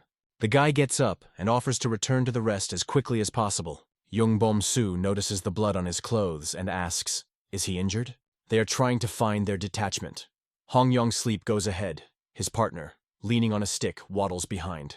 Yongbom-su can no longer go. He tells the guy, to get a chance to increase, he needs to return to the camp within the next few days. So he better go forward, and here he will take a little spirit. Han Yong the Dream turns around, and for some time he looks at him silently. Then, pointing to traces in the snow, he says that the tiger is still somewhere nearby. Is he going to rest despite this? He assures that he will be in order and asks him to go forward. Han Yong-sleep thinks that because of the wound, the young man will still be only an obstacle. He replies that he will do as Yongbom-su wants, and he will go forward, as he said. Han Yong-sleep is leaving. The young man, sitting under a tree and clutching a gun in his hands, thinks it is good that he sent Han Yong-song forward. He waits, because the traces looked fresh. Looking out of the tree, he sees a tiger. The young man did not think that they would face him like this. In winter, the predator is starving, and, having broken up with him, he immediately rushes along the trail of Han Yong-song, so he cannot leave. Carefully aiming, he thinks that you can't dump such a beast, even if you strike with your whole body. But because of the wound, the tiger began to see worse, and Yongbom-su understands that he has a chance. Noticing the victim, the predator rushes forward. The young man, realizing that he will be able to shoot only once, wants to let him closer and marks strictly in the head. The tiger is rapidly approaching. It is already very close, and the young man understands that he cannot cope alone. But unexpectedly, Han Yong-sleep comes to the aid, and together they manage to cope with the predator. The guy, turning to Yongbom-su, says that he hopes that he did not make a mistake when he returned for him. Han Yong-sleep adds that he simply understood. If someone returns later, then this will question his commander's skills. Yongbom-su asks, is he still fraught with a grudge against Prince Suyan? Then in the camp they collided by accident at night, and the young man asked why Han Yong-sleep violates the ban and leaves the camp. But they did not notice that their conversation had another witness. The man, standing beyond the nearest tent, noticed the blood on the clothes of Han Yong-sun. He goes to the prince and demands to immediately expel the guy, because he will handfully leave the camp and gets involved in fights, posing as a military man. If you let him stay, then in the future, he will only throw a shadow on the good name of the prince. Then Suyan hit Kon Yong-sona. The assistant asks the prince, was it really necessary to do just that? This event caused strong unrest in their ranks. Suyan replies that it will help to modify dissatisfaction with the guy, and will give him the time to rethink his behavior. He himself did not want to inflate from this a loud scandal. The interlocutor is interested. Was it not more prudent to limit himself to a strict reprimand? The involuntary witness of their conversation becomes Yongbom-su. The prince says that Hong Yun-sleep is a very proud person, so this most likely would be even more redressed. He would not go so far because of someone else. Yongbom-su hears how the prince explains. He understands how difficult it is to radically change the character of a person in just 7 months. But he is sure that the guy is able to make extremely much benefit from this training. Han Yong-sleep is interested. Why did he suddenly ask about it? He assures that he has long overcome these feelings.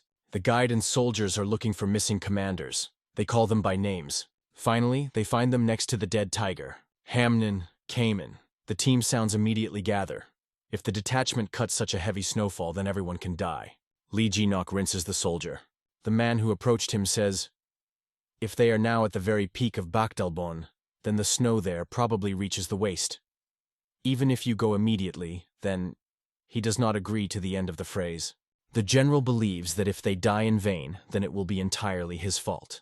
He cannot just wait, fold back. Lee Ji-nok, jumping on a horse, orders to collect those who can ride and know how to survive in the mountains. They should be able to transport 30 people and return here. The general tells the gate to open. But barely the wings opened, as a detachment appeared before him, led by commanders and conductor. They welcome Ji-nok. He is amazed at the fact that they were able to complete his task. Hong Yong-sleep says that they executed the order and left a sign of their presence at the top. They set the flag. He steps aside a little so that the dead tiger can be seen, and he says that they were faced with him, going down from the mountain. He believes that a group of mountain raiders attracted him. They decided to bring the tiger here, and this detained them a little, for which he apologizes. The general hurries. Stepping closer to the dead predator, he is interested in whether the bandits really struck him. This is an extremely difficult task. even if there were as many of them there as them. The conductor replies that he was killed by the commanders. Hong Yun's sleep says that their journey was very pleasant, given such harsh conditions. He believes that this is the merit of Commander Yongbom-su and his competent leadership. The approaching warrior cannot believe that they overcome the beast only together. The general thinks that this is extremely not easy even for an experienced warrior northern one, but a couple of green newcomers coped here. He believes that they have an outstanding talent. He praised the feat of warriors who had overcome the tiger, after which he decided to appoint them commanders to train soldiers. And it was a truly incredible event when the students received such an honorable increase. But the rest of the soldiers reacted incredulously to the fact that they managed to get to the top and return back in just 3 days. Men are talking among themselves. One of them says that with their only talent, it is clearly impossible to argue, with the ability to tell beautiful tales. The second supports him. It cannot be that they together overcome the tiger. And even if, is it difficult to deal with an old animal? Yongbom-su in a voice does not foresee anything good. Says that he studied military art in a training camp, and he was considered one of the best fighters in his detachment. He is pleased to see that they are all full of strength this morning. The soldier standing nearby is scared by his reaction. The young man offers to start training. He says that the training is quite easy, so they should not worry. The soldiers surrounding him demand that he tell the truth. They just staggered around the district and returned back? Otherwise, how they could avoid meeting with mountain raiders. They believe that a book with pictures turned his head greatly, and now he is waiting for a special relationship. The young man tears off his clothes, exposing the torso. Men do not understand what is happening. He shows them a trace of the wound that he received during a clash, asking if they have any other doubts. Although he diligently tempered his body, the scar still remained. If it was even a little deeper, and his guts would fall out. The soldiers silently look at the scar. The young man continues to say that the tiger, of course, also paid a high price. After all, he deprived him of his eyes. And the second bit on the way from the mountain. Men are in horror listening to his story. Yongbom-su confidentially tells them that he heard that it was considered a kind of exquisite food. He regrets that they did not have a chance to learn this wonderful taste. Men consider him completely reckless. He says that if they still do not have enough tooth, then let them take the stick. Those are afraid. Will he beat them? The young man replies that he is going to show them how weak they are. He tells them to approach in turn and try to break through his defense. If he drops the shield or falls, he will award them with a 5-fold portion of rice. His words make men come to life. Men believe that ration does not happen superfluous. They decide to unite and attack the young man. A few hours later, all the attackers lie on the ground. Yongbom-su is interested in, are they ready to follow his instructions? One of the men asks. Does he want to drink with them to start? But the young man prefers to start training.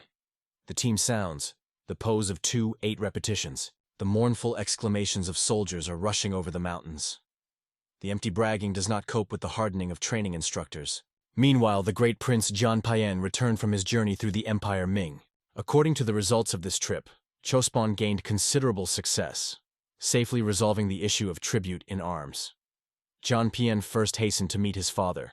The king is satisfied with the work done by his son. Suyan approaches the young prince with a greeting. He is interested in the results of his brother's trip. Jian Pian talks that he managed to talk with the descendants of Confucius about the culture of food and body. He holds out a scroll to his brother, saying that he has a gift for him. Having launched, Suyan sees a picture of the grotto of the Dragon Moon. Jian Fen explains that now they have a special connection with him. So, when he goes to the Empire next time, let him visit this place. He says that he erected a new statue there in his honor. The young prince complains that those sculptures that were there, at the time of his arrival, depicted the magnificent muscles of Suyan with the monstrous excess fat. He could not remain calm, seeing such a plain interpretation. Suyan is interested. Why is his brother so delighted by his muscles? But he is very flattered, and will certainly somehow visit there to look himself. In the courtyard there is a voice of a servant, notifying that someone from the palace had arrived. Suyan, training with his son, is surprised by an unexpected visit. He says that His Majesty seemed to be going to hot springs with the crown prince. He asks the guest that he led him to them. Before him, with tears in his eyes, Li Hongvi, Danjdan, is the son of a crown prince. The son of his older brother arrived at the house of Prince Suyan. When asked what brought him here, the boy replied that he would like to listen to his journey to the Empire Ming. Is it true that the ships there can pass through the mountains? Suyan replies that they can pass along the rivers flowing between the mountains. Li Hongvu asks, how do they manage it? The guy says that initially the first great channel was built by Emperor John D from the Sui dynasty 800 years ago. The boy listens with interest about how the ruler brutally exploited his people, capturing lands along the Wanhe and Zhangjian rivers. Suyan says that it came to the point that people crippled themselves, just not to fall into slavery. GPN Diana, a mentor by education, recalls that the time has come for classes, and Li Hongvazix needs to prepare for the lesson. Suyan notices that the boy begins to smoke. He asks, does his training determine the crown prince? Can he also work out with him a little? The disgruntled man agrees, but asks for no more than half an hour. Suyan invites the little prince to follow him. His mentor is very unhappy, but does not dare to argue with the prince. The guy offers to play in badminton. He asks the boy, does he know that Kronprince is engaged in improving the spirit and body? Li Hong is responding in the affirmative. Suyan explains that the harsh training should be moved only after the adulthood ceremony, when the bones are finally stronger. No need to excessively injure the not yet formed body. Therefore, he developed special exercises that are just perfect for children. The prince throws up the wax up, saying that this can also be considered a kind of training. The boy is delighted with the proposed game. The oxide makes a deep dent on the site behind him. He is not sure that he will be able to play like that. The prince sends a ballon forward again. At first, he trained with Maya Lenom, and therefore put too much effort into the blow. He says that he just stumbled by accident, and invites the boy to try again. The prince easily beats a racket along the stream. The boy beats him back. He considers the game fascinating. Mentor Ji Fi and Diana, who is watching them, believes that these are not equivalent to the lessons determined for His Highness by the Crown Prince. Suyan understands that, upon returning from the sources, the Crown Prince will probably want to check what his son learned. He can understand the desire of a man, because he is also obliged to demonstrate qualitative results. He says that work on his body is also training. If you include a little badminton in the schedule, this will undoubtedly become a valuable contribution to the prince's formation, as it will help him in the future. The guy asks Jifian Zhang, isn't that a lesson? He is forced to agree with him. The prince invites the boy to try to repeat his movements. He believes that if you do not go through all the stages of training as it should, then it will be as pointless as trying to learn all the teachings of Buddhism without comprehending the basic foundations. He invites his son to join them. Hyundon happily agrees. He takes the racket and includes in the game. Li Hongvi is also passionate about a new occupation. Mai Len, standing aside, calculates glasses. The mentor believes that it is time for a little prince to return home. The prince suggests playing a little. The man objects that he is just a servant of His Highness. He doesn't need it. But Suyan is persistent. Li Hongvi, whom the guy drags by the sleeve, believes that this is already too much. Kronprince will be clearly very disappointed to learn that the young prince missed his classes. After some time, the mentor, enthusiastic about the game, gives instructions to the little prince. Suyan believes that today it seems that his guests are pretty exhausted. Madame Yoon calls her son and husband to have dinner. The prince offers her a little to practice badminton. He considers him useful for women. The wife replies that paying attention to improving the body is undoubtedly important, but it is too late and it's time to have dinner. A little later, the smiling Madame Yoon argues with her husband because of a light stacked, and claims that her counting is correct. Will the popularity of badminton be limited only to this? Kronprince tells his son that he heard that he frequent his uncle's house, and at the same time I missed a lot of classes. So today he is waiting for a big catch-up, and it is better for him to prepare for this. The boy says that the time of the lesson is approaching, and Kronprince, with a racket in his hands, checks what he learned. And after Zurit Suyan for developing a new exercise, he did not show him primarily to his older brother. Is it really badminton to become the only allowed drug in Chosun? Representatives of the nobility quickly picked this fashion, but ordinary people did not lag behind them, and thus a new folk fun appeared in the country. The emperor is interested in the successes in the manufacture of rifles and the number of weapons made. The courtier reports that Chosun sent 3,000 and another 8,000 on the tide. The emperor asks, what about heavy rifles? The man replies that the volumes are the same, but because of the weight, soldiers are too out of force, wielding them. In response, he hears the proposal to give them out only to the powerful warriors.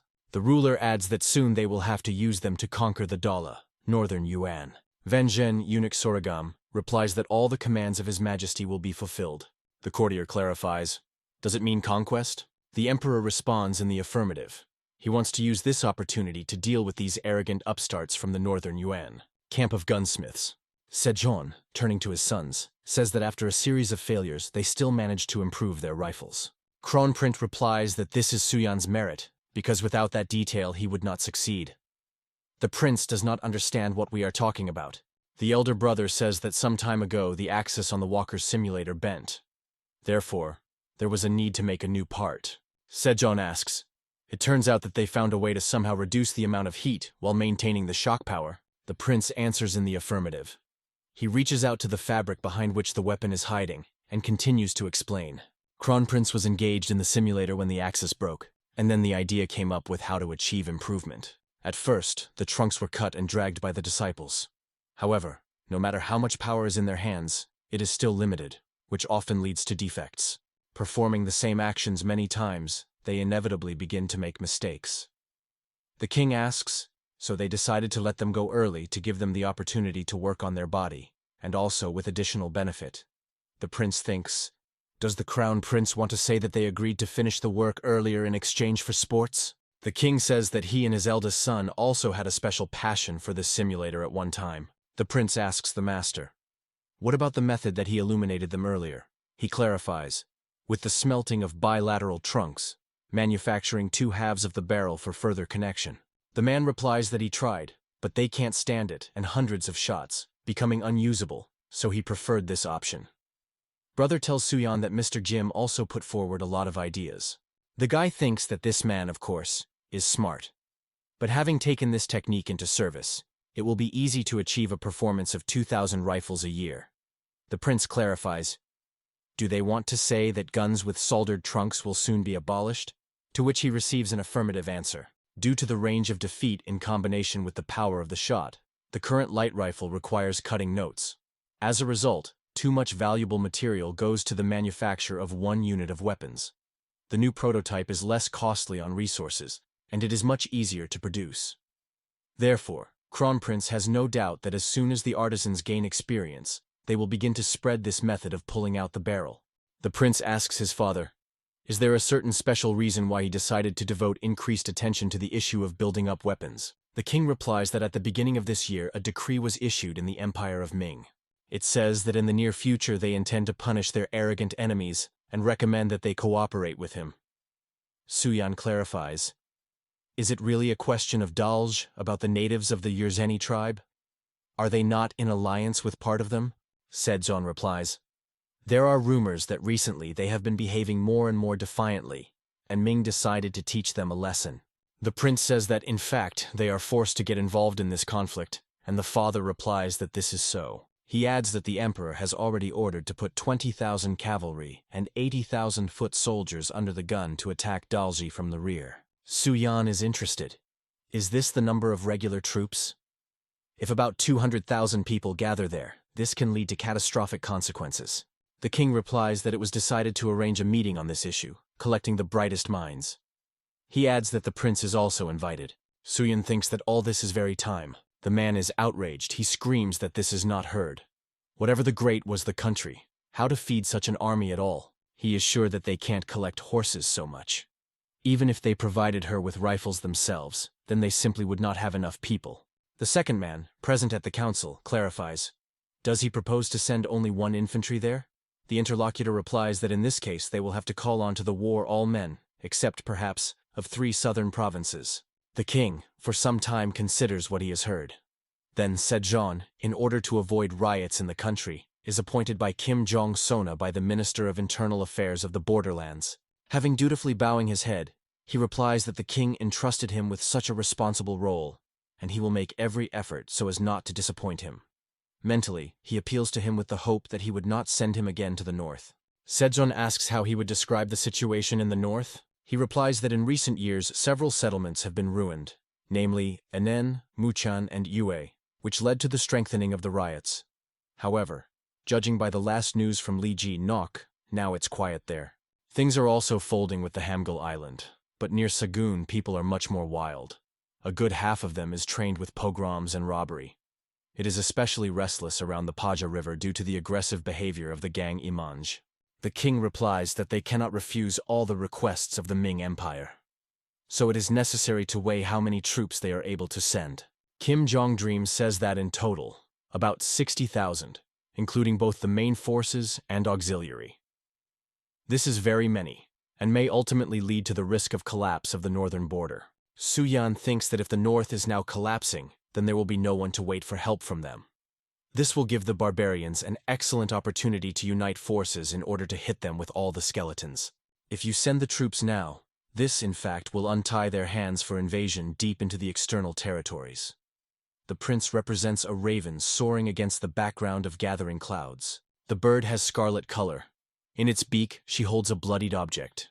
He thinks that their united army is quite capable of walking with fire and sword up to Pyongyang, and then further. Suyan decides to turn to the king. He says that he has one idea. Empire Minutes Forbidden City. The emperor is listening to the fact that the prosperous dynasty Chosun suffered many losses at the hands of Dalj during his predecessors. The courtier continues to read the message. Since the emperor says that he decided to no longer pull with their punishment, they are ready to do everything possible to support him in this undertaking. The ruler asks, they said that they could send 60,000 soldiers. But what does the military ministry say on this? The man replies that given their current situation, it seems that Chosun approached the issue very conscientiously. Above the hall, the emperor's voice, who decided not to find fault with the numbers, flashes. He orders to continue reading the message. He listens how the courtier reads. So they must defeat them and strengthen their rear before joining them in a victorious campaign. The emperor clarifies, what is it about? They answer him that this refers to problems with Imanj. The leader of barbaric tribes recently came to power. His Majesty asks, is this the type to which they granted the rank without any merits not so long ago? What is he called there, Yulyankatai, or somehow in that spirit? Van Zheng replies that the others lost to him in the championship. The emperor calls him a poor fellow. He came to power, but is still forced to hunt with robbery. He orders to convey that they deal with him immediately. The courtier warns him, even if this was only a formality, but in fact this person was erected into the rank on behalf of their empire, and if you allow Chosun to deal with him, this can lead to the fact that the other tribes of Yurchen will rise against them. The emperor thought about his words. The man adds that victory over him can turn his head to the Chons. Van Zhen says that with the advent of a new leader in the army, excitement often arises. If other tribes are outraged, they can simply say that they were not aware of this. He adds that there is another reason why Chosun should be allowed to conduct this campaign. The emperor and courtiers want to hear what he has in mind. Prince Suyan tells his father that they should ask permission to deal with Imanu before joining the battle against Dalj. They can motivate this by the fact that they will not only protect the northern border, but also check for the strength of their warriors who have passed recent training.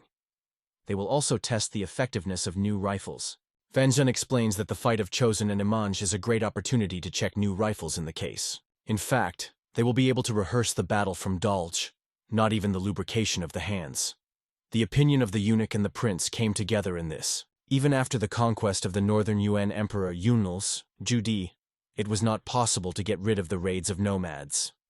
As a result, the third emperor of the Ming dynasty compromised, imposing them with a tribute and agreeing to trade relations. So Masi arose, the horse city. The Ming dynasty redeemed horses from the northern Yuan, thereby weakening them, since this was affected by the life standard of the people there. And now some oddities are taking place in this city.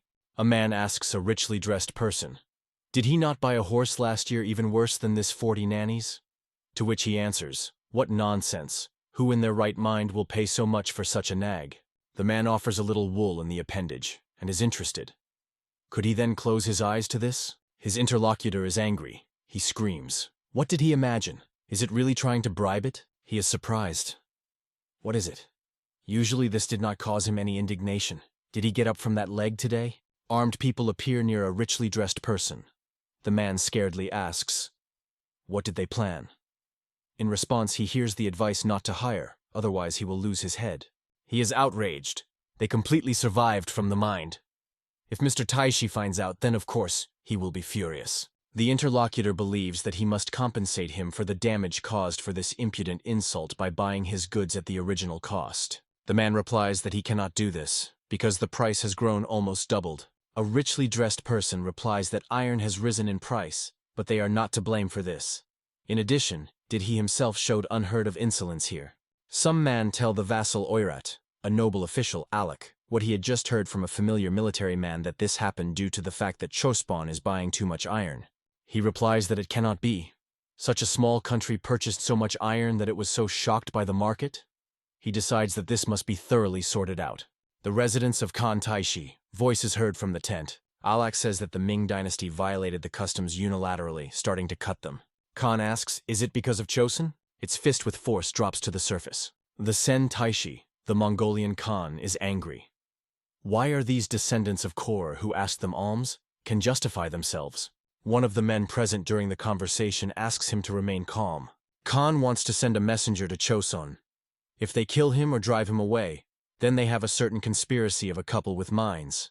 If they accept him with open arms, it means that a chill of enmity ran between them, Taishi believes. A few days later, Hanyan, Chosun. The man reads the message. We, Oirata, are direct successors of Dewan, as well as you, Chosun, receivers of Kor. The ancestors connected themselves with special obligations to each other. Therefore, they are interested in how they look at them to continue this tradition, because they are practically brothers. Suyan is furious. To continue the tradition? From the moment of the expulsion of the Yuan dynasty, not even a century has passed since the Korean peninsula. They annually took with them hundreds of noble girls, enslaved their people as many as thousands, and the losses in the battles of the Great Wall are generally innumerable, because the recruitment of the soldiers there was almost non-stop. Those who actually turned almost the entire country into slaves dare to call themselves their brothers? The envoy standing at the foot of the throne of King Sejong says that recently the Ming dynasty reduces the volume of trade with them, provoking the deficiency of everyday household utensils. As a result, their people are starving and resorting to extreme measures, mastering leather pots to cook food. Suyan thinks in other words, they want to coordinate with them the opening of a new trade route. The courtier, standing next to him, says that it is necessary to tear out his filthy tongue right now. He personally knew 4 women stolen into slavery, who were condemned to the fate of wandering souls. The man believes that it is necessary to accomplish revenge and kill him immediately. Suyan explains, if he kills the messenger, succumbing to rage, this will bring them all only trouble. He is sure that the king has some kind of plan. Sejong tells them to send them 1,000 bags of rice and 50 iron pots. The courtier asks him to drive him away from these vile araples. The messenger thanks the king for such a generous gift. The prince is interested in the father of this decision. He asks, was he already ready for such a turn of events? The king replies that without this it would be too easy for them to convict them in alliance with mines. The prince understands that in this way he covered their rear. Sejong says that he won only a little time for them, since soon they will still find out the truth. They need to hurry to deal with Imanju until that moment. Kanga, North Chosun. The 2 military are talking about the fact that for 30 years they have not seen each other. One of them complains that he is an old man. Military advisor Kim Hai-dream hopes that this is his last campaign. He heard Lee Ji-nok adopted recently developed methods for teaching fighters. The inspector of the Central Military Directorate Lee Jing-soke says that these savages have mainly cavalry, so they will have to reckon with the infantry. The interlocutor partly agrees with this when it comes to steep mountains, but on the middle, Chilmas terrain, the cavalry can just be very effective. As he understood, among them there is a lot of all sorts of rabble, which they gathered, passing through 4 provinces. Lee Jing-sok says that, in the end, by no means every day they have a trip to the campaign. Kim Hae thinks that this wretch will definitely not miss this. For a long time he did not see him, and he is interested in how he looks now. A man is interested in the interlocutor. Is he still not at the wretches with his brother? He replies that he is so hidden in Nachi Bib that it is difficult to find an approach to him. Kim Hae says that the interlocutor himself is like this. Blood is not a water. His brother went a long way in confrontation with the Highlanders, and he heard that his warriors were proud of their commander. The military council is discussed. Sending troops is scheduled for the first day of the 6th month. Lee Jing-sok believes that at least thousands of these savages are overcome. This will not help them much if Imanja survives. He will retreat, regroup, and make up for strength, uniting with other tribes. The proposal sounds to divide the forces in 2 and take them into ticks. Lee Ji-nok says that the right army will remain in Shenyang, sending intelligence to the north. And the left will have to advance to the maneuver from the intersection of rivers and strike east from the current position of Imanj. Lee Jing-sok heard from the leader of the tribe, who agreed to take off to cooperate that the gang of Imanj had already crossed the Paja River and hid deep in the east of Gevon. Kim Hae says that if they do not be able to break them from one swing, then they will be able to retreat and dug even deeper, and then it will be almost impossible to grab the leader. Everything is clear to him with the right army, but the left will have to overcome 600 leagues in steep mountains. He is interested in how much it is at all. Lee Ji-nok says he has a request. He asks to remove 1,000 infantrymen from the forces of the left army. Kim Hae sleeps. Why? He does not quite understand the meaning of this redistribution, because these fighters will not be clearly superfluous. The commander replies that they selected a special detachment of trusted people. He recalls his guys, and adds that they all have experience in a mountainous area. Kim Hae is asking a question. Is he sure that they will be able to lead the troops to the day of uniting the army on time? He replies that he is much more important for them to act immediately as soon as they arrive in place. The interlocutor is interested. He believes that his people will be capable of this by going through such a harsh path. Kim Hae is the commander of the Central Army. The total number of troops is 8,000 soldiers. 3,600 people were disclosed. Lee Jing-sok, commander of the Right Army, horse troops. The total number is 5,000. 2,500 people are disclosed. Lee Ji-nok is the commander of the Left Army, infantry. In total, 4,000 soldiers, 1,400 people were discovered. On June 1st, according to the lunar calendar, the three armies advanced on a trip to Imanj. A man who looked into the distance is reported that Chosen's troops moved across Widge. He is interested in a person who brought this message. Are they already on the doorstep? Crossed the river? He replies that it is. He says that he heard about this 4 days ago, so he has no doubt that they had already managed to cross all the abstract. One group of troops, the cavalry heading for Shenyang, the second, has already passed Widge. And there is also information that infantry detachments are also moving to the north from Kanga. The man says that of course they often robbed and ravaged their lands, but they had never directed such impressive forces in their direction. He believes that the Empire Ming turned away from them. The interlocutor asks, if so, then perhaps they should immediately retire from here and take refuge better. The man screams, who will he expose himself then if he immediately takes away by holding his tail? If he runs away from them now, he will immediately lose his current status. He thinks, even if you plan a retreat, you first need to show off to the public, pretending to be held worthy. But he must have time to gather under his beginning the scattered tribes of Yorkin before Chosen gets to him. Since his elevation, he was in battle only once. But if they manage to repulse Chosen at least in one battle, then this can contribute to increasing their power. The interlocutor asks, how can they be? If they do not retreat now, they will soon be completely surrounded. The man asks, pointing his hand forward. What does he see in front of him? From here to Kanga is only continuous steep mountains. He is surprised that someone thought of sending troops in this way. He believes that you cannot worry about the infantry. The man thinks that the first thing they should worry about now is cavalry, and not those guys who are approaching from the side of the river. A group of soldiers walks. A guy with a bandage in the eye scolds an Imanj, because of which they are forced to cross the mountains into such a distance. He says that it will be necessary to cut it into 256 small pieces. Yongbom Su is surprised by such an exact amount.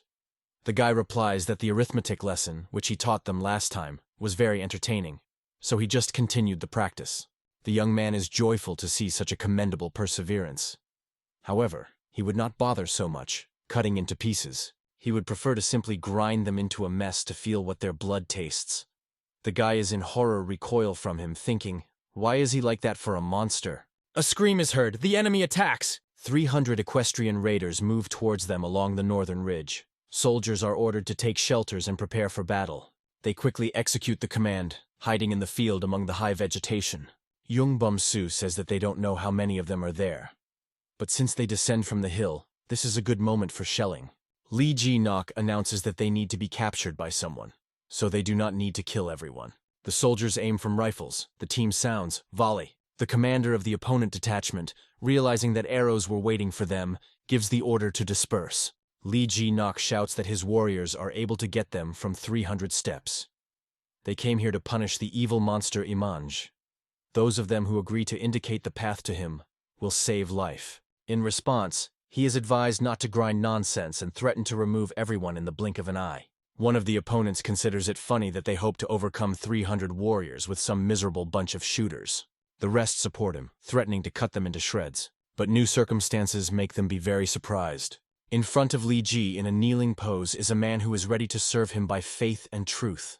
He believes that if it were not for the evil tyranny of the Imanj, they would not have to connect banditry. The general is interested in whether he understands correctly that the road through the main tract takes 3 days, and 4 through the mountain path.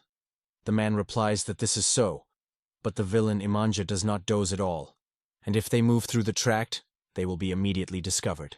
Lee Jinok says Young Bom Su. If you form a detachment from especially clever soldiers, you can overcome a mountain pass in 2 days. He tells him to collect all the fastest. A man warns that they use this path only when they are in a hurry. The road is not easy. He laughs that for the incomparable army of Chosun, this will be the same test, which is furious to the young man. Lee Ji-nok says that 2 days later they will reach the main camp of Imanj and gives the command to be advanced. The man decides to introduce himself. His name is Zhang, and others understand that he is from Chosun. Around the same time, the positions of Li Jing-soka are on the positions. The rider says that another horse broke his leg, which should be expected from such a time of year. This is clearly not the best period for mass military transitions. The second believes that do not rush too much. Even if Imanja tries to slip away, in the end he will still wallow in the mud. Li Jing-sok believes that the left army has no better things no better than them. He thinks why only his brother took over such a painful burden. The man believes that there is no honor in this, and calls his brother a stupid stubborn.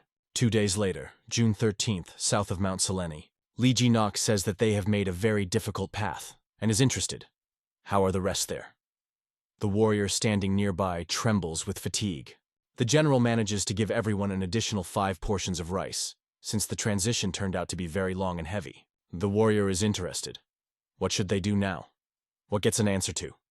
First, you need to wait for the arrival of the rest. The man says they are too stretched, so they can very soon notice them. The approaching soldier notifies that they have a big problem. The bandit that they used as a conductor disappeared. They willingly led to his skilled game. The warrior believes that he is already on the way to Imanj, so it is extremely dangerous to stay in place. The general replies that now there is nothing to be done. He gives an order to prepare for the transition. Imanj gives an order to feed the horses properly, equip them with all the necessary and be ready to leave them at any time. He considers it annoyed that the sorghum and barley will have to be abandoned. The warrior shouts that the Chonsvets have already occupied the slope. Imanj replies that the horse would not be able to climb to the top of the steep mountain, but he already sees that the enemy is very close. Ahead of the infantrymen are shield-bearers, among whom is Chon Bom Su. A man is perplexed.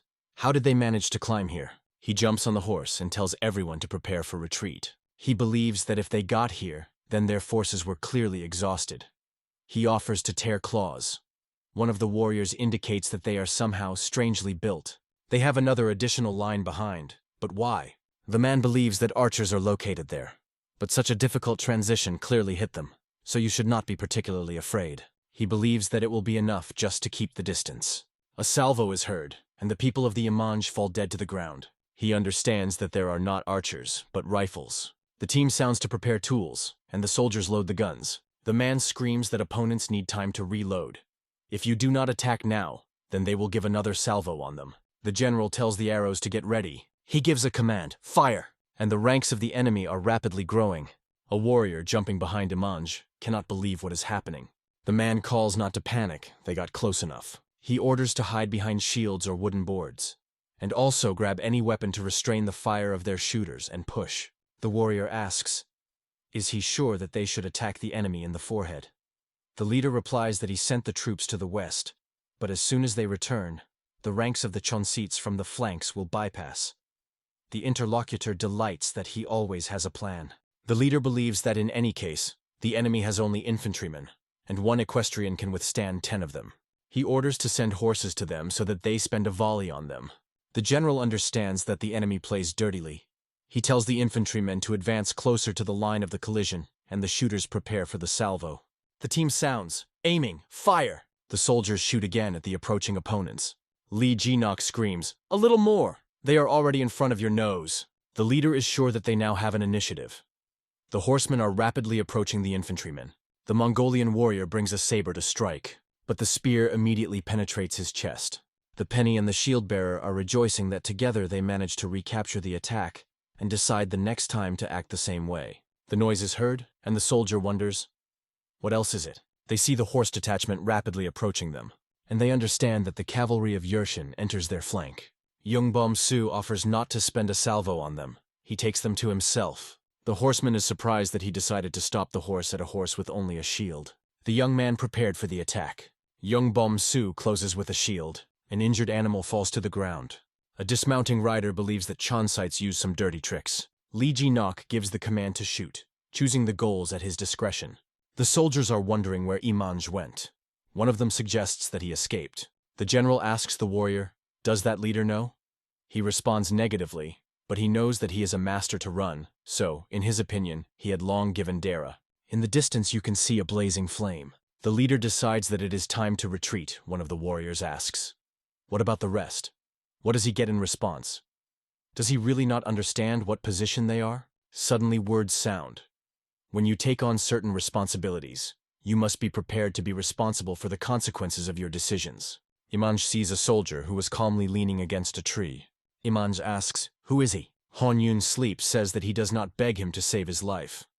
If he was about to do so initially, then it was worth doing it, standing next to his dead soldiers. On the ground are bloodied bodies. You can hear the command, "Sharply a step." The horseman says, "If they put it on, they will again be ambushed."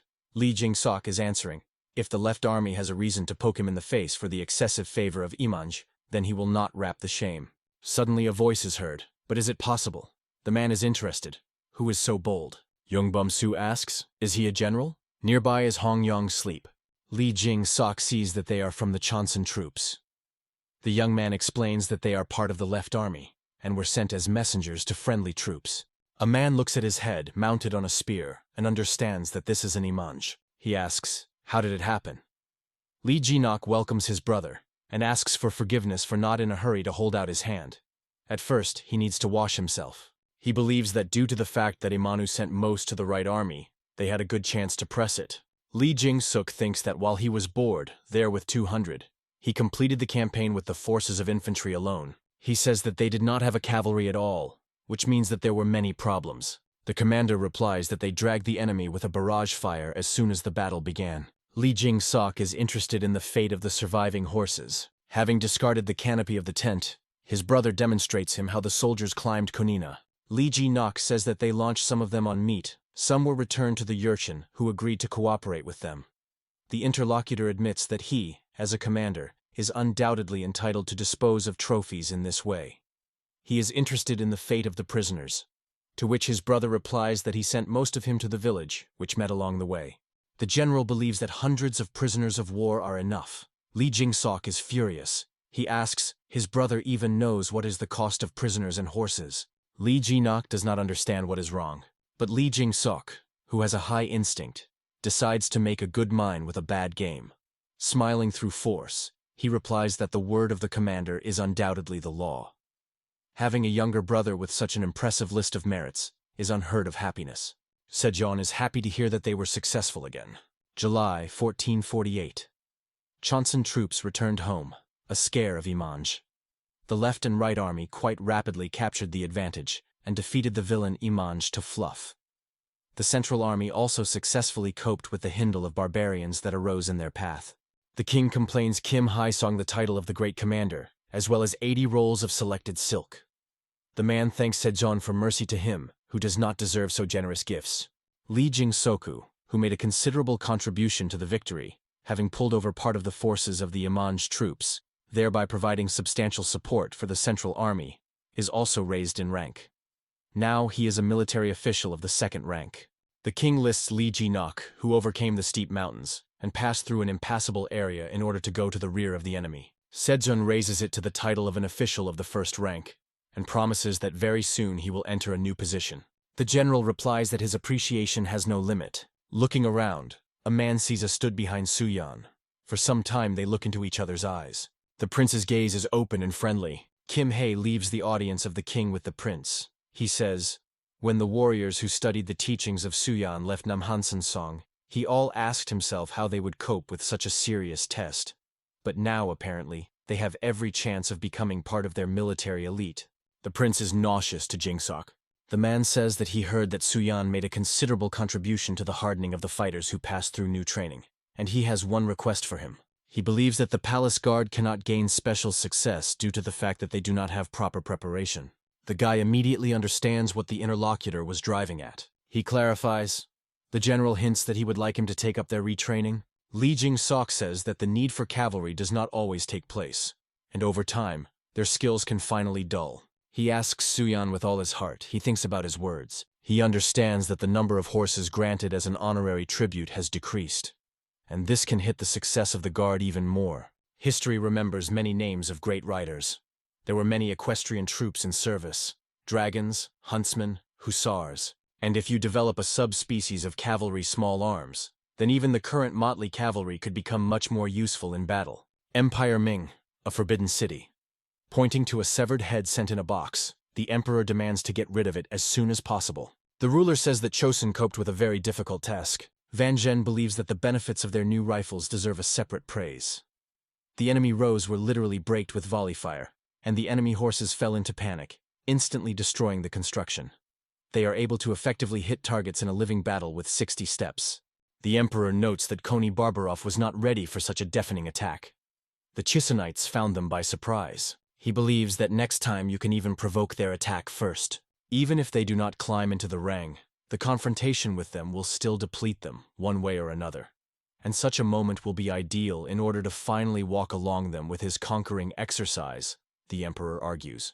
The courtier asks for permission to make one request. He says that Chosun's experience clearly proved the usefulness of new guns, and it would be very prudent to first teach their warriors to possess them to fully before proceeding with the conquest. The emperor asks, what will happen if one of their soldiers is captured? Will they not be forced to direct their own weapons to them? The eunuch believes that this request is quite justified. To get used to the sounds of shots, every soldier must personally make at least 10 shots. The courtier mentally scolds the eunuch. 10 shots, and immediately into battle. Did he think to save on gunpowder in order to appropriate the remaining funds? The main camp of Asen Taisha. The angry screams that reproach Chonsons are heard, and threats addressed to them. The saber dissects the air. Khan asks a person standing in front of him. He needs his head only for beauty? What did he tell him? Having put the blade to his throat, he says that the envoy had to go to Chosun and agree on everything with their king. But in the end, he so easily led his nose towards their handouts that he returned, without agreeing anything.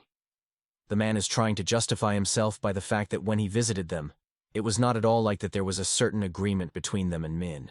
The man standing behind the Khan asks him to calm down. Taishi tells the messenger that he will die. Having lowered the blade, he adds that once he had already deprived someone of his life by negligence. But the fate of Alec will be decided depending on his merits in the upcoming war. And if he admits at least one more mistake, his blood will paint the earth much earlier than Chonskoy. He, falling on one knee, promises to wash off his sins with the blood of enemies. Taishi believes that King Chosun is not deprived of his mind. He had already managed to take a bit with mines, and they even managed to deal with Imanj. Now he believes they are aiming at them, but he will not allow them to get away from retaliation. Khan tells everyone to prepare. He is going to go to Khan. Taisha believes that they should unite forces with the Golden Dynasty of Kublai, the descendants of Genghis Khan. When asked whether there is any news from Khan, a man surrounded by the attention of 2 women replies that there is no. He really hopes that they will be able to smash the Minsk villains into fluff. Khan says that if the world could be affected by the power of thought, he would have long broken their filthy emperor into pieces. But now they are in such a situation that they do not even fully understand what kind of weapons Chonson are used against them. These are some iron long poles. The interlocutor is interested in his words. Taishi says that while he himself knows little about it, but in recent years they have launched some strange weapon. He orders Alec to show the drawing. He demonstrates the drawing of the gun. Bukwan Keshik, Khan's personal guard, is interested, and warriors with such weapons do not accidentally carry the fuse with them. Alak replies that it is. It is quite long, and they stick it into the upper part of the weapon. The man says, "Here is the answer to you. This is a firearm." He recalls that this was launched both with the crushing of their lands and in other conquering campaigns. Taishi believes that this is simply unheard of. In fact, we are talking about a portable gun, which is able to carry in his hands only one warrior. He heard from the elders that the penetration power of the iron balls that they shoot, stronger than a shot from a self-shooting. In addition to penetrating power, these things are, in fact, a figurative artillery, so they make a rather loud sound when firing. During the conquests of the Song dynasty, the sounds of such guns were like the rings of thunder. This caused many problems with horses, as they were very scared. Taishi is interesting how loudly noise such a small gun. The man says that the voice of one person may not scare anyone, but if a whole 1,000 is together, their common cry will be quite capable of shaking a whole plain. He invites him to guess how their horses will react, hearing a one-time salvo of thousands of such guns. He believes that this will be like a thunderous retire that shakes the air very close. Taisha asks, "What if the weather is windy or rainy?" The interlocutor replies that now he knows why they do not like to attack first, and sit out behind the walls of their stone fortresses in the rain. Khan believes that if the problem is only that the horse is scared of loud sounds, then you can simply plug your ears. The man says that this will nervous, making her less obedient. He scolds the rummage, and believes that before his insides will burst, then they will come to something sensible. The woman silently dealt with her business, listening to their conversation and melting the stove. An explosion is suddenly heard, and it is thrown by an explosive wave to the side. Alak scolds her. Who puts wet logs in a roasting? Doesn't she know that they can shoot? The Khan, thanks to his words, has a certain thought. He is surprised that he did not immediately think about it. It's just like during the reprisal of Khan Kubilai over the Zhen dynasty, when they blew up a bamboo to scare away wild animals. The man asks. He wants to say that there is wood that can explode when burning. He begins to speak, but at the same time still reflects on something. The interlocutor cannot be patient to get an answer. Taisha tells Alec to get bamboo. He bows and answers. It will be executed. The man asks, all they need is to hit mines the first? Khan answers, not quite. While he is busy showing a mine, Khan will strike the chansets. On guard Kanyan are 3,000 warriors from among the guards. 1,000 of them enters the service only 10 days a month. They are called Sanban, senior guard. The remaining 2,000 are called Kaban, junior guard, and carry the service tirelessly. They earn a living doing black work and various instructions. Prince Suyan asks. They want to say to him that this is true, even if you collect all the soldiers available in the capital? But here, after all, 400 will not be typed, he complains. Kim He says that they did not convene everyone, and besides, many could not appear, hiding behind apologies. Suyan replies, if the guard adheres to such orders, then the question arises, what is happening in their country? The interlocutor agrees with him. To see the guards with such and is really depressing. The prince tells the soldier to expose his blade, and he tries to fulfill his order. But Suyan is able to quickly master his blade. He is surprised by his weapon, because according to the charter, the length of the blade should be at least 1.5 elbow. He asks, where did he get this sword? He replies that he took him at home from the kitchen. They were so suddenly convened that it took him a little by surprise. The prince angrily squeezes the blade handle. Enraged Kim He shouts indignantly, how did he generally undertake to drag this battered collapse here? He considers it unacceptable. The salary of those who are not able to contain their equipment and the weapon in the proper form will be cut. He completely shares the views of the prince. Their minds and bodies rusted through and need a noble cross. And let only someone not be able to overcome her. The next day, a white sandy beach at the Yanchkvar crossing. The prince asks the advisor to Kim Hai Sona, who are these savages? He replies that these are representatives of the northern tribes who were attended by Imanj. As he heard, they arrived to express gratitude to them. His Majesty ordered their power to demonstrate their power. Suyan asks that they can show them when it comes to training guards, whose skills are not even pulled to the average level. The advisor believes that there is no reason for concern. There are enough of the wild steppes for his guys. He is sure that even ordinary workouts will look in the eyes of the detachment, at the head of which is the Manchiation of the Chunshan from the Odoli clan, a member of the Herchigenya alliance, is very impressive. The leader himself at that time says that King Chosun is famous for his generosity, expressed by gifts, but to demonstrate to guests the training of his cavalry is something that he certainly did not expect. His companion believes that there is nothing to worry about, while Chospan in their right mind. You cannot be afraid of the threat of invasion of them on their part. Manche Chunshan believes that this is just a showdown to dump them from the idea of hunting with robberies on their borders. He believes that, judging by the appearance of their commander, this is a completely experienced military leader, which gives the case of believable. He recalls that the king who founded Chosun, Li Sli Ge, was famous for his skill in onions and was an outstanding commander. The interlocutor believes that the prince is a spilled dream Ge. Manche Chunhan thinks that they can see this if they observe them for some more time. The great Prince Lim Yang, the fourth son of the king of Sejong and Queen Sokon, says that he did not spare himself in training, hardening his conscience. He explains to the soldiers that he will first show them the simplest foundations. And even if this is not on the shoulder, they are not worthy to be part of their cavalry. He tells them to watch carefully. Limjan jumps on a horse. He makes the horse jump over the barrier. Then it shoots in 3 arrows from the bow. All of them fall into the target. He says that now the soldiers have seen everything and will be able to repeat. There is no better way to confirm their understanding. Guys are in shock. And he considers it basic foundations? Lim Yang says, if they cannot cope with this, then there is nothing to encourage them for. But warriors behave extremely awkwardly. Suyan and Lim Yang are watching their attempts to repeat the actions of his younger brother. The young prince is sure that he even coped even in childhood. Suyan thinks. He found to whom to lie. Suyan demands attention. He says that now it seems to them that they are weak. However, the power streamed in them once before. They softened due to neglect of training.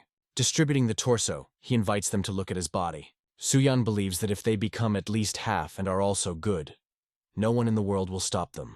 Encouraged warriors are sure that since the prince was able to, then they will be able to. Manche Chunshan, watching what is happening from the top of the cliff, believes that students are just leather and bones compared to the body of the prince. His companion confirms, they are too miserable. He is sure that there is nothing more to look at. In the evening, in the tent of Manche, Chunhan is exchanged by his opinion with their accompanying people, who believe that the skills of the writer who taught students surpass even many of their writers. One of the men says that it seems to be the king's son, and if he replenishes the ranks of the military leaders, then this can become a threat to them. Their leader believes that the prince's body really looked very impressive. His close one says that this is not a joke. The guy owns the bow no worse than the legendary Dream of Gay. Manche Chunshan asks, do they remember Gabelcho? Looking at the burning bonfire, he clarifies that we are talking about a special detachment of formidable warriors under the leadership of whether the Dream of Gay. Many leaders, including Montium, were brotherly or stood under his beginning, united in the face of a common enemy. And if Chospon revives this tradition, raising a new generation of Gabelcho, then they may very well try to impose their power to them again. And since they were allowed to look at their teachings, this is by no means an empty threat. From the entrance to the tent, a voice is heard, notifying that a guest came to them. Bukwan Keshik, Khan's personal guard, says that he arrived on the orders of his master. He heard that Manche Chunhan went to Chosun. The leader replies that it was flattered by the fact that Khan needed something from such a small person like him. Bukwan Keshik replies that it can hardly be called that. And then the man notifies that they would soon attack Chospon. He explains that they stained themselves by entering into a conspiracy with the Empire Ming. One of the men present at the council says, in order to contrast at least something, they will need at least 10,000 soldiers. Bukwan Keshik replies that they already have 40,000, and this is more than enough. There will be enough of them, and 5,000. And since they were there recently, he will ask them to share information about how they are there now. He is interested in the state of their weapons, defense fortifications, the troops themselves, everything related to this. Manchiation of Chunshan replies, if such a will is Khan, then he dutifully subordinates. He adds that Chosun sent 20,000 soldiers to pacify Imanj. However, due to the discord, not all the army took part in their organization in an active battle. In their lands, the Chonans had a hard time. In their ranks there were many lagging behind. Manche Chunshan says that they saw it all themselves, since they helped them as guides because in fact the king invited them. The book Keshik is interested in. How did the Chonan people manage to defeat the Imanj with such a draft? The leader replies, there are rumors that Imanj was tormented by a strong fever, which is why he could not retreat in time. He lasted in this state for 4 days, only thanks to his resistance. The guard believes that picking up a fever in the summer is a great failure. Manchiation of Chunshan adds that at the moment he will not be able to provide the requested 5,000 soldiers. The letter Keshik is sure. If he connects all his tribes, then they will probably have enough to collect so much. The leader replies that he is right. You can't argue with this, but he has one problem with his uncles. The guard clarifies. Does he mean Pancha, younger brother Muntama? He has recently died. Did this really cause some excitement among those who were devoted to him? Manche Chunshan says that they lost all shame. He barely holds on to not drive them away as soon as possible. Bukwan Keshik decides to entrust him with the role of auxiliary troops and supplies, but he should not even think about the share of trophies. The close leader thinks that this is a big blow to military pride. Manche, the Chunshan agrees, but he hopes that in response to his limiting honesty, Khan will also not conceal anything from him. He asks, all this campaign is only to take the eyes? The interlocutor considers him savvy. 40,000 under the command of Taisha, and the same amount under the leadership of Khan, will attack at the Chosun and Ming simultaneously. The letter Kashik leaves, throwing goodbye that they will wait for them with impatience. The close leader believe that they again want to step on their throat. Manche Chunhan tells him to cook a horse to him. He urgently needs to at Chosun. Standing at the foot of the throne of King Sedzon, the leader says that recently the personal guard of Khan Keshik Bukvan came to him with a message. He announced his intention to go to Chospon a war, and ordered him to join their army as auxiliary troops. In addition, apparently, they plan to attack the Ming Empire at the same time. Sejong says that since he knows about this, he agreed to participate in this war. The leader appeals to his mercy, and says that he was forced to bow his head in front of the messenger of Khan at that moment to survive. As Suyan managed to understand, if they do not obey, then this will turn into a war for the full destruction, which will expose Chosun the risk of total ruin. Kim Hin Sleep tells the king that in that unlikely case, if Jurjani unite with the North Yuan, this can lead to the formation of a grand army. As soon as they build up strength, it will be extremely difficult to stop them, even connecting the most experienced commanders. Sedzon turns to Manche Chunshang. It turns out he told them about it because he wants them to take them under their defense in the upcoming confrontation. He asks to try to understand him, because the life of his relatives at the stake, as well as Sejong in his rule, he first of all takes care of the good of his people. The king offers the details to discuss later. In the meantime, let the leader come back to himself and continue to pretend that to prepare to fulfill the request of the book. Kronprint, Prince Suyan and Minister Kim Jong with he is waiting at himself. The minister believes if the tribes of the northerners are drawn into this war, then it will be very difficult to finish it. Sejong asks. He hints that it is worth considering the option of defeating mines. Even if you do not talk about a crushing defeat, they will suffer a clearly bad damage, Kim Chen Sleep suggests. He suggests that, perhaps, Yurkin found a certain way to counteract their guns. Sejong carefully listens to his speeches. Kronprint believes that they can think a sudden attack during a rain. Although an experienced military leader will not start from something so inconsistent, the king is sure that having strong troops at his disposal, any excitement can be repaired. He tells Suyan to focus on training Yang Gaps, a soldier who served in the provinces of Pyongan and Hamgyong. He orders the minister to hold a review of the troops that will be sent on a campaign, and then go to Shanyan. The horsemen expect the order of the military leader. Khan Taisha, turning to them, says that, according to his assumption, people gathered here are united by a common resentment against the Ming Empire. He himself is eager to tear the throat to their false emperor for all oppression. Khan says that they have already forgotten the exploits of their great ancestors and dare to neglect them dismissively. Standing in front of a numerous army, he believes that they are no worse than ancestors who once overcome many barriers, and as a result of those who managed to gain a foothold on the central plains. Distributing the blade, he says that the first place on which they will strike is the Gate of Tiden. Taishi himself will attack them. Khan's troops are already ready to invade Chosun from the east.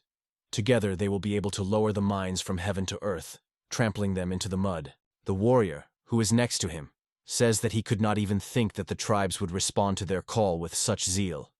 Taisha replies that this was worth expecting, given how many mines to them drank all the mines. He is sure that soon their enemies will reap the fruits of their short-sightedness. The courtier reflects on why there are so many bamboo people. Did they really decide to replace them with pots to cook rice? Van Zhen believes that they are preparing for the siege. If you fill the bamboo with coal and butter, then this is enough to burn the security post. Standing at the foot of the throne, he is inclined in front of the emperor. Van Zhen welcomes his imperial majesty. He heard that the emperor commanded to complete the preparation for the invasion of North Yuan. The ruler replies that he will participate in the campaign personally, so all the highest and middle ranks will also be obliged to attend the battlefield. He was informed that Chosun would appear to defend Shenyang. Is this not a sign that they are worried about the likelihood of their invasion? Exactly, like signs of excitement about their own well-being, says Van Zheng. He believes that if Yurshin enters Chosun through Shenyang, then it will be extremely difficult for them to expel them. Other anxieties abruptly recede when their own greatness is at stake. The emperor considers the sword. Raising him, he says that it may not be superfluous to bring the king of Sejong to his father's house, in order to dispel their excitement. Van Zhenya had an idea. Not so long ago, his two sons visited their country and learned a lot. The eldest son is undoubtedly the heir to the throne, but the second is probably suitable for the war. The courtier believes that even if we are talking about the dynasty, her son has no reason to fight for them, even if there is a union. Directing a sword at him, the emperor asks, "There is no reason?" The Lord says that his will is the will of heaven, and the reasons are also determined by them. He orders to immediately write down his words. After that, a messenger was sent to Chospon with the imperial decree. Prince Suyan from the ruling Chosen dynasty must necessarily come to a military gathering in order to capture the emperor in all his greatness. Sejong cannot believe that he seriously asks to send Suyan for such an absurd reason. He considers this a flagrant disrespect. The prince, laughing, asks, "Is he really worried that there is no horse that will withstand his weight?" The father replies that we are talking about the role of the messenger is not a military leader. Sejong explains that the prince will not go into battle personally. It will be enough to sit out quietly in the camp. Suyan promises to attach all efforts so that he does not freeze anywhere, so the father should not be so worried. Sejong asks him for sure to return alive. The main training camp at the Namhansensen fortress. A scream is heard, a general on a grid. Lee Ji-nok trains with everyone. Having overcome the obstacle, he jumps to the ground. Warriors greet him with enthusiastic cries. Wiping sweat from his forehead, he says that the device is extremely curious. Everything that should be supported in the form of soldiers is worked out at once. Kim Hae, sleep Suyan. He is serving in a week and will be right on the front line. The prince replies that it's okay. He will simply move in the camp. Lee Ji-nok approaches them. He advises the prince not to be tied on the battlefield so dismissive. Then, playing with a club, the commander invites him to cross their swords in a friendly duel. Suyan did not expect such a turn of events. Mentally, he is indignant. Why is it suddenly? They, standing against each other, squeezing the blades in their hands. Warriors are talking among themselves. They believe that, despite their age, their general great warrior, who managed to defeat even the leaders of hostile barbarians. The prince in no way can fight him on an equal footing. Men suggest that the general should have some kind of strategy, because in which case they can punish him. Lee Ji-nok says Suyan that the times are now dangerous, and in such periods it is extremely difficult to predict the moment when the threat collapses on it, and he will do everything possible so that the prince is ready for this. The guy is horrified by his words. Everything is possible. The prince and commander crossed the swords. The battle began. Suyan is not inferior in strength to the enemy. The guy, having made just an incredible jump, attacks whether Ji-nok is attacking, but the man raves the blow. Books give a crack. Warriors believe that the general holds with his highness on an equal footing. They are not surprised. Who else can restrain such power? The next meeting of the blades ends with the fact that they fly into pieces. Opponents freeze, realizing what happened. Warriors are surprised by this outcome of the fight. Kim Hae was worried that the prince set aside the sword for too long, starting to pay a lot of attention to strength training. But he believes Suyan is in good shape. Lee Ji-nok turns to the prince. He says that even an experienced general cannot overcome 1,000 warriors. Therefore, he asks him to be extremely careful on the battlefield. Suyan thinks that, despite the loud statement before the fight, the general would hardly risk defeating a member of the royal family. Although, judging by the way the man was moving in battle, it seems that he expected somewhat different. Probably the combat skills of the former Prince Suyan were different from what he had demonstrated to him. Lee Ji-nok thinks that such a talent is necessary for this country as heir. One prince costs thousands like him. If the warrior was injured during the fight, then he can no longer be involved in the war, no matter how eminent he was. The general put all his strength into this fight, but, unfortunately, he could not break Suyan a single bone. He believes that the prince is much stronger than he expected. July 14th, the military raid of the Ming Empire at Yanchi. The kneeling warrior reports that General Gil Chun was killed, and the Tidon is pierced. General Huan Gen and the leader of the avant-garde Sun Yen are amazed at the news. The general thinks, were they really able to take them by surprise even if there are rifles? Something does not converge, he thinks. The man asks, already there is information about the total number of enemy army? The warrior reports, early intelligence reported 40,000. However, according to the latest reports, there are only 20 on the front line. Huan Jin is interested in Sun Yen. What about lure them here and tie a battle? It turns out that on their side is only a quarter of their strength. The leader of the avant-garde replies that the fighter flesh from Tidon is exhausted and demoralized. The interlocutor is sure that there is nothing to worry about. Shots from guns are frightened by enemy horses, and the fighting spirit of their warriors will decrease sharply. The general believes that they only need to hold out until the emperor arrives. A scream is heard. The enemy goes on the offensive. The team sounds, cook spears and guns. The arrows are talking among themselves. One of them asks a friend, "Did he add gunpowder?" He replies that he is in confusion, and offers him to do this first, and then he will repeat after him. The leader of the avant-garde, scolding them for slowness, orders to immediately prepare weapons for battle. The leader of the Mongolian warriors orders the archers to shoot. He wants to provoke opponents to a salvo. The man advises to aim as far as possible and not try to beat aim.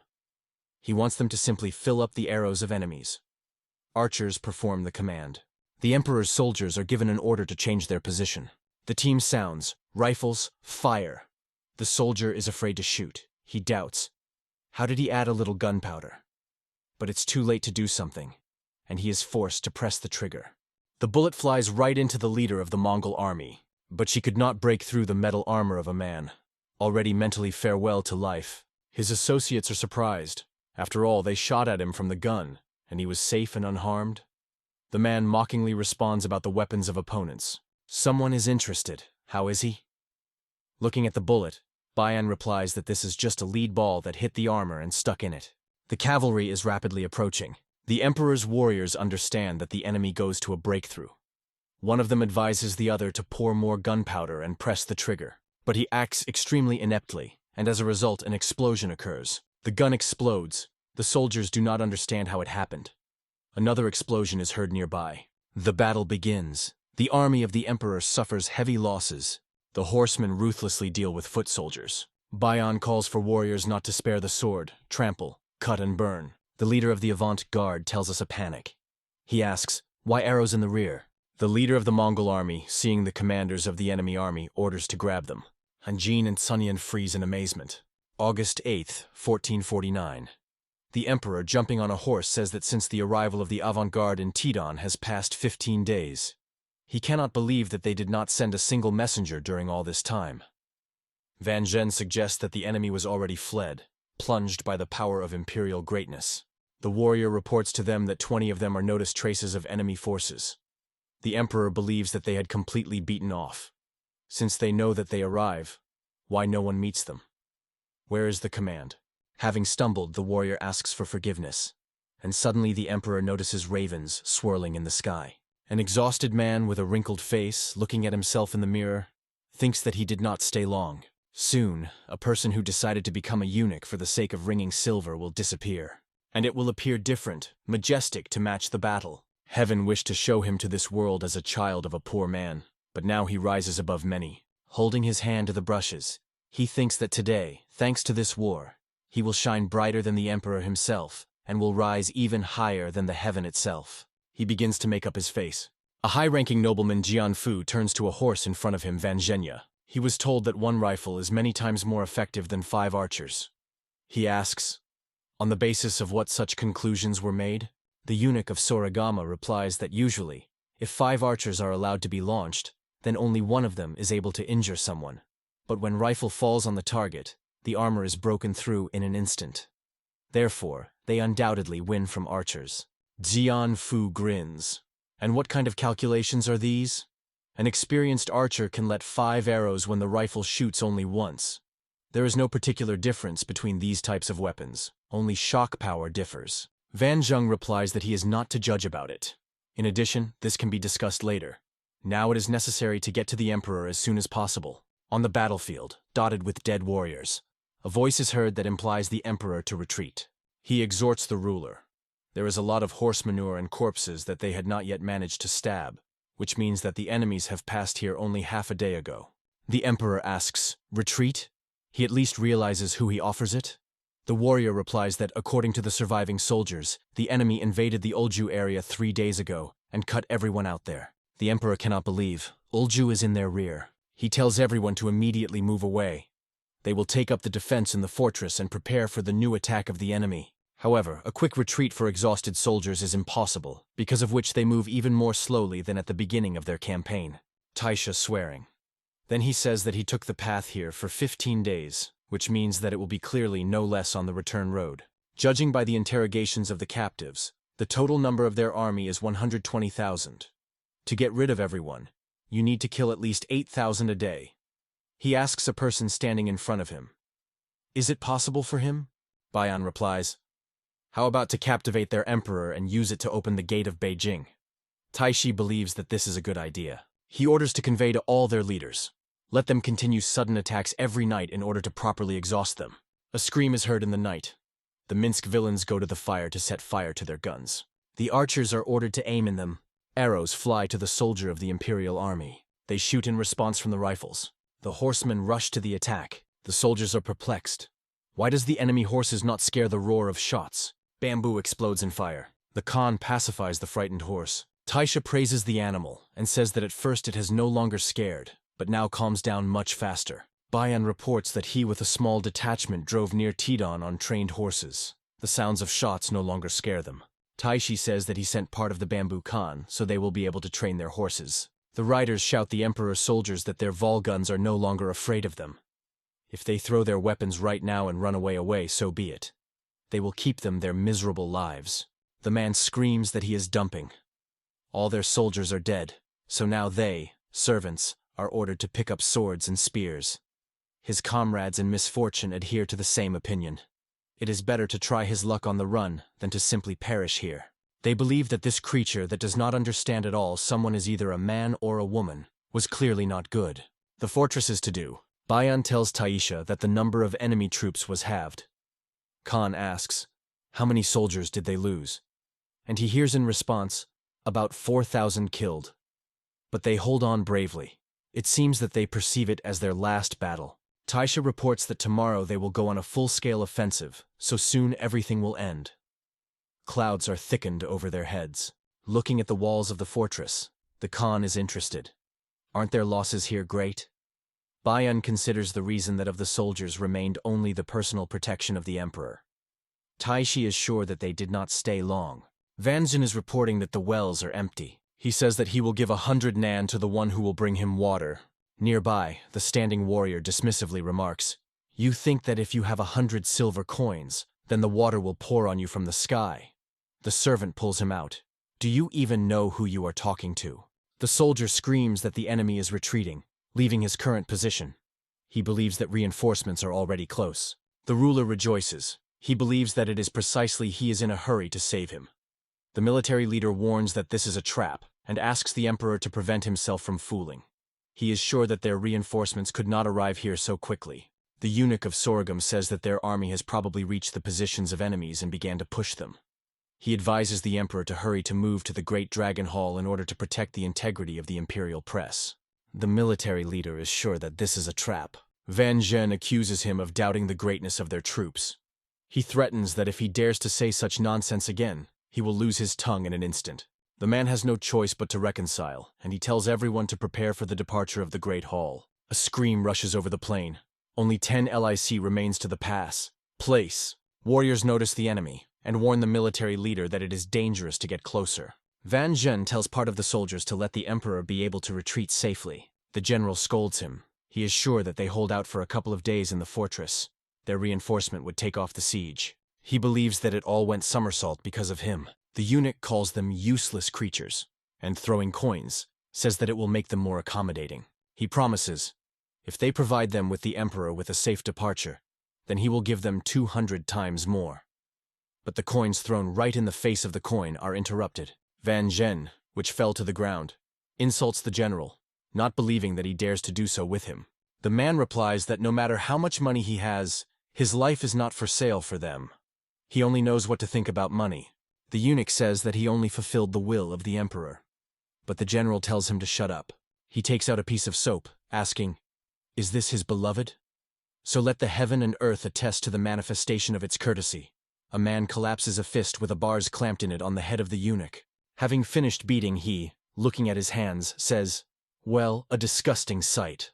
Under all these layers of powder, such ugliness was hidden. Then, throwing coins to the ground, he adds, I return it to you. Use for pocket expenses. On August 23, 1449, the eunuch Van Jin met his destruction. The flame of the war reached Shenyang, where Chosun troops were already located. Shenyang, August 24th. Zhao Hua, the commander of the Liudan garrison, is outraged. Who generally gave such an order? The man standing in front of him reports that complete chaos reigns in Beijing. Generals Ben Pu and Gem announced a hasty collection of their troops to prepare for defense. He should also take measures immediately. Zhao Wei reports to Prince Suyan and Kim Hei Sonu that an urgent message was received from the perspective of His Majesty. They managed to undermine the spirit of Daljites, but many warriors received serious injuries, so now they need support for their troops. The commander believes that it would be glorious if Chosen troops filled the missing soldiers here. They compensate them for the cost of placement. The prince considers his words. He believes that the commander is hiding something. Zhao Wei replies that Chosen is completely devoted to him, so why should he conceal something? Suyan is sure that if everything were so smooth, there would be no cases of flight among their warriors. He asks the commander to be honest, and gives the floor that it will remain purely between them. The man replies that their main forces suffered huge losses. Most of the experienced military leaders are killed, and the emperor, judging by rumors, is driven into the trap and captured by the enemy. However, 100,000 soldiers are already marching to protect Beijing from Huaibei and Huanan. But they must defend him and hold out at least until their arrival. Kim Hei thinks if the enemy will advance through the same tactics, thanks to which he has already defeated the 200,000 army, then this can turn into big problems. The commander asks, they will be able to keep the defense of Shenyang? The military advisor replies that they are about 10 days before these leads are scattered everywhere, and if until then they will not be able to push them away, then Churjani will rise and pound them with all the abstract. They believe that they have one way out.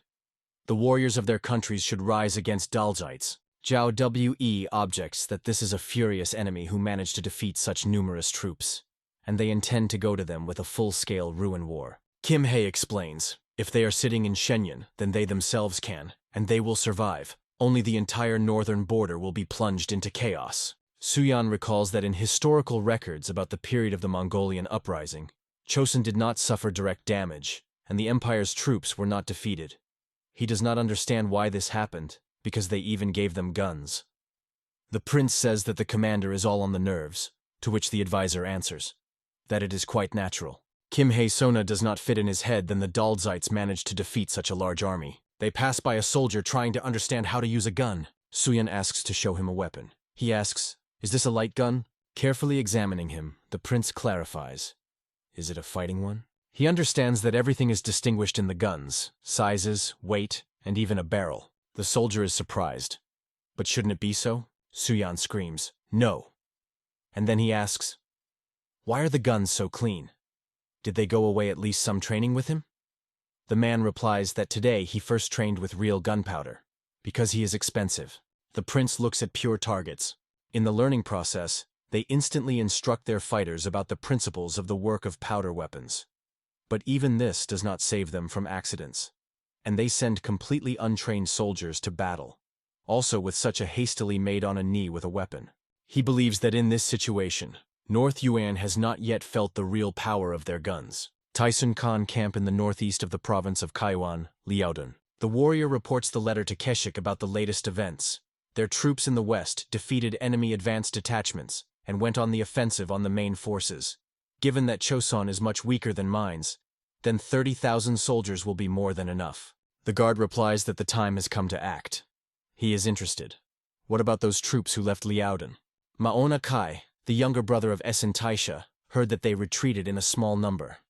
He is sure that their grand victory is just around the corner. A warrior runs into the tent, screaming that Chosen's troops had left the fortress and moved north. Bukwan Keshik believes that they decided to run when the garrison was empty. The younger brother of Taisha is not even believed that they preferred the field to stone walls. He wonders, did they really decide to go to the Kwansun Pass, the place of location of one of the gates of Liaodun, in order to prevent their advancement? In this case, they need to hurry to capture the gate and deal with the enemy in the south. The guard says that the battlefield will become the area around the Kolrin fortress. He is interested in the opinion of Manhwa. He, smiling, replies that it seems that the time has come to try the fierce horse that his brother granted him. He is sure that it will be a slight victory. A military camp is defeated on the hill. Bukwan Keshik, sitting on a horse and considering an enemy camp, is surprised that the enemy behaves so boldly. Maona Kai says that they did not even hide with earthen ramparts, although this would not help them anyway. The guard believes that, judging by the choice of a place and accommodation. Among them, there are experienced warriors. He is trying to understand what they planned. His companion is sure that he is too concerned about Mina's secondary improvised. MANHWA recalls that their troops broke the enemy's defense with unprecedented ease. Bookwan Keshik thinks, as soon as this war ends, they will again become enemies with this short-sighted youth. He says that their troops are not used to fighting together, so it will be wiser to divide. MANHWA has no objections. His people will move ahead and tie a battle. The letter Keshik gives instructions to the warrior. He thoroughly aims from onions. Suyan hears how he is naked. The warrior says that he brought onions and arrows for him. He asks, "The prince is sure that he can use them?" Suyan asks him not to worry. He has enough strength. The prince, standing on the elevation, takes the bow in his hands and prepare to shoot. A scream sounds, arrows, and then the team raise the shields. The letter Keshik is surprised. How can the enemy manage to wield such hefty shields with such ease? MANHWA is sure that this will not become an obstacle to them. But he immediately has to change his opinion. Shots sound and their warriors fall dead to the ground. Their ranks are rapidly thinning. MANHWA is perplexed. The reports said that Ming rifles are not very dangerous. He understands that their affairs are bad. They are reported about large losses. Many hundreds are already dead, and the coordination between dozens is quite violated.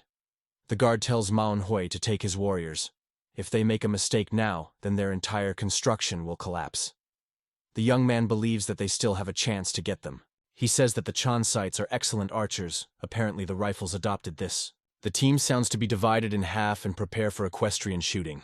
MANHWA orders to shoot. The warriors of the Chonsan army are also fired. Soldiers shoot from rifles. They amaze enemy warriors. Yung Bum Su gives the command to concentrate and prevent himself from pushing himself away. Bookwan Keshik tells MANHWA to calm down, otherwise they will put all the soldiers here. Smoke covers the plain. They decide that now he will worsen the appearance of the Chons, and they can hit while they are blind. MANHWA screams, "Everything is on the attack!" Inspired by the fact that the Great Khan was with them, the soldiers rush at the enemy. The Lucker One Keshik orders, "As soon as enemy soldiers shoot twice, you should immediately attack." Screams are heard. The enemy let the fiery arrows. The warriors are asked not to panic. This is just fire. The team sounds, "Raise the shields." Exclaims are heard. There is gunpowder here. Bookwan Keshik believes that they rely too much on their shooters. But ultimately, the lands are conquered into hand-to-hand maiden, he thinks. He gives an order to advance. A soldier sitting on a tree reports that the enemies changed the construction to the assault. The team sounds, "Prepare to swordsman." The rifles are ordered to give a single salvo and immediately go to the rear trenches. Act by signal. About 5,000 horsemen in iron armor are on the offensive. They go into 2 waves, one after another. The soldier says that from such an accumulation of people the earth walks with a shake. He does not understand. Why does their cavalry not fight with them? He believes that the infantry, like them, will simply be trampled to death. The warrior standing nearby says that he must believe His Highness. It was not for nothing that those secret ditches were harvested. If the prince was not sure of success, then he would not bring them here to slaughter. Suyan, armed with onions, stands on a high-rise. Screams are heard. The enemy is on the way. Then the team sounds, "Rifles, fire!" Bullets fall into both people and horses. The letter Keshik screams. There is very little left. He calls on the warriors to be careful, not to stumble about the fallen. He shouts threats to the enemy. The horsemen fall into the prepared trap. Screams sound. There is dirt around and the team is standing. Soldiers shoot enemy warriors. MANHWA is at a loss. He is naughty by the letter Keshik. He tells him not to panic. They divided the forces in such a case. The guard tells you to cover with something dirt so as not to lose the run. Warriors hastily carry grain, hay, and other improvised means. Bookwan Keshik says that Chisonites decided to resort to dirty tricks. He promises that he will personally go along the heads of those smart people who came up with it. The soldier reports to the commander that the enemy is trying to cross the ditches with mud, covering them with grain and straw. He says that their horsemen are just one jerk of their positions. Kim Jong replies that they will also send their cavalry to their flank. He orders to prepare barriers for shooting. Then the order should be prepared to cross the handle. It became almost impossible to keep the line. The pressure of the enemy was unrestrained. The shields trembled under the weight of strokes. The riders rushed on them. The hoofs were hit in the ground, and the shields crashed from the collision. In the hands of enemies, bloody swords, each of them took more than 1,000 lives. The battlefield turned into a meat grinder. The body on the body, death did not distinguish the face. One of the riders, sitting on a horse, threw No doubt this rat fired from behind the shield. On the ground lay a man, silent, confused, did not know what to answer or at least say. But will anyone listen to him? Will they give at least a chance to justify? I didn't even think to say. At that moment he was just preparing to meet death. And only the real miracle in the image of the one he knew saved his life. He immediately ordered everyone to gather and keep positions until the last. "We must stand!" he exclaimed loudly, waiting for reinforcement. But when he was distracted by the words, he opened himself to blow. He was thrown off his feet and came only much later. "Master Chan, do you hear me?" the young man shouted, leaning over him. The boy's face was covered with numerous scars, like a battle map of his past. The guy tried to bring the Master Chan to his senses, but it was at that moment that the swordsman encroached at them with the intention of killing. But the sword saved them. The blow stopped something else, fast and unexpected. The lightning movement fled the air, leaving behind only whispers of steel. He appeared, confidently holding a spear as a wall between death and allies. The commander explained strictly, "In panic to lose himself means to condemn everyone." Yong tried to justify himself, murmuring that it was just a little stunned. "Then come to your senses, here either you or they," the commander briefly cut off. Meanwhile, there was already an archer on the hill, a great prince, like a shadow above the field. He was crying to retreat. A random arrow could cut off his life. But he only squeezed the arms of the bow. Rage boiled in every movement. "How can I retreat when my people die? I will show them what a stiffness is," he said decisively. At this time, two riders laughing, insulting the chosen warriors. One roared that he would kill everyone, but did not have time. His friend pierced his comrade. The spear pierced the chest of the rider. All the superiority with life disappeared. The enemy immediately realized where it was flying. Death rushed to them with the accuracy of the hunter. All the views instantly directed to where the prince stood. It was from the other side that the kopya arrived. The glitter of armor became clear. There is not a simple warrior, but someone is really dangerous. One of the commanders announced, "The one who brings his head will become the hero of this day." Everyone in the eyes broke out the thirst for murder. Everyone wanted to put the prince first, and they lost one of their own. The copy interrupted his way up. The enemy turned out to be unpredictable. Instead of arrows, fired the spears just from the bow. One of the riders became angry even more, stopped the horse and prepared for the attack. The prince stood tense like a string, feeling the threat quite nearby. The enemy had already approached close. A few meters separated them. The advantage of the enemy was obvious. The horse gave him speed and strength. Their views met, like a duel before the first blow. Meanwhile, panic began below. Someone called out, "Let's fall. Faster. Now open fire! All on shelters!" The following warning came. Who could where he could? He hid there, escaping from the fire. "The gun is ready," reported the general. He ordered the command to wait for the fire. At this point, the general sharply orders everyone to storm enemy trenches immediately. His eyes watched a rusty horde, which was coming directly on them. There was no retreat. "The smoke is dispelled. To open fire," said the team. The guns were already ready, charged and directed in the heart of the enemy. Every fighter kept the weapon firmly. The moment of truth was too close. And then the command cry came. "Fire!" A terrible word that changes everything. And behind him, even more terrible consequences. Death, dust, cries, and destroyed bodies. Even those who looked from above, the ants crawled on the skin from what they saw. "Continue shooting!" someone exclaimed without stopping for a moment. The general calmly, though with pain, watched this horror without any emotion. Finally, after a moment, "Stop the fire!" briefly and without hesitation. The losses were terrible. They could not even be counted. The general hoped that the next enemy would be able to overcome the great prince himself. It was only necessary to believe that the prince would be careful and stand in battle. Meanwhile, the same man stood silently, looking at the mountains of bodies in front of him. There was no doubt in his eyes. He was going to destroy the enemy who stood before him. The goal was clear. A warrior with a bow, a copy, and a deadly look. The bowstring is stretched to the border. He firmly kept the bow, without drawing his gaze from the target. The arrow was targeted directly at a horse racing on him with all force, and the cold words broke out of his mouth. "You will breathe now, a mock." But was the rider ready for the bow would be about to break? And what does this giant arrow at a frantic speed fly right at him? Absorbed by anger, he did not even notice a deadly threat. There is no thought about defeat, just a blind confidence in victory. But instead of the triumph, he saw his own death, lightning and relentless. Witnesses were all around. The commander fell dead, without any chance. The great prince destroyed him, and this victory caused an explosion of joy in the army. Meanwhile, another warrior heard the death of the commander. It was only necessary to disassemble the remains of enemy force. He was rage. He believed that he needed to mix urgently with the enemy cavalry to avoid gunfire. But it was at this moment that something hit his armor, sharply and with a force that stops the heart. "What is the devil? Why hell should we retreat?" shouted the warrior in the spring. Khan was well aware. If the Chosen are losing, other tribes would no longer respect them. But it was just as clear. It is necessary to move away until the infantry still retreated. Otherwise, shelling on the crossing would become a disaster. "Light arrows! Fire!" commanded the man near the ammunition, focused and decisive. And at the same moment, every arrow broke out, ready to turn into a burning death. "Team Dana, shoot!"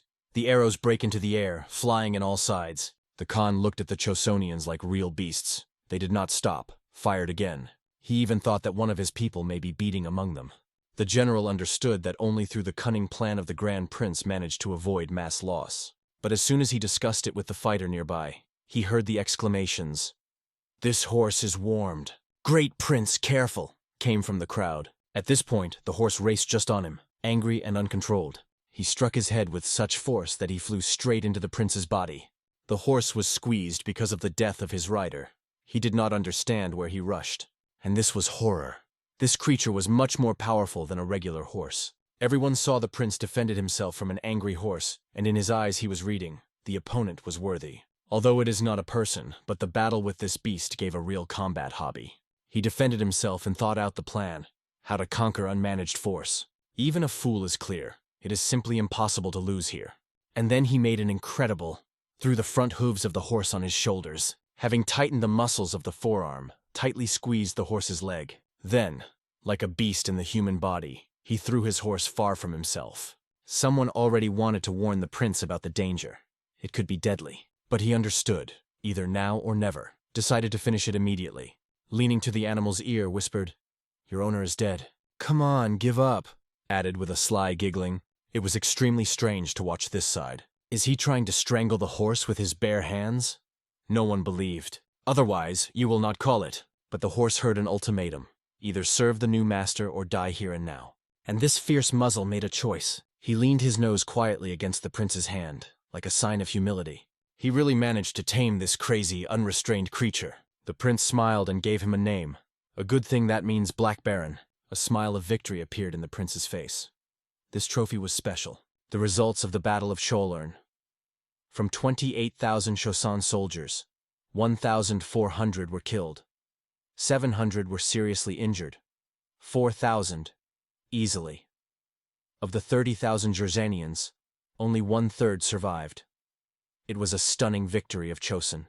According to the memoirs of the prince who reincarnated in this world, Tyson Khan had to die at the hands of Essen Taishi. But what does everything change and someone else is killed? In the meantime, Khan retreated, squeezing his teeth. It is not time to die. He looked around and asked, "Is that all who could go away?" In response, he heard, "Yes, but there are a few more." He noticed that the horse was barely pulling, his breathing, almost exhausted. Khan wanted to find out where the other horses were, and that's when the retreating was attacked by the iodine. "Padal! Fireless scum!" Khan strained, evaluating the enemy. In such hell, they were probably already cut to the last, and the Mayon was turned into bloody planted meat. However, something did not happen. Maybe Essen specifically tossed false information. But now it was not the main thing. The main thing is to survive, to unite with your army and to finish mines. And with Choson we'll understand later. But suddenly someone shouted, "Ahead, the same braids!" The Khan opened his eyes and saw them just in front of him. The danger was closer than it seemed. At this point, the prince talked to the general, voicing a clear plan. He suggested taking Khan alive. The general realized that they would deprive Essen's chances of becoming the only leader. "That's right," the prince confirmed, explaining that Essen does not belong to the Golden Dynasty, so Tyson Khan is the only chance to legitimize his power. But their conversation was interrupted by a warrior who arrived with an urgent report. The message was joyful. Their cavalry drove Tyson Khan into the forest. Undeniable success. The general suggested that the prince show bravery, to capture Khan personally. Someone immediately recognized the bow, which he had previously shot. His glory was spreading. People have already begun to compare the prince with King Thadigo. It is more important that in the eyes of his people he looks like a true character of the nation. If the Khan wins, the others will get faster, and the country will receive more favorable conditions in the negotiations. This is what General explained to him. Meanwhile, Khan hid in the woods as deep as possible among the thick bushes. His goal is to find a way out, because as soon as they come out to the open terrain, the Chons will start shelling from guns. Recognizing all the risks, Khan ordered to prepare for the last battle. But the behavior of the enemy seemed strange to him. Something suspicious was in the actions of Chosun. The shame of the Golden Dynasty, the prince thought with contempt. I want to see in the face of the one who eagerly tears on the pieces of our country. Do you laugh to call yourself the voice of the great Khanate? These words, full of strength and anger, the prince chased the enemy, like a challenge. After that, he solemnly introduced himself. I am the second prince of Chosun, Juyan, the descendant of King, and the killer of Maon-He, commander of the North Sea troops. I give you exactly half an hour. Come out and fight with me as a real man. It was visible along the expression of Khan's face. He did not expect such a turn of events. He could not say anything, and the prince only laughing, enjoying the moment. Even further, he even offered a fight without weapons. They say you are a fan of such entertainment. I assure, I will find something to surprise you. One of the fighters behind the Khan was already boiling. He was ready to rush forward himself. This pushed the Khan to the answer. He asked the prince that he would give in the event of his victory. I recognize you as a true descendant of the Golden Dynasty. I will give each of you on a horse and guarantee a safe departure from shame. Khan asked, and I have to believe these words? The prince answered the question. Do you know at least one Commander Chosun, whose deception would be like what your countrymen do? He also added his condition. Go out alone, without the approaches. Otherwise I will go out myself and wipe you all. After that, the prince consulted with the general. Will Khan go to the duel? The general was convinced that Khan would not miss the chance to save himself and his own. The general was interesting. Where did the prince come from? It was a Chinese technique where the fighter patiently defends and waits for a counterattack. The prince replied that the style originated while working on the curriculum, and worked out more for relaxation between workouts. In a fist battle, of course, you can use cunning, but it is always a force against strength. Their conversation could last for a long time. But it was then that the Khan came out into the arena. The one who sought to see his enemy face to face for a long time finally stood before him. The fighters kneaded. Khan even dropped his outerwear, preparing for a duel. Under the clothes were the body of a real giant, a massive, heavy, hardened in battles. But his rival did not concede. The prince's muscles were like a rock, and it was not superfluous. Khan's warriors shouted to him, "Break the spine! Show strength!" In the meantime, the prince reached for armor. He also began to undress. All the warriors were silent immediately. Silence became more noticeable than a cry, because what opened his muscles under the armor's eyes caused a shock, and the words, "Let's see what the finale will be." Khan was rushing forward without thinking. He managed to grab the prince at the first moment, but for the prince, it was a game. With a light smile, he took a delight for his waist, as if not a fight, but a dance. Then he grabbed an instant movement Khan under the blade. The capture became a trap. In a moment, the giant was already flying. The prince began to throwing it through himself. Raising the enemy over his head, he said coldly, "Scry, broad of the storm." And here the Khan, as if the boar after a stroke, lay stretched on the ground. "Get up," the prince threw. "That's all I beg. Or do you want me to be used to Chosun himself?" Gathering with the spirit, Khan was raised, and his warriors were still shouting, "Soak this brazen in half." But the screams subsided as the prince grabbed Khan by his neck. The delight was called stranging bar, and it was deadly. It was a classic technique of resilting, to raise the enemy for the throat and to crush on the ground. Again the prince said calmly, "Rise." This time, Khan flashed in a fury. He rushed with a new force, crowded with anger. But the prince did not even strain. He caught his hand like a child on a fun. The hand, which he dared to hit his fist, the prince grabbed him.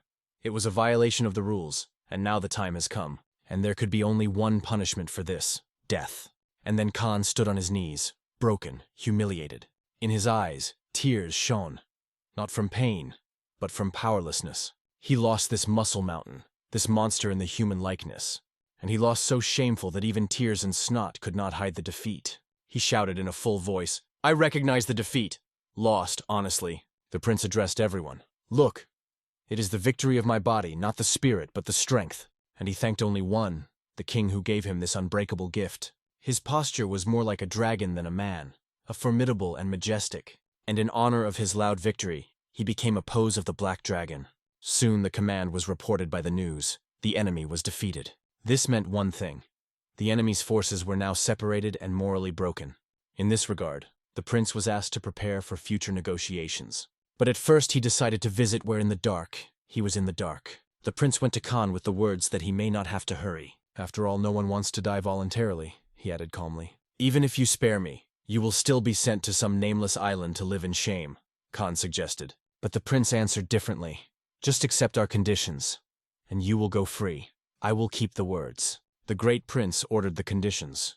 The first is to recognize Chosun's victory and pay a ransom, 5 horses for each captive. The second is that in the case of a trading agreement with Chosun, you are obliged to support it with your best. Third, if your Koinkushans decide to attack Chosun, you should immediately announce the race. The fourth, you should take Chosun representatives on each Kurultai with royal honors, and this representative should be not lower than the position of first rank. From the Khan heard his eyes on his forehead, he decided that they just got crazy. The first 2 requirements can still be understood, but the royal honors of a stranger on our council, and even someone who is neither the king nor the prince on the right of inheritance? He did not believe heard. Khan boiled the rage. He almost drew from the insult. The prince reminded him that he was in Beijing. 200,000 army was broken there, and the emperor himself was hostage. In other words, Khan was in a full mess. The Essen he had hopefully suffered a devastating defeat. The prince finished. Even the current success of Khan is only a deferral. Ultimately, everything is doomed to failure. The reason is simple. The mines have got too long. In Nanke, a large reinforcement is probably collected, and that is why the prince came to one logical conclusion. Essen no longer sees the ally in the Han. He wishes his death. After the hard, the Khan eventually agreed to the conditions, but asked to enter the point. While alive, he has the right to call his troops at any time. The prince accepted this requirement without disputes. Khan asked when he was released. The answer was 15 days. He remained annoyed. To sit tied to the pillar for 2 weeks did not suit him. The news of Tyson Khan's death will reach Essen no earlier than September 14th. But if the one who is already considered dead will return after the 30th Essen knows exactly that Tysoon was negotiating with Chosun, and whatever its origin, even belonging to the Golden Dynasty will not save. This will no longer be ignored. First, it may be a lull, but the Mongolia will soon be covered by a real civil war. September 17th, 1449. The forces of the warriors were on the verge, physically and morally. It took 15 days to break through Gyeongguvan and Chachengguvan. The losses near Beijing have already reached 250,000, and with the imperial troops, more than 550,000 killed. But where does the hell come from? So much fresh reinforcement arrives. It was the main question, and he still had no answer. One of the warriors, all in the blood, already on the verge of death, looked the enemy directly into the eyes. "You will never invade the Forbidden City," and in a moment he fell dead, giving his life for these words. Meanwhile, Taisha listened to the report. A new army came from the south, about 100,000 fighters. It seemed to him that they already had more people than they had arrows. The indignation boiled. He remembered the rumors of Chochengongvan, 80 million subjects. It looks like it is true, and every 5th man is a soldier. Tai was aware that the enemy gains soldiers faster than they can kill them, but I didn't know how to win this war. The news from the Hoid tribe came. They have suffered severe losses and are preparing for retreat. This only confirmed that the enemy quickly captures firearms. Their skill can no longer be underestimated. Even the last hope, the pressure through the captive emperor, did not produce. When Taiha threatened to cut off his head to the emperor, the enemies did not even shudder. The younger brother of Tuna, Ken, Cheese, even laughing. "Our emperor?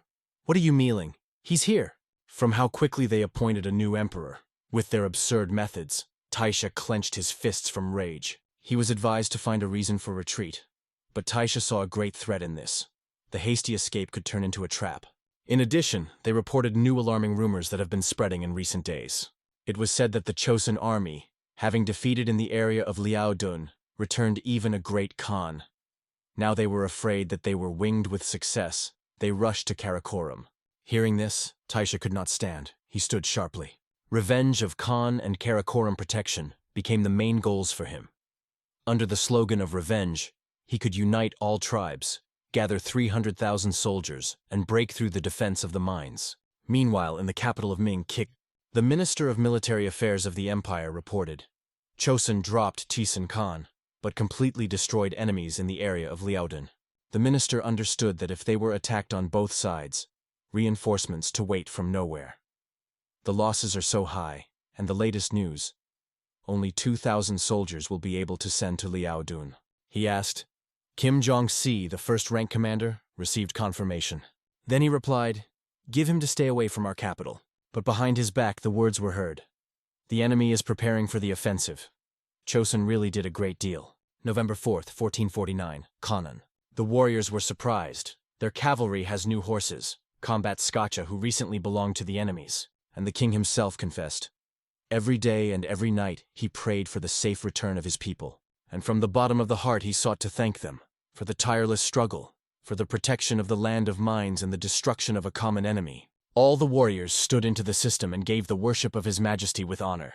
Putting their hands on the heart, everyone spoke the words of loyalty and strength.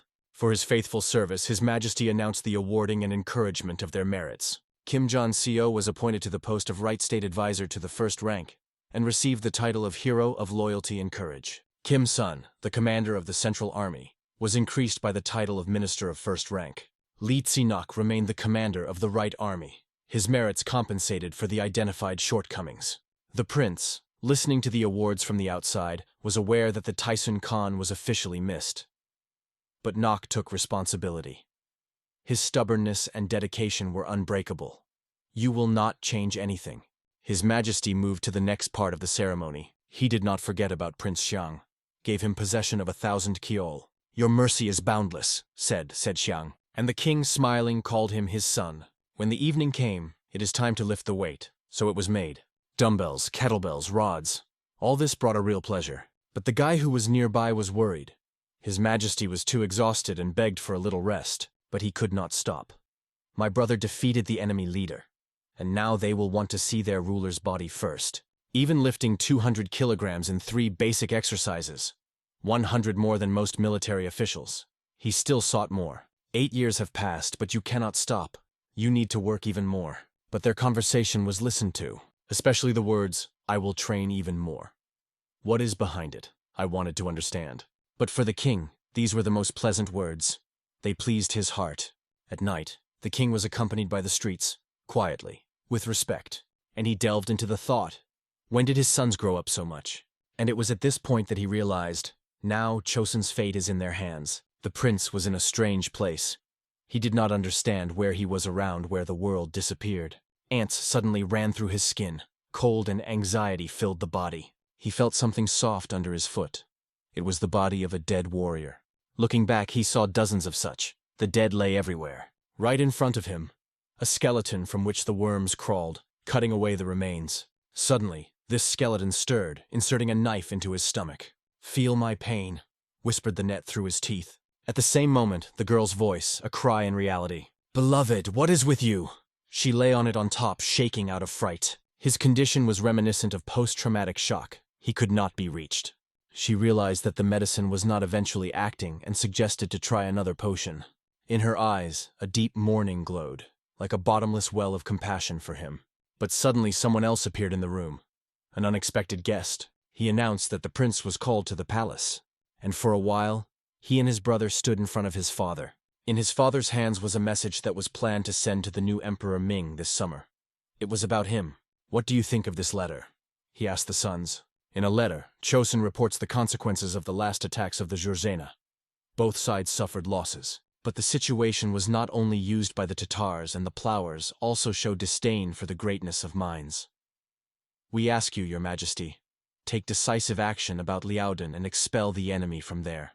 If you place a permanent garrison of 100,000 soldiers in Liaodun, no attacker will even dare to look in that direction." And Chosun himself swore allegiance to the Ming Empire and promised to eradicate the threat of Jurzan. Here's what was just read out loud. The older brother asked the words. At first glance, it is a gesture in the face of mines, but there is a hidden content, and the second prince understood the essence briefly. The letter is said, "The losses are caused by a shortage of people, so we ask to relocate the population there to strengthen the troops." But the older brother tried to explain, "If you relocate 2 million there, it will only be damages for mines." The father agreed. Liaodun is a poor land, and even tossing Jurichanas, the only thing that can be grown is Gaulian, and except for horses. Ming will have to feed the population itself. If you relocate 1 million people, you need at least 4 million bags of grain every year. 4 million is the annual income of all Chosun, the older brother exclaimed. Do they imagine what costs it needs? And yet, the placement of so many soldiers in Liaodun will become a real knife near the throat of Northern Yuan. Their attacks will not stop. As a result, Ming will not receive any benefits from Liaodun, the second prince summed up cold. But if the Ming is suffering, the father said, then we will have to share this burden. They will definitely decide that Chosun is also obliged to contribute. After hearing the explanation of the second prince, his father agreed to take into account their opinion. But he added, there is something more important that he must tell them. I am already 50. I'm tired. I'm no longer able to manage the country. Therefore, on March 30th, I will pass the throne to the heir. To hear that is now a real shock. But his father was convinced that he would find another important thing for himself.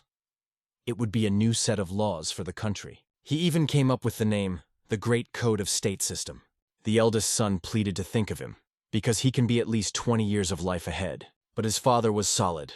It was the set of laws that he has a priority now. He then turned to the second prince. His request was personal and important, having gone on a year on a pilgrimage to all 8 provinces. Visit even the most remote temples, and carry out commemorative services for fallen warriors. It is very important, his father said, looking straight into his eyes. My father remembered his uncle, the great Prince of Ran, who was deeply religious. It would be good if you accompanied it. The son immediately realized. His father worried about the shadows in his soul left after the war. They both bowed to the father, saying in one voice, it will be an honor for me, your high. Chosun demands compensation for participation in the war. They do not cope with the aggression of Northern Yuan and ask for help. Chosun's ruler, probably, had no other choice how to make such a proposal. The Emperor Ming did not understand. They were asked to place 100,000 soldiers in Liaodun to move people there. It will go into a whole wealth. The real problem is the cost of resettlement. The Emperor addressed his advisors. Tell me one, given the fact that Liaodun is tearing up, will Chosun handle them? The answer was sharp. It is impossible. These tribes live a robbery.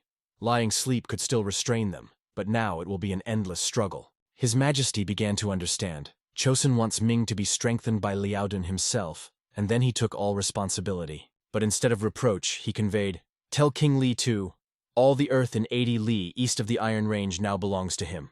This gesture, on the part of His Highness, surprised even the closest advisors. His intentions remained a mystery. However, it was clear. The constant fight against Jurachenia and the northern tribes is constantly exhausting the forces of mines. And although not everyone recognized it, but in the corner of the mouth of the emperor, a smile was mounted. The war is replaced by the wind. The wind of change. March 1st, 1450, the fourth king of Chosun, Munda, officially descended on the throne. The whole country celebrated, the palace glowed with joy. But one man did not share this general delight. The request for resignation of the Sana Hryan 11th, who has been 88 years old, was postponed again. Even after the ruler is changed, he was advised to repeat the request of the new king. The next day, Hanti Gyortin turned to Sejong, now as a king-father, but again received a refusal. In the meantime, one man was walking through the forest. More precisely, he did not go, but hung on the back of the prince, who at that moment decided to make several push-ups. The prince trained without stopping, and the old man only muttered with annoyance. What is bad about strengthening your body? The prince wondered. And he also suggested jumping a skipping rope on the abdomen to strengthen the abdominal wall. During the pilgrimage, they visited numerous temples. New millstones were sacrificed there. They eat a lot of tofu in the temples, and the old millstones went to the production of weights. And, by the way, they turned out to be quite suitable. If the statues in the temple were not called in Ron Trepe, he addressed the question. Well, how do you? You, without the shadow of emotions, answered. She seems to be cracks. He could not look at it. He asked to immediately bring the master to make a new statue. Subsequently, he brought the sculptor and ordered the statues of a more noble look. The model for the statues of the 4 heavenly kings has always been himself. In his opinion, only the statues had to look. Now his soul was calm. They were not just figures, but majestic, muscular guards of the sky. So the time was missing. April came unnoticed. Uncle told the prince that he received the letter. They say his brother became seriously ill. It was about his older uncle. It was strange to hear this, because he always seemed unwavering. Because of this, he decided to teach the great prince of Haiyan Ron simple exercises, in particular basic techniques of working with their own weight. After a while, they were already near Odessa Mountain, talking about the art of reading faces. You mentioned one very capable man and suggested that instead of Volksons, go to the monastery of Sanvonis. That man studied with Master Chachako under the leadership of Great Hamho. When they got there and did everything planned, did you wait for his uncle with a question? He met your expectations? You were right, he replied. I didn't think the jokes would turn into the truth. It was the first time that you saw the Hu River so excited. He even asked, "The stairs in check," and without hesitation he went to the mysterious door. The prince cautiously opened the door, asked, "Is there someone here?" And he saw how the grace was slowly smoldering near the Buddha statue. A stranger was sitting under her who said calmly, "You should not come here now." The prince suggested that he was waiting for him, maybe 15 years old, but the man replied, "In this case, I would not have a chance to think about the appointed. In the real history of Seggio came to Odessa only in 1465, and then he was already ill with leprosy, or something no less scary." The prince wondered, can this man really possess the gift of prediction? But the stranger said that he was not sure whether it is worth opening what he knows. But then he said, "You will become a king, but your actions will cause bloodshed. The nephews and friends will die." Hearing this, the prince broke out with anger, but the stranger added, "Still, everything can change one guest. But even if the guest tries to direct your destiny to another way, it is not so easy to change it. You probably won't be able to avoid bloody storm." With his breath, the prince barely whispered, "Bloody storm?"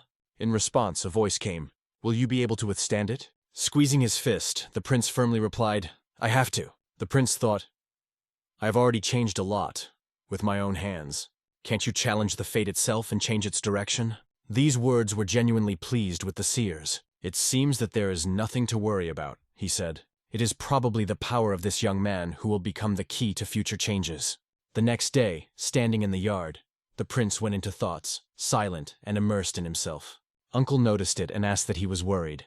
He asked, "Where did yesterday go?"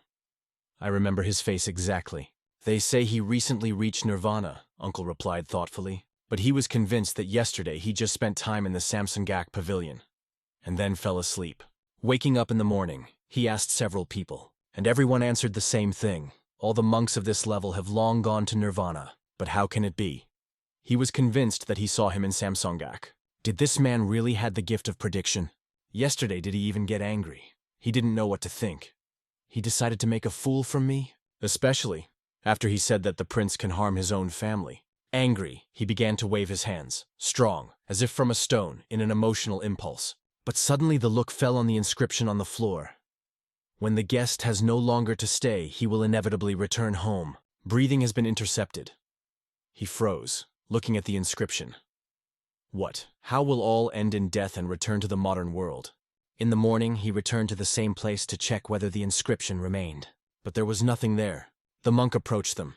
The tribal leader of the Kianda came to meet them. A few months ago, in early February 1450, south of Cherion. What does it mean? To move immediately. The man could not understand. They were promised 2 bags of rice and millet for every yard. But he was not going to agree to such an agreement. Only said, "I'm not agreeing." Then they hinted at him. Let him try to find out what a cookroom is. He was pressed. Chosen's warriors have repeatedly demonstrated how their guns work efficiently. He agreed to find a place for resettlement, but asked, at least to give peace by the end of the year. He said that 4 bags in the yard were not enough. I asked to wait for the harvest until people gained strength, but the commander was indifferent. He called all this their problems. "And if we will find you here next year," Chosen's warriors said, "then blame yourself." It was necessary to resolve the situation urgently, so he convened negotiations. The 3 of them sat down at the table, and he immediately raised the question. "In Beijing is full of chaos. How did you manage to gather so many soldiers here?" In response, he heard, "This is not the Beijing army. They were sent from the southern provinces. It seems that their intention is to completely surround Liaodun." It was clear. The Chinese would continue to arrive, a wave behind a wave, and after a few years, all the horse people who live behind a large wall will be expelled. At this point, the man remembered the second prince of Choson.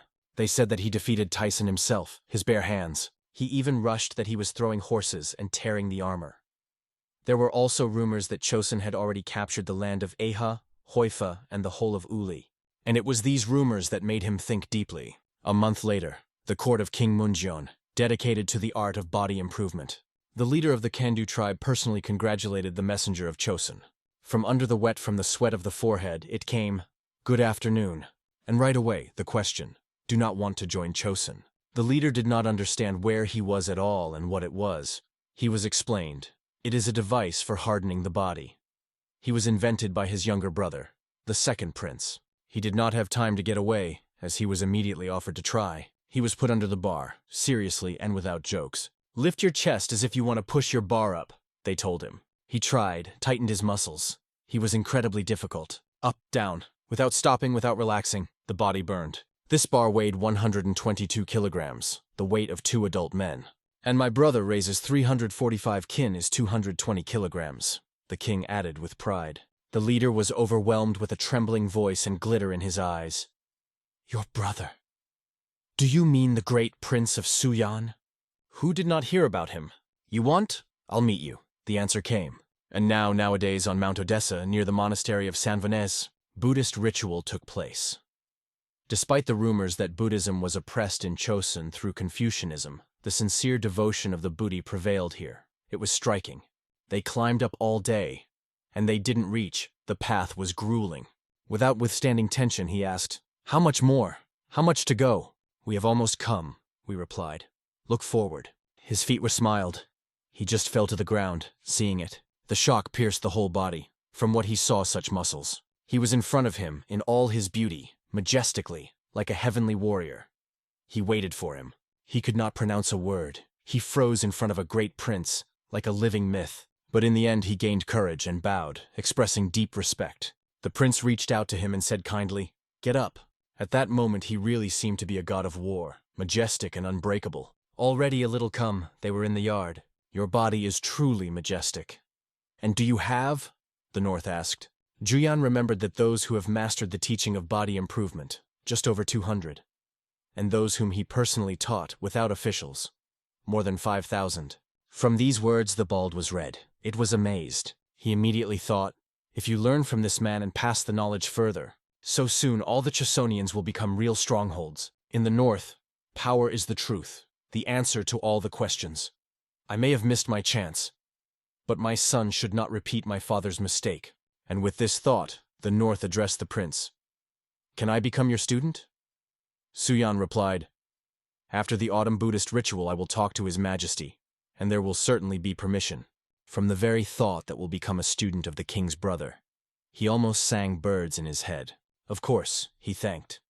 And the prince reassured him, "If your son is realizing the art of body improvement, he will surely become strong, because the leader is one thing and sons are a new story." In fact, the prince discussed everything with the king. The conversation was that these people were illiterate, unfamiliar with Confucianism. "Will they be able to grasp the teaching of body improvement?" someone asked. "If you accept their sons to study, their descendants will essentially become our people," the king replied. It was the main argument of His Majesty. "The 10-year-old guy who will come to us will first study Hangul and Chinese writing, and then 3 to 4 years body improvement. Such education will not pass without a trace. It will leave a deep mark. It will even be necessary to organize a state exam for them. And the brother king will create a separate category for the North. The body of the North. Together with the spirit of Chosun, it is an ideal." The bald man asked the prince in the direction, "It's true that you won Tyson. Self-on Sam." The prince quietly began to tell how everything really happened. All the details, as he grabbed his legs, then his neck, then his shoulder. No detail. And again the North did not restrain. With a request in his voice said, "Can you show it on me?" But the next one caught him by surprise. He did not expect that the prince would immediately move to the action. He grabbed him and lifted him high above the ground. And during the demonstration, when the prince showed the techniques in detail, he began to sneeze, and clearly regretted his initiative. It seemed a little more, and this poor man would need to seal in the ground after the prince's demonstration. But the North respects power, just living, and the prince understood perfectly. His style suits them. After the conversation, they decided to prepare everything and come to it this winter. Soon the prince began to arrive at the leaders of the tribes from the outskirts of Liaodun. At first, they doubted. But in the face of true power, doubts disappeared like a fog. One by one, they swore allegiance and offered to give their sons to study. Meanwhile, the horse stood near the prince, and to pump his back, he just took him in his arms and began to squat. So more than 1,000 North arrived in Chosun. Subsequently, the prince met with his brother, King. He asked, "How is the Buddhist ritual progressing?" "I steadily follow your instructions, Your Majesty," the prince replied. The king, in turn, shared. He carefully studied the reports of battles on the northern border, and the conclusion came: the army is still too weak. One of the men appealed to His Majesty with a request, until the troops of the north and Ikun. The king himself knew it. They fought heroically. Even thoughts did not have to worry them. The real problem was in the towels. They have already received weapons, and the king asked, "There is someone here who really knows how to handle rifles." A voice came, "Weapons are created for warriors." But the king was different. Wince and guns are used in battle, but few people really know how to treat them. He began to explain that the preparation for the shot consists of 7 stages, and asked if they could master them the first time. That is why the king wanted to select some of the towers from the training building and create a new military structure, the Mud. It should have about 500 people carefully prepared. The prince saw his chance in this. Finally, the time came when the king, a real fan of firearms, truly woke up. At this point, he turned to his brother. "We have to set more ambitious goals." Already on the street there were conversations. The king argued, "We have funds received from the mines." The prince added, "Horses sent Tisan Khan are already used to our conditions. We will have a lot of combat hoods soon." Meanwhile, the king. During the conversation, he was engaged in strength training. The prince noticed that his results have improved significantly. "Everything thanks to you," thanked the king. "Your advice to change your diet and train daily? Invaluable. But if we are here too, call me just your brother." "It's disrespect," the prince replied briefly. "If you want me to call you brother, first lift 1,500 kins, or at least 1,350. The king tried to charm. "I just hoped for it."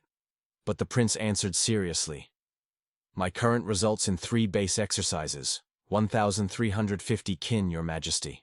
After these words, the prince just laughed warmly, sincere, brotherly. "But it's time for a serious conversation."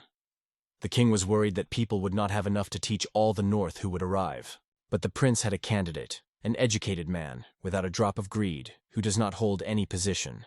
Ideal for teaching the heirs of the northern leaders. His name is Khan Socheon. He lived in the modern Kancho County, southern Pyongan province. He was already sent a royal decree. But he was not going to read it. He was in front of the student, begging at least to read, even if he plans to perform. The young man was named Kimi. Kan was angry. He was expelled from Songgungwan, and now, they also put a decree? The indignation covered him with his head. He was so angry that it seemed like all the anger on the student. He covered with his hands. But Khan was not going to beat the student. He just tried to snatch his letter. "This is the will of the former king," added the young man quietly. "Can read. Former rector Songgungwan, King Pan Yu, is entrusted with the post of Manchkik, despite all the disputes around your person." After reading this, he immediately accused one. These are the protuberance of the nasty Kim Khan. But the student asked him to calm down and read on. "We want to instruct you to teaching northern students, both Hangul and Chinese writing. You are also given the title of Jogak, an act that is in line with the position of Chichakak of the 3rd rank. Kan confessed that even thoughts were not agreed, but he added that he will only do it for his student. Returning to him, "For the sake of you, but on one condition. You go with me to grasp the true science." January 1451. The North went to Chosun, raising the flags of their tribes. The Chosonians, looking at it, whispered with each other, "There are more than 20,000 of them.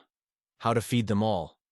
Well, though last year there was a generous harvest, and suddenly he appeared among the crowd. Clothes, gait, look, of course, this figure can only belong to the king. Despite all the conversations, the king proudly went forward, confidently, as a symbol of the state. "We are sincerely glad to welcome you in Chosun," he said loudly, climbing the hill in front of the crowd. "But our country will only accept you on one condition. You have to conquer the tribes of Heso and Yain living in the north." The camp prevailed in surprise. "We are allowed to plunder these lands?" And one of them already knew. The Ministry of Empire officially transferred the right on the ground, located east of Choryeon. They will be given positions and permission to settle in the northern provinces of Pyonan and Hamgyeon. Among you are those who have brought us oath of allegiance, and those who have not done so. We are not interested in what is happening to the north of Amakan and Tumangan, but if someone betray us and move to the other side, we will immediately send our troops there." After these words, one of the men raised his hand and asked, "That is, you want to say, do you care about what is happening in the north?" The king replied briefly, "Let it stay between us and men." These words caused a real explosion of emotions. People shouted happily, barely holding back joy. Subsequently, the king stood next to the prince, calm and confident, passing the initiative. The prince spent his gaze, wishing a happy road, and he was already ready to take up the business, to teach the children of the northern leaders. The old scientist thought that if the North was treated with such affection, then it would be not more difficult to teach them than butcher. But the prince understood perfectly. Everything is not so easy. If there are less than 50% of serious criminals among the purebred bursts, it will be a great luck. We have barely coped with butchers, and these are real delayed bombs. The task is to raise from them real leaders, to bring to the norm of 800 Keters in 3 basic exercises. To teach archery or riding, the prince saw in this a complex but extremely important mission. The main thing is to convey to them our culture, and this old man seems to fly in the clouds. Good, the prince thought. First of teaching literacy, and the teachings of a pelvis. They stood in front of the majestic gate. Above them was an inscription that was created by the great prince of Yap Han. The old man said, "This building is really impressive. Not worse than Songgungwan." The prince nodded and repeated, "We have to show these children all the beauty of our culture." On the way, the prince finally met the one who had long been looking for. Meanwhile, one of the young men showed his incredible muscles, as if carved with stone. The civil servant was just confused with, "I do not train so much. I would at least be squeezed normally." "What grip you have on the becoming?" he asked, trying not to look complete. And then suddenly he saw his teacher. He did not understand yet that it was for voices, not a mockery. Kim stood with tears in his eyes, whispering, "Great prince, teacher." And the boys were explained by, "This young man began to write poetry in 3 years, and at 5 he received award from the previous king. We just wanted to honor him." But the old teacher did not understand anything, only pleading, "I ask mercy."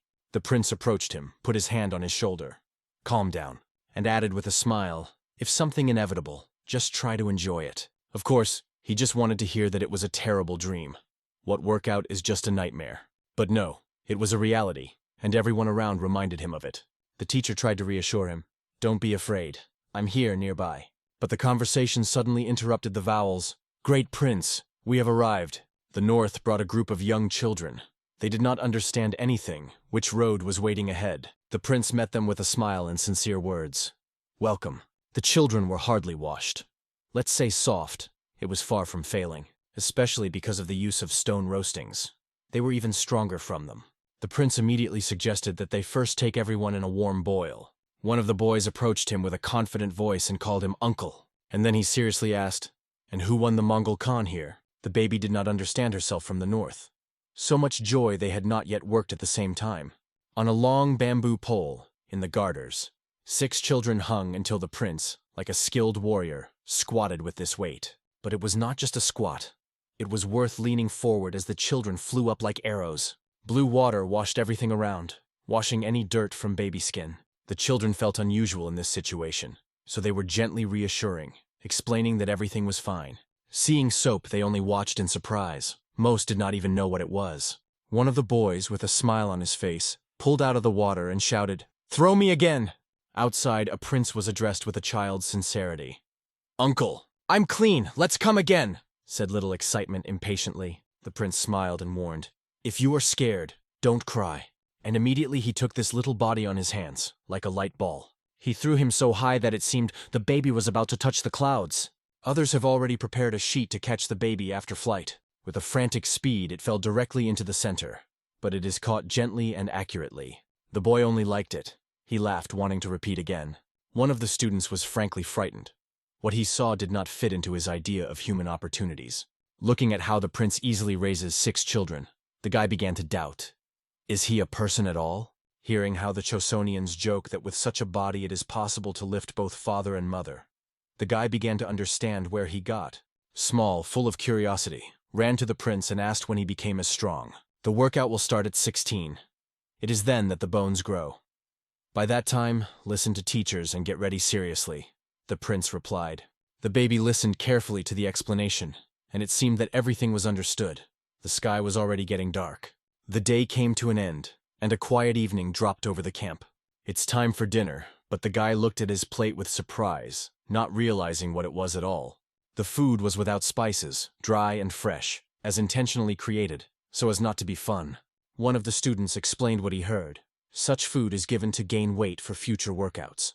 Someone got up and suggested, "Now let's run 10 lie." Whatever, nothing happened. Everyone supported this idea with children's passion and joy in the eyes. All, except for him. He's still eaten his portion with tears in his eyes, barely chewing. They ran 10 without stops and immediately sat down for books, as if it were necessary. The guy could not believe what possible. The same children, and ran, and study, and did not give up. Taking a book called Lun Yu, he thought in surprise. Was she always so short? Finding the answer, he addressed the student nearby, and heard that the book was divided into 4 parts to read it in an hour. I did not have time to digest how a new announcement sounded. It's time to move to body improvement. The books were flying away. Everyone broke into the yards, like a team, without any delay, and he just managed to get read again. As everyone already played on the street in badminton, mobile, fun, easy. The little one was in a team with a gray-haired grandfather and, surprisingly, began to repel the steering wheel. And he was still not invested in his head. Is such games really able to help in learning? Another quiet night came, but peace did not last long. He was held out of his clothes and ordered to dress. Today is a test of knowledge. Come with me. He was killed. He read only twice. How can you remember something in such a time? If he suggests at least one mistake, he is waiting for weight exercises with weight. Breasts, press and triceps. And yet, shoulders, back, biceps and other muscles. And all this is in strict mode. As a newcomer, he will have to do 3 approaches lying, and then exercise on his legs, but only if the exam fails. If not, he will be able to rest at least a little. At first he thought that exercise was a punishment for mistakes, but soon I realized everything is much deeper. On the street, students lined up in a row. In front of them stood the old book in his hands, ready to check. The old man read the passage and paused, waiting for someone to continue. One of the students loudly and clearly reproduced the right line as if he read from memory. Did he really remember the whole word for word? But even more strange was that the beginner suddenly remembered these words, although the day before he considered it impossible. It was at this moment that His Majesty, the king, who was revered by everyone, was in the palace. He came to him, with repentance and a request to allow atonement of ancient sin in front of the crown. The king himself approached him to support. He saw how difficult it is to stand without risking health. The whole of the 11th began his confession. It all started 11 years ago when the king was still a prince. He remembered how he brought a boy named Han Saint, saying that he was an illegitimate son. Then, during worship, gold fell from his hands and crumbled on the floor. One of the men demanded from Sen explanations. Where the rest of the gold and what he hides? He was immediately called the criminal, not letting him justify. And when the fever appeared, the situation became more entangled. It was not clear what was happening and why. He was explained, this offender stole the golden bowls and jewelry from the palace of the crown prince. A loud, powerful voice was asked directly, "Do you admit your guilt?" Saint, in a trembling voice, he replied. He was not alone. He did not. "My brother," he said, and in a moment he stood side by side, kneeling. Saint confessed that he only took what his brother gave him, nothing more. The angry 11th acknowledged he himself took Sen to himself, though he was not of his kind, because he regretted the boy. While he told it all, he kneeled and did not restrain his tears. Sincerity broke him from the inside. Currently, the king remembered how the boy saw in the palace. He seemed to be executed for crimes. And the hose asked, "Didn't you deny that he was your son?" Hin finally confessed he was really illegitimate. For others, it was a betrayal, the deception of the king. And such a sin cannot go unpunished. A few days have passed at the Shugen Palace. The tension was still raging. The king was talking to Sen's father. He remembered a recent meeting with the prince and asked what the law he considers unfair. The prince replied, "Even the orchid in the pot reaches the sun. Why should the loyalty of the unlawful son differ from the faithfulness of legitimate?" These words made the king think deeply. They penetrated directly into the heart. Comparison with the orchid struck it, the pure, selfless desire for light. However, he noted that if both legitimate and illegal sons will receive posts in the yard, it will cause dissatisfaction among the first. But even these words, the father calmly replied, "Don't worry, your majesty." Hanohi sincerely repented in his deception and begged to abolish the law that humiliated the rights of illegitimate sons. Perhaps it is because of the example that his father reminded the king and agreed to review his decision. The high was mentally sigh of relief. He was sure that it was now completely free. But suddenly the king said, "You will go to the palace of Sugen and ask for forgiveness from the former king." The king had pardoned him and did not intend to punish. but repentance remained mandatory. After that, the servants immediately led the High X to the palace of Shugan to fulfill the will of the king. Meanwhile, the king himself thought about an important question. What about those who were born out of marriage? He asked about it and heard the answer. Such children are given to women with low origin. Can a woman with servants or slaves be denied her master? Continued the king with a touch of voice. This question drove everyone to a deadlock. It was not easy to answer, and the king firmly said, "The father has no right to refuse his son in the chance only because he is illegitimate. If he has a talent, he deserves success. However, in order for such a son to be able to pass the state exam, he will have to serve in the north for at least 2 years. And if he is born of a slave, the service will last for 5 years longer, with a special contribution to the northern population." As a result, the king was ready to give them a chance to master the doctrine of improving the body, which teaches respect for parents, and warned, "This book will soon become a mandatory study in the state exam. Having mastered it, it will be possible to apply for high positions." Once the discrimination of the illegitimate sons, it's time to discuss this injustice. Is it not necessary to cancel the law by which children born of slaves automatically inherit the mother's status? They have to follow the status of the father. Otherwise, it is not equality, but a brand for life. The old man wondered, if the ban on high posts for such sons is already abolished, the law on inheritance of status is a trifle. So in Chosun, 2 old, unfair laws were abolished. A new justice began from a new era. Meanwhile, Hani Shi arrived at the Sugan Palace and asked Sejin to release him from his post. But in response he heard, "You need to create a new era, laws that give freedom." He did not reach the desired one. The Hun was forced to stay in service. After the morning meeting, it was approved. Training in body improvement today, with a focus on running. The prince warned everyone, they will run down to Hebi, and do not hope it will be easy. One student complains, after each race, their feet hurt. The other advises to wear mituri, traditional Korean shoes. Each problem has its own solution, and so, with new forces, they moved forward. On the way, they bowed to the Grand Prince and the Minister of Finance, with respect and respect. Everyone wished good health, because it was brought up among those who were raised in honor. The Minister of Finance recognized a familiar face among the students, a scattered and a little awkward friend. He sincerely hoped that he would not be noticed among all, but fate decided otherwise. However, they did not make fun. The prince only strictly advised to stay closer to Sip. "Bring the criminals," said a high-ranking man's mouth. The prisoners appeared, tied with thick ropes, depressed and frightened. They begged for mercy, assuring that they were condemned unfairly. "So, did you disgrace yourself in the exam?" The king was angry with the king's angry voice. In response, only tremor and attempts to explain that everything happened because of a misunderstanding. Then the king commanded, "Bring the witness!" and silence lay in the hall. The defendants did not expect such a turn. They were anxiety. And here was the same man who had to tell the truth. The former student was summoned and asked to tell the details of what happened. Swallowing saliva, he gathered with the spirit and began his story. Once he was visited by a manager from the Chichue family, one of the influential Yanban families. He started a conversation with the question, "Are you a student of the great prince of Suyan?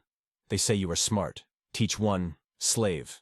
At first he didn't even understand what it was. How it was, to teach a slave? The manager explained, "The slave is called Hook, and he must undergo training." Now, pointing his finger on one of the connected ones, he explained, only later he found out. The sound was not a slave. In fact, it was a Christian named Cho. Hardly the scientist said it as the accused began to beg for his majesty, justifying himself and declaring that he was here to nothing. The scientist was angry to the edge. This arrogance was already crossing the borders. There was a weak body in Cho, and he could not perform the exercises properly. He just slept and evaded any responsibilities. And how could such a lazy man at all take the first place in the Concha exam? It's just impossible. And now he explains that he won because the rivals were weak? The king immediately thundered, "Tang out!" And the hall froze in silence. It became obvious. They made a conspiracy with the Yanbans and gave a Christian for a slave. All the excuses were no longer interested in anyone. Now it was only necessary to be pleading about the mercy. In the eyes of the king, it was a real shame for the whole Hundog system. The month later, in the Sugan Palace, the atmosphere was completely different. 2 brothers were sitting at the table, the king and the prince next to them, their father. The king reported on new measures to stop any abuse of the law on the inheritance of a rabbi. The prince heard about it for the first time. He was shocked by news. With his mouth open, he watched his father with his brother rejoicing in changes, clapping each other in his palm. In the introduction of the old law, the slave began to give birth from whom it was, and gave children to other families. As a result, the treasury emptied. There were almost no slaves, and those who wanted to have more slaves forced their servants to rape free women. Their cruelty did not know the limits. It was these horrific events that the prince remembered well from his past life. In the end, King Sejong was forced to change the approach and introduce the inheritance of his father's status. But here is a compromise. Violators of the law will be sent to the north to learn the lands, and their sons will help them in this. When the situation stabilizes, a system of personal certificates will be introduced. The same one that the great King Taejon has not time to realize. How do they succeed? One question did not leave the prince's head. Their behavior cannot be predicted, because their element is not a word, but iron and muscles. That is why he decides to focus all the attention on students' learning. And it is at this point that someone arrives in the yard, unexpectedly and noisy. The prince hears the street on the street. Catch them! Do not escape! Behind him is a loud rusting and stomping hooves that shake the earth. One of these horses was already in front of the prince. The prince was confused. He did not understand what was happening here in general, especially after he saw a little northern boy on his back. Another one joined him. Both were worn around the curls like elusive ghosts. Their faces did not express fear at all. No shadows of anxiety. On the contrary, they sincerely enjoyed what they did, as if it were the best adventure in life. The prince could not stand, and decided to intervene personally in the situation. With his strong hands, he grabbed a horse directly, and he kept him. Obviously, even the animal could not surpass the power of the prince.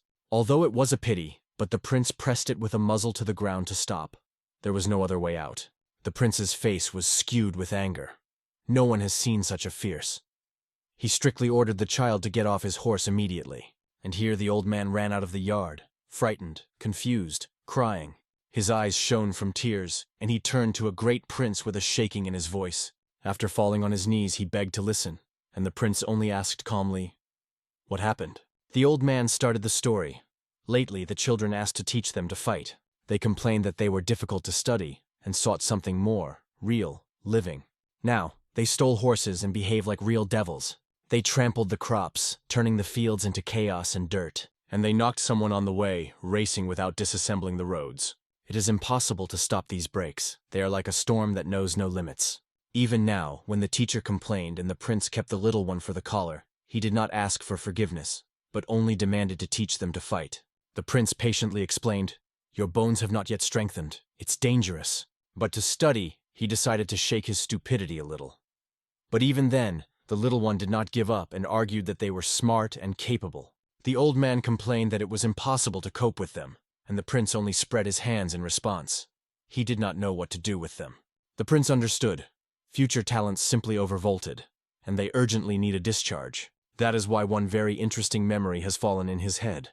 He mentioned the traditional Korean style of struggle. Neshirin is a bright show that demonstrates the strength, power, and grace of a well-trained body. Something like the intelligence. An ancient street theater filled with movement and emotions. It was a real Korean representation, with dance, battle, and theater in one. At first, the children thought that it was a harsh struggle, but quickly realized it is a fun theatrical performance. The prince justified, "This is the best way to cheer you up and relieve tension." He called a few boys closer and whispered to them just in his ear. From what the hair was heard in those hair, the intrigue was serious. The former king and the great prince of Hyoron arrived on the celebration of Chuseok. Seeing the yard, they were amazed. The children settled well and even created their comfort. They approached the northern children and asked how to study in a new place. With dissatisfied faces, the kids thoughtfully answered, "Interesting." It sounded too restrained, even suspicious. But at this age, everyone says they do not admit what they really like. Today, Prince Juyan had to show Nesserin's own vision, and everyone was looking forward. For two children, it was something unclear. Only from rumors knew that it was like a theatrical performance. It was at this point that they were brought to them an extremely important person. She was so unexpected that the children froze in place, almost forgetting to breathe. It was Juyan himself, dressed in matrony, in the female image of Kunyo. He proclaimed loudly, "O are the suffering, I am your Buddha. How many of you have been waiting for my appearance?" Continued with pathos, waving his hands. And he announced the theme of the performance, Nasurin, the fall of Kunyo. In his past life, Juyan has twice viewed the historical series about Van Kone. Now he knew him almost by heart. In addition, he involved several statistics in the performance. Everything was prepared perfectly. When the prince went on stage, the children had a breath. The look was stunning, but it was only one to cough. How the prince thundered, "Who is there? Who dared to cough?" All their heads turned back to the one who dared to break the play. The prince rushed to the guilty, shouting, "In your head, probably nesting demons." The children were frightened and buried immediately behind their teacher's back, not to fall into disgrace. The prince, as a anger, jumped on a coughing flurry of accusations. The game moved to a new level. The teacher's face was no less frightened than that of children. He pleaded with the prince not to touch them. But suddenly, a loud and decisive man sounded from behind. "Stop! I can no longer tolerate your thief. How do you laugh to call yourself a Buddha?" In response, the prince calmly said, "Look carefully." Removing some of his clothes, he solemnly demonstrated the true signs of the Buddha. Among them, virtue, compassion, and most importantly, a pumped body that shone in the sunlight. The small brawlers had flowed down. This show was so striking. Two standing nearby soldiers, too, did not stand, decided to show themselves. They took off their clothes and demonstrated that it is also in shape. And no worse than the prince. The audience could only pray, looking at all this. Such beauty made the heart beat more often. Under the stage was a man to whom the prince addressed. "Are you probably Pa Kenkvi? Did you arrive from a distant Soganola to evaluate our combat skills?" And when he confirmed, the prince asked with a smile, "Then please do not judge us too strict." And suddenly, a loud blow to the drum. The air shuddered. It was the beginning of the fight. The protrusion began. The tension increased every second. The prince was captured in strong embrace for the waist. The moment of truth came. In such a situation, the main thing is not to get lost and not to lose the rhythm. Who thought the prince would be lost cruelly? He immediately grabbed the enemy by his neck and translated the course. And then, a rapid throw through a deflection, as if in a real resulting. The body flew heads straight to the floor, leaving an arc in the air. The children were brought to the teacher. "Don't give up! Get up!" They shouted again and again until the prince was preparing for the next course. Pushing from the ropes, he rushed forward at lightning speed. It was difficult to believe that it was only a theatrical decree, not a real match. But the teacher worked no less professionally. He intercepted the prince in the air and swore to the ground, if they fell on soft mattresses in training.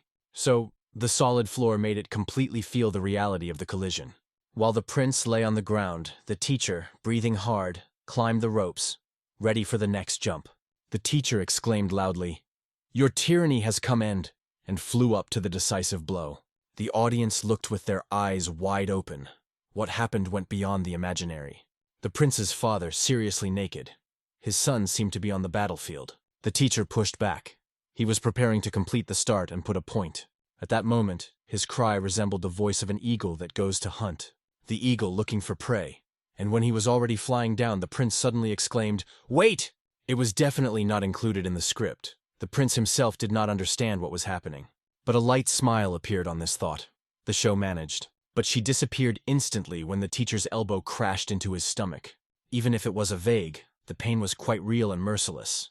The father was already breaking on his face from what he saw. Everything looked very convincing. But the kids rejoiced, deciding, everything with a pagan, they are over. But it was not here. The prince has not yet said the last word. Calling the teacher too easy, he began to climb, as if from ashes. Although he was still lying on him, the prince was not going to give up. Having tightened his back muscles, he formed a real bridge and simply dropped the enemy. General Van watched this from under the ropes, as if preparing for the next course. But the other ran into the ring. He intended to demand Kuno finally. He jumped from all overhead and hit the prince with both feet, just below his back. "So dishonest," one of the audience exclaimed, and in the air, literally smoked from the prince's ass. At this point, the old man allowed the replacement. The show had to continue. The battle lasted for a while, striking every new movement. The little ones were enthusiastically shouted to the teacher, "Show him where the crayfish are wintering."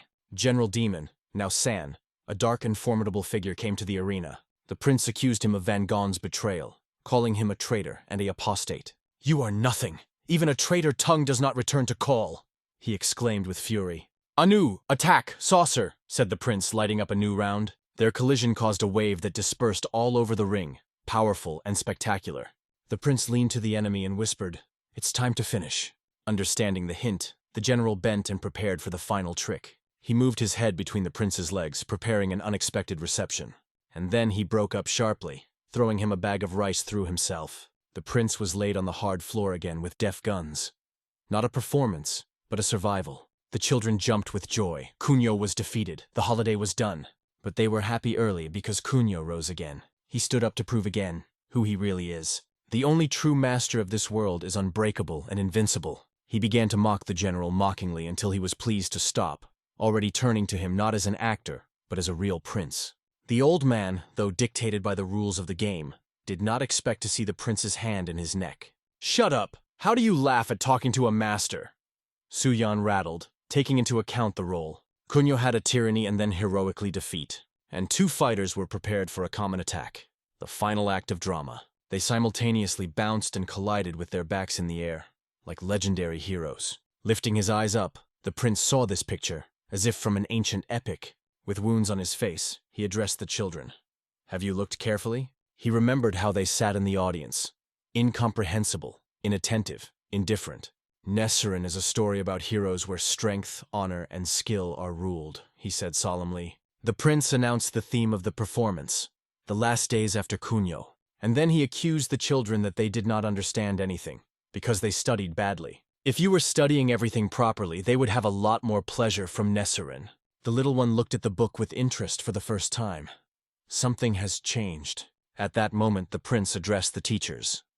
They mastered the 4th and 5-year-old, and now is time to improve the body. The boy looked strongly at the prince and asked, "How much else do we study?" "At the age of 16, you can start improving the body.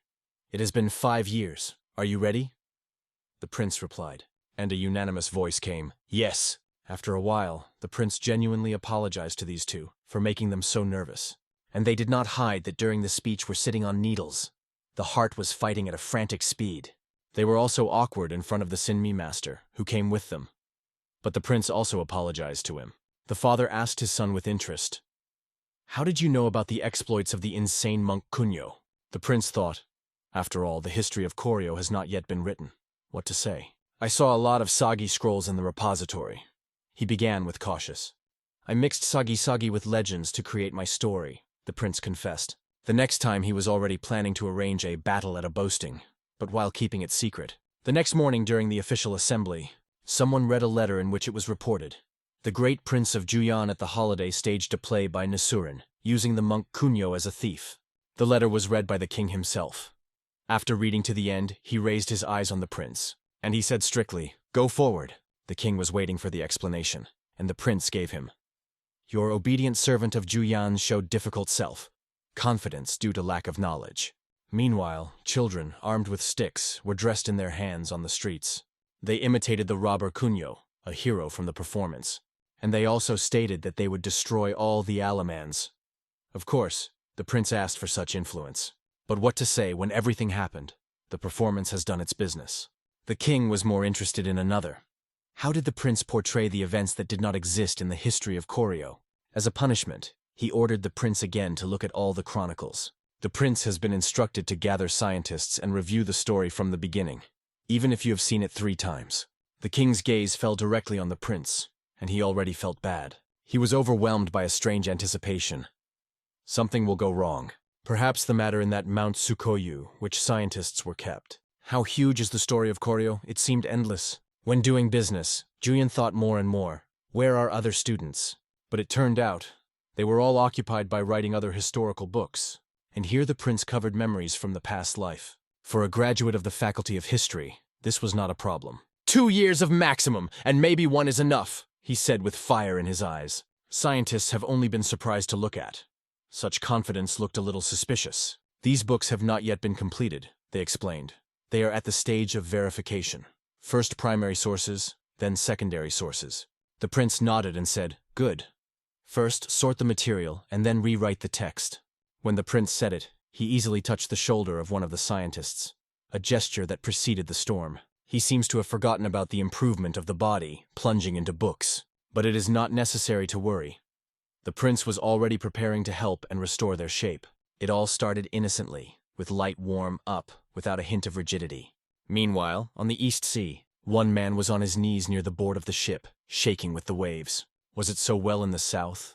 "Why do we go north at all?" he muttered. And the other asked, "Isn't it easier to send a 5th set there?" He heard in response, "It is impossible to send newcomers who have just finished their studies." But the friend denied. and we once quit the Shanbei-san and fought with the spirits of the mountains. His friend, barely alive, asked, "Wait a little. To the Tumongan River is not far more much faster than on foot. We will be still in place soon." He sighed, dreaming of the land under his feet, the northern border fortress of Varian. The leader of the Kondo tribe, and Guji, in the sign of loyalty, was awarded the position of an official of the 6th rank in the preparation of military forces. His new duty was the protection of the fortress Porn under the order of the king. Taking the document, Guji bowed low.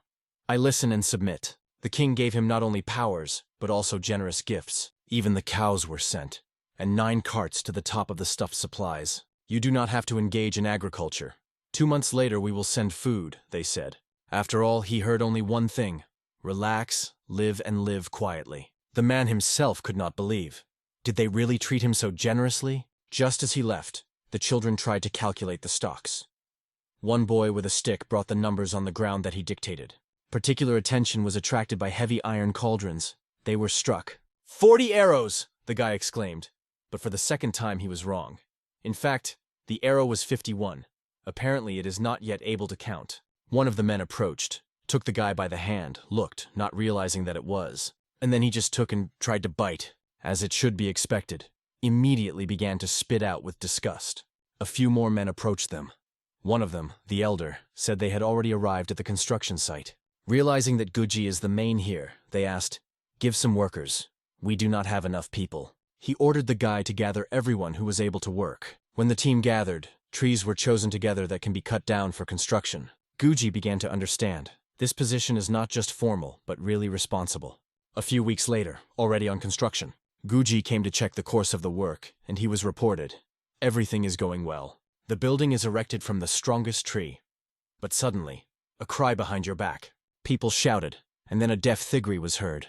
It was Senoon himself, a mountain lord who was so afraid of. Arrows were sticking out in his body. He was injured, cheeky, and dangerous. Realizing that the beast was attacked, the commander immediately ordered to retreat. But one Chosen did not agree. He rolled his sleeves, preparing for battle. And for a while they gladly tasted the meat of a proud tiger. One of the men asked a piece of soap for his friend. He had already spent all his. Hearing this, the other man thought for a long time. Too seriously for such a simple request. It seems that Mr. Manhwa has forgotten to explain. Soap is not food, and a means for washing. One such piece costs 3 sakarjas, not hot bread. But in response, he was jokingly suggested to try himself. A few days passed, and the man, after swelling, decided to swim. But near the river, he noticed several children who had already clapped in the water. More strange, the water had an unnatural white tint. The mystery was revealed when Mr. Tandy exclaimed, "Oh, what a freshness!" The stream has long suffered from a soap invasion. Water became like foam soup. 2 months later, a letter came from Apexodon. Until the children were able to read, one of the men read aloud himself. "Mom, Dad, I have all well." Tears appeared in the eyes of the first words. "I don't yet have 16, so I am not engaged in body improvement. But I look like other guys playing in the condition. And I dream that once become as strong as they— no, like the great Prince of Huan," completed the little letter with determination in words. Behind the excited parents, a man stood and explained Tangan, who was delayed. A cargo from Kionvon arrived late. He knew, from Kionvon to them, only 3 days riding or mountain trail. But soap consumption has grown so much that they can not only rely only on Chosen's supply. Tandy immediately had the idea to start trade with Kionvon. He asked permission. "Of course, just behave quietly," they answered with a smile. So in the region, trade began to flourish, a new era of exchange. Even the tiger skin was put up for sale. A trophy is worthy of attention. The merchant offered only 1/3 of the value for her. He clearly wanted to snatch a favorable agreement. Tanders are merging. The Chosonians of the Minchi always do that, reduce prices. This brazen wanted to reduce the price of 750 juices. Humiliation of trade. But losing the client was worse, so he agreed, reluctantly, but he was restless. Probably who is tricky, he wins in such agreements. The suitcase was opened before Tanders. There were some documents inside. Looking inside, he did not understand anything. What about the paper? The merchant began to explain that these papers can be handed over to Kansho and get a rice for them, or exchange for goods at the nearest bench. "This is the decree of the king himself," he added. Tandy took these forms. Could not believe that such pieces were really using. But something was still embarrassed. When he went out into the yard, he could not understand. Why so many soldiers here? "They guard them. Are they waiting for the opportunity to destroy? One guy replied, both. They say they recently leveled with the ground with the village for 300 yards. And it was during this conversation that one of the northern boys just fell to the ground. The soldier sat on it and asked, "Did you break the sword?" Of course, it was clear that it was not going to kill him, but the situation remained very tense. Meanwhile, on the outskirts of Aguji, Little pursued the deer, shouted to someone, "Run faster!" But who did he drive? The old man who is barely on his knees is not able to go normally. Asked his grandfather to return to the village. The guy himself rushed forward. A few days ago, the same old man was hunting and saw a familiar landscape. It was severely excited. He remembered. This spine, this trail, they are familiar with him. And soon he was convinced of his assumptions. This is the place where their tribe once lived, is no doubt. He later told Tande, mentioned the old settlement. He also talked about a distant relative, who was attacked only for friendship with Chosun. Only because he was friendly to the Chosonians. That's what he got for. Tande learned, the old man is a relative of Manthoma himself. If you are friends with Chosun, can't you attack? He asked. Moreover, the enemy, literally under the nose. Subsequently, the chief of the Kionvomba fortress, and Minjong, said, these lands previously belonged to Montom, the leader of the Kandu tribe. Tande explained to him, if they move at least a little north, Old Chokap will immediately attack, and Chosun will not protect them. Too far, too slowly. But Minjong also reminded the words of the king spoke during the appointment ceremony. Your task is to conquer the tribes of Hesso and Yain, who live in the north. But Tande suggested another. And what? How do we defeat Olchop? But they will unite with others, and destroy us. In this case, they will not be 3, and maybe 6,000, a serious answer came. And they added, not just he was appointed in Harvarian. They indicated that the son Manhwa never took revenge for his father's death, and so they count on Tanders, as a relative, promising not to interfere, but to guarantee reliable protection. Only now did he realize why he was gifted with such generosity. King Chosun calculated everything a few steps in advance. A real strategist. Another discovery. The king ordered to transfer about 1,000 best warriors to Hunadogam.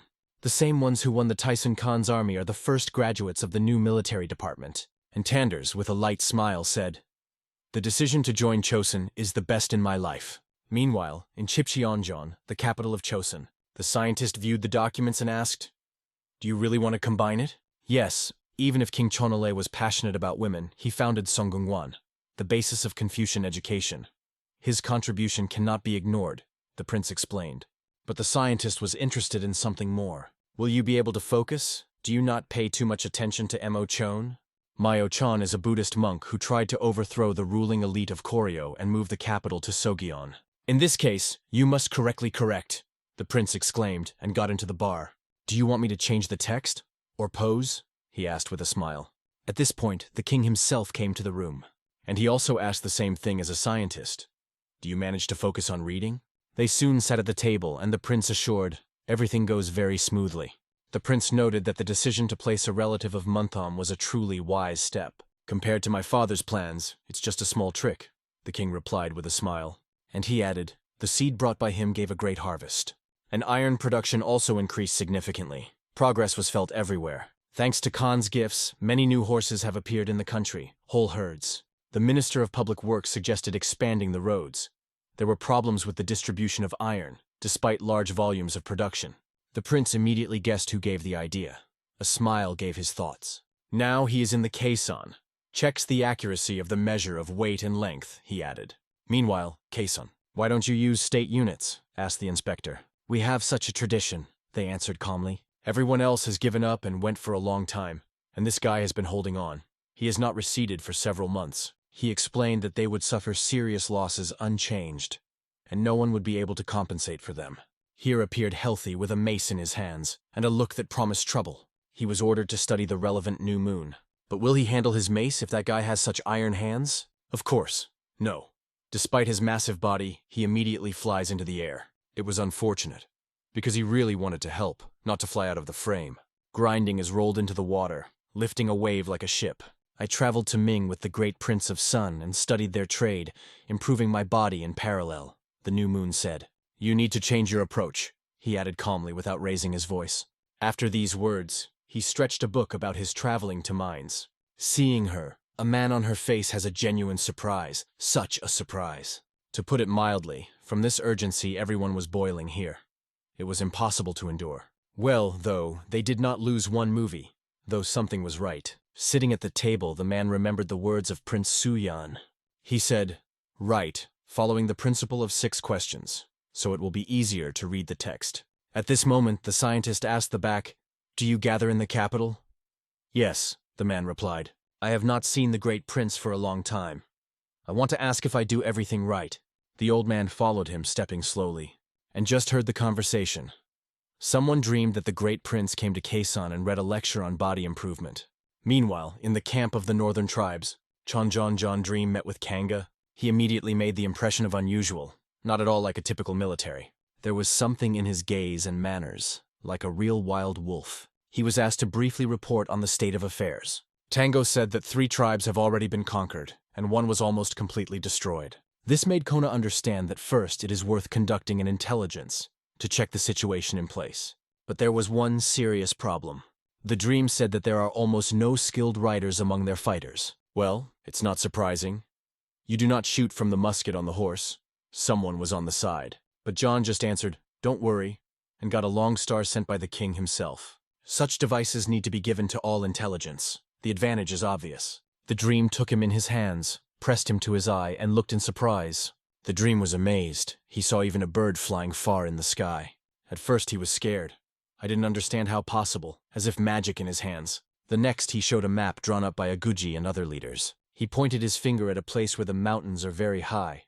They are easy to see, so it is better to go from height. From those tribes who have already expressed the desire to obey, the path is safer. Tandy immediately suggested that they give them wolf skins from the stalks, for which the dream thanked. Although it was not fully sure whether his people will cope. Even on foot it is difficult for them, and there are also mountains. After that conversation, 2 weeks passed. The construction of the last building was completed in the territory. The man advised to use it as a warehouse. But as soon as the Tandy, he had time to rejoice, as a guy with news appeared behind his back. He reported that the scouts had returned, and the warriors themselves came to report. Tandy realized, sleep is not just a wolf. This is a real Sanin, a mountain lord. They gathered information about the outskirts of Koryan, but 2 died. And then Tande realized they went 70 in the mountains and back in just 2 weeks, losing only 2 of 100. The dream began. It was unbearably cold. They escaped from frostbite only thanks to a stone that they warmed in a fire. Ulchakon's tribe began to act recently. Most likely they have not yet fully combined the strength. All the information collected was recorded in detail in the report. "Great," Tandi said, knowing. "A month later the river will freeze, and this will allow you to start an offensive through the crossing." He immediately ordered his subordinate to pass to all the tribes. The robberies were strictly forbidden. A month later, a big hike begins to the north. We, the Kandyu tribe, the descendants of Olchop, lived in the north, and then moved to Liaodun in search of mercy of the Minsk Empire. But we were deceived. Instead of defense, we only felt a wick and humiliation. And who opened us with arms? Who accepted us as relatives? Chosen. The answer came. And who gave us iron and grain? Again the question, and again the answer. Chosen. The answers were clear, no doubt. Only Chosen supported them in difficult times. But not everyone remembers Monto's story. Also the descendant of Olchop, who swore Chosen's loyalty. For this, he got silver. And then he was treacherously killed by his own tribe. His son, Chunshan, still serves the mines, in poverty and forgetful. Aguji Tandi will never forget the images that have been caused by their people. But he always gives good for good, but this time only revenge. Revenge, revenge, and revenge again. Speaking these words to the army, he suddenly drew attention to the figure behind his back. When he approached the army, that man turned to a military 5th rank. He summoned a warrior named Gan. An order was given to kill everyone. No mercy. Li Qiran is the hero of the northeastern lands. If you emphasize that his descendant is Chosen, it will raise the morale of the whole army. This is what the John was calculating. The main goal of the hike was obvious. The revenge for Montoto was their historical wound. The arrow punched the body and stuck just in the stomach, an unexpected and cruel blow. No one expected to see the iron arrows here. It changed the whole picture of the battle. In Hungajin Orasonchami, this is where it all started. The warriors raised their hands and shouted, "We give up!" Tendi asked, "Do you obey Chosen?" And he told a little about himself, who he was, where he goes, and he headed north, to conquer or destroy Olchokap. He clearly explained what would be with those who do not want to obey. There will be no chance. Therefore, another choice, except to take a weapon, to ride horses and stand on the side of Chosun, did not remain, but one of the warriors doubted. The direction in which they go is the native tribes. But for Tondi, such words were delusional. Relatives for him are those who have a lot of silver, not blood bonds. The horses were already ready. They stood in the ranks, waiting for the teams. And the weapon also lay alert, with her a willingness to obey Chosun. The next point of their hike was the fan. So, will we wander? The offer was heard without options. The opponents called themselves the Arahap tribe, but they added that they were ready to serve Chosun correctly. The decision was made. The next stop is Kolgan, and here too, without a fight, they conquered. At some point, Tandy did not understand himself. Why are they all so humble? And here is a new point, Nimacha. But everything was changed here. The locals were delighted. Finally, there will be a real battle. At some point, the leader just threw everything and began to flee from the battlefield. But he fled for a long time. A sudden abdominal pain made him stop. The shot from the gun hit the body, no chance to escape. After that, everything became clear. Their forces surrendered. There is no other choice. The dream came across some things and asked the locals, "Is it edible at all?" The moldy oats and rotten barley looked sad, real debris. The woman explained that this summer they had no crop. Food for the winter, just nowhere to take. Subsequently, it was reported. According to the testimony, someone destroyed their whole harvest. It turned out, the leader of the tribe bees, who lives near Koryan, seized all the reserves of grain. And at the same time, he does not share with anyone, keeps everything for himself. Because of this, the warriors of 6 conquered tribes, they eat more ordinary, like hungry wolves that have not seen food for weeks. And now it became clear why they were so eager to obey. Just survived. John immediately ordered to send a messenger to Kionvob to invite additional supplies. Meanwhile, Olmago turned to a local leader. He knew nothing about the situation. "Aguji goes to us to take revenge on Monto," he told him. The leader of the Olmago tribe, the Beans, did not joke. But I knew perfectly well that the frosts were close. In a month, they could barely be survived even in peace. And with the arrival of the army, the situation will become unbearable. Therefore, I decided to retreat to Koryan. It is necessary to take time. But 3 days later, troops appeared near their territories. The war was approaching. An order was given to start fire without hesitation. Everything around began to collapse, like a thunder rolled on the ground. The walls fell one by one, leaning at a frantic angle. They could no longer serve the defense. The remnants of protection were scattered in their eyes. For Olmago Tandi, he was ready to give the last chance, as an exception. "The murderer Monto is dead, but you remained. Beans, his relative," he said. But the beads replied sharply, "Why didn't you mention that Monto wanted to betray us?" And he argued, "We beat on the side of Chosun, just as Monto wanted." To prove his words, he brought forward his iron guys. They were incredibly chunky, just giant. It was only necessary to look at their bellies. There is a press like stone. One of the audience, a little more durable, felt his stomach and sighed enviously. Would like that. But is it possible to call the strongman of the one who is not able to raise a person over his head? Only Chosun is able to control the army, which can be a power worthy of legends. The boys immediately suggested that the leader surrender, without any pressure, just a fact. He already understood that if he does not seem, his warriors will break him into pieces. Squeezing his teeth, he admitted, "We give up." And thanks to the sophisticated plan of Chonjun Sun Chosun, she won a devastating victory with minimal losses. Cold January calendar 1452. Although not much time passed, Jinjan had already managed to work 50 volumes that he was instructed. Yes, it is only a third of the necessary. But still his successes were very impressed by the elders. Moreover, good news from the north has recently received. In the last battle of the Chosun army, only 8,000 people subjugated 2,000 families of Jurchezhena. And she smashed 1,500 families of the 8 Olchop, which belonged to the Beats. Half of the Hessos tribes and the Jains living in the north expressed their desire to obey them. Probably in Chosun, a great celebration was ripe. And it was so. The preparation for the festivities began immediately, and soon it was a holiday. The army entered the city, leading the conquered tribes, and everyone understood that the last combat campaign ended in success. The heads of a powerful country could not be rejoiced.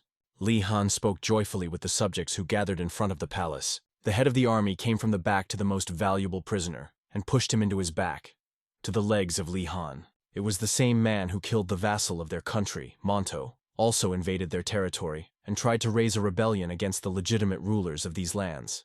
Moreover, he resisted the latter and refused to obey, to admit his guilt for the done. However, now that he got caught, it was no point in evading. He thought he was ending that no one would be able to forgive such a cruel betrayal, and would have a death in torment. But the ruler's face suddenly softened, and he announced the sentence. The warrior would be exiled to the island of Tamna, and spent all his life there. Whisper and surprise spread between the soldiers. This was the power of the character of their ruler, to whom all the subordinates could not get used to. He listed all the crimes of the beings so that the leaders of the leaders would know what was waiting for them in the event of disobedience. It was not only an act of pardon, but also a strategic course. Among all those present, though the outrage was in many, only Aguji found what to say. He had one request for His Majesty. He wanted the ruler to give him the name of Chosen. Getting a new name is like swearing in Chosen's loyalty. Therefore, the ruler gladly agreed. For his dedicated service, he called Aguji, name of Chonchun Neville, and appointed Kenvun Bu commander. In the eyes, even tears made joy and gratitude for their new life. He worshipped Li Hyana and promised to serve him truth and faith. Other Jurchas the ruler sent to the south and forced to breed horses. Then the guy appointed Li Menjan commander of the second-rank army. And the soldiers who have shown themselves will be assigned higher military ranks. There is only one question to solve. How to do with other Jais tribes that joined them. The elders said the ruler that if they were as generous as they were to the Chonchungun Nelia tribe, it would be too overhead. But if they are worse, they may be dissatisfied. It is known that the Ming Empire placed in the Korean Waste a military garrison that protects the imperial palace. But if Li Hyang makes the Korean with their Weiss and send traders there, they will be able to meet their needs through trade. However, the counselors said that we would not be enough. Then it is wiser to send there those who suffered from hostilities and place a permanent garrison there. Only if there are too many people there, then the army will need to keep them in the knot, and the palace is just a suitable candidate for the role of the commander. It is about Hongjun Soni, an 8th rank. He is a talented Hanadogam warrior who developed a muscle intimidation plan. Li Qian liked this idea. So he ordered his servants to send the boy to the boy and report his appointment to the post to Korean. Of all the voiced Jinun, only the words about the plan of muscle intimidation were interested. I wonder if it will become an official military strategy. The next day in Kanvomb, the weather was the same cold, and because many soldiers were engaged in improving their body, stripping them in the cold, they often got sick. Hongyun Dream, who was just ill, dreamed that when he returned to the south, he would definitely resign. Meanwhile, Mr. Commander returned to Zagadan. There he finally met his son after a long separation. The man hugged him, rejoicing in how his little boy grew up. But his father was still proud of his child. He bowed to the teacher and thanked him for taking care of his children. The teacher bowed modestly in response and said that it should not be extorted so much, but the man continued to praise him. It is said that the improvement of the body of the great Prince of Sun helped to instill a sense of son's duty. Thanks to the improvement of the body, even the children of the jar have learned to honor their parents, but not everyone thought. Be that as it may, he also achieved a lot and was surrounded by the support of his friends. Only training was tired. Recently, in these rashes, some unhealthy look, and other students Jinian too. The worst suspicions of it could cause it. Although they can violate the rule of a special diet, so it is impossible, even in the days of special nutrition, it is strictly adhered to. He was ready with even greater enthusiasm to engage in the physical and mental state of the SIP. Not only in the yard, but also the room was quite cold from the tricky wind, which made it through narrow cracks in the walls. Despite this, people in the department work properly, unlike some. Jinian, as always, was only interested in one: to stretch the bar and stay in good shape. This was noticed by his older brother when he found the younger one in his workout instead of work. And he was not very pleased that instead of focusing on watching core history, Jinjan again spends all his efforts on class. The guy happily told him that it was necessary for his muscles to remain in tone and not reduced. The brother did not respond to this statement and instead told why he came. He thought that the most faithful way was to turn to history and find out whether the records of the Jin state founded by Jarzen were preserved. It is said that at the beginning of the Chosun era, few people knew about the existence of Parhe. But in the records, the minister of Chichue's son but mentions that Parhe was a powerful state with large territories. But as a result, it was destroyed by throwing. They say the last heir, the Han Hen, brought tens of thousands of families to Quezon and got the name of Van. But at that time, everyone was too busy receiving refugees and did not keep records. The ruler pleased these news. He said that he would send a helper to his brother, who will watch The History of the Core instead, and let Jinjan go to Quezon and find records there about Hen's Guan. The guy was satisfied with such an order, so he bowed to the elder and said that he would be happy to take up for service. And in his thoughts, He decided that when he went to the Keisan, we should take with him a sip so that he would dispel a little. But at first he will suit a day of special food for his students. Because now they ate only meat and in large quantities. Because they were afraid that they could allow the loss of muscle mass. Upon learning of this, Jinjan was insanely evil on them. So much so that his whole face was purple from one view. The students tried to justify themselves, said that he himself told them that they needed to eat less fatty and lead a more modest lifestyle. But they forgot that the prince also told them that even the most educated person would start to tremble if they only eat meat for more than 3 months. They need not meat, but healthy eating. Yes, sometimes you need to caress yourself to maintain both the body and the spirit. Then, the improvement of the body will be more effective. Therefore, one day the prince still decided to indulge them, but then they will all have to change their eating habits. In the meantime, students were glad to make preparations for them. The prince walked between the rows and everyone carefully advised, who needs to eat more fiber, and someone other nutrients. And the star at this dinner was a meal from Chwepek-chan, a wonderful fried pork. Looking at this friendly picture, the prince could not be surprised, because 9 years ago, they all rushed from criminals. And now that the number of his followers has increased, and they were corrected, they began to treat them completely differently. For meat dishes to come even better, Jinjan generously added spices there. And everyone was grateful to him, because at their time black ground pepper was comparable to true silver. It is good that the prince is rich and can afford to take care of their students. While everyone was busy with food, the prince told her son that he would go with him a month to Keisan. And it argued that they have been engaged in body improvement for a year, so there will be something to learn from them. The guy refused. He said that he had already learned a lot in Zakshadan, but the prince did not want to hear the devastation. So he promised the boy that it would not be difficult to reassure him somehow. Only the ominously cunning face with which he spoke about it was not at all confidence that the trip would pass for him calmly. Meanwhile, on the Tumangan River, Mr. Hoon's colleagues got out on the river to replenish food. They tried to step on the ice, and he was quietly shaking under his feet. It is good that it turned out to be thick enough so that the warriors did not fall into ice water. On the way, they condemned that the cold in such a frost is not so easy to cure. But if the guy would rest and lie in warm, then it is sure to recover. And also that these seems to be able to do all but agriculture. They catch fish, making wells in ice with hot stones. And the black earth on Mount Chundoksan was still found. Assistant advisor and Ken Chan arrived at the same place to check how things are in the tribe, but faced something unusual. The leader of the Hunchun tribe named Kosina reported that they found something unusual when they were extracted on the other bank of the river. And Ken Chan was surprised. The earth is so cold now that he would not even take it. Kosin explained that they heat the earth with bonfires and then dig. But during the work they found a stone, but not simple, but treated. The advisor to the advisor suggested that some old building could be buried in these surroundings. Kosin said that where they mined the black soil, there are pits, and in each of them, they found such stones. If it were in one place, but it could be assumed that there was once a building, but there were too many stones, and they were located at a decent distance from each other.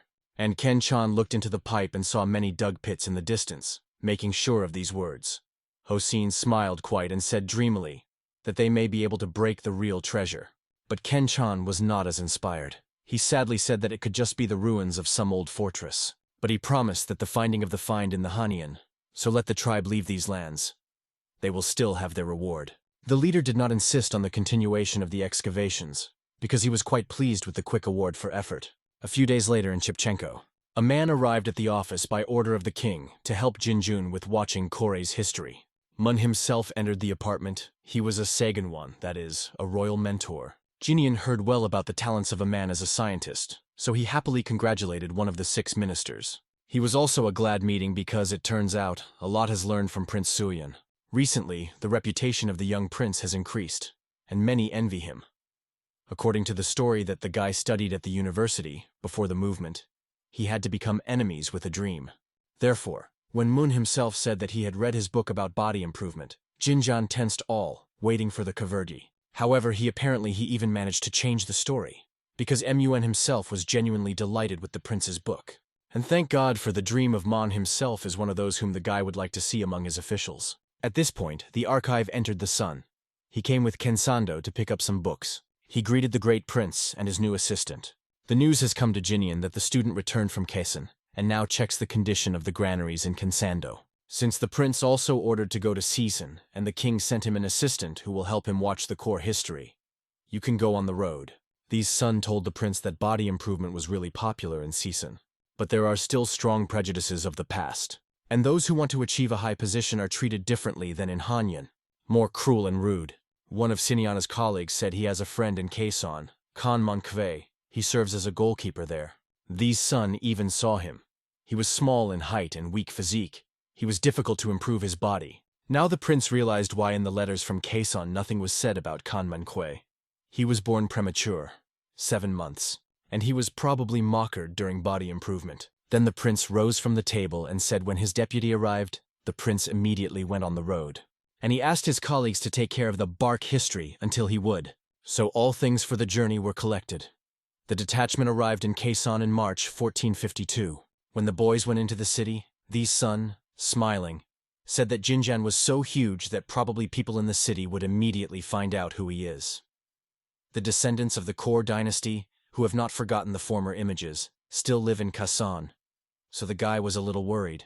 While they were riding the city streets, they accidentally came across 2 stupid boys. They played something arguing and fighting, trying to overthrow each other on the ground.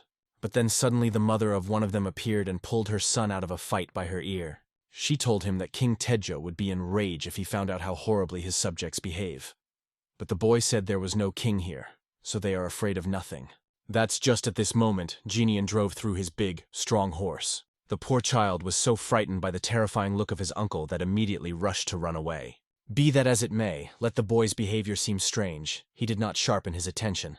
Soon enough they arrived at Yusuba at Quezon, where the ruler of Quezon, Kikon. He was very happy to see guests, and while they were talking, the guy couldn't help but notice that from the corner they tried to watch several palace guards. He immediately realized that they were his fans, so he threw out the top of his clothes, exposing his torso and hands to show his muscles. And the warriors, like devoted fans, actually surrounded him from all sides. After a while, he still had to be alone with the ruler in his office. He learned that according to the records, the Hanhen joined the service of King Tejo and got the name Van Ki, but finding his descendants will not be easy. For 2 years, King Sejong destroyed all the mention of the Kori dynasty. He burned all portraits of kings and kings.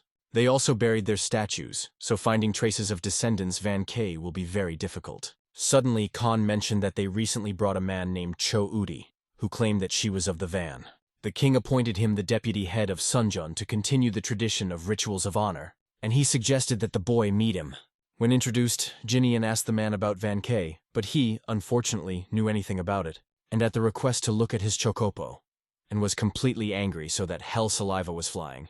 Chokpo is a traditional pedigree book. The anger of a low, funny man only laughed at Jinian, and he still learned the location, though not a Chokpo, but a family tree of a royal family. It was immediately clear that the UDJ was not going to help them at all. In the evening of the same day in Kandokun, Jinian told the student about the failure in trying to get information and said that it seems difficult.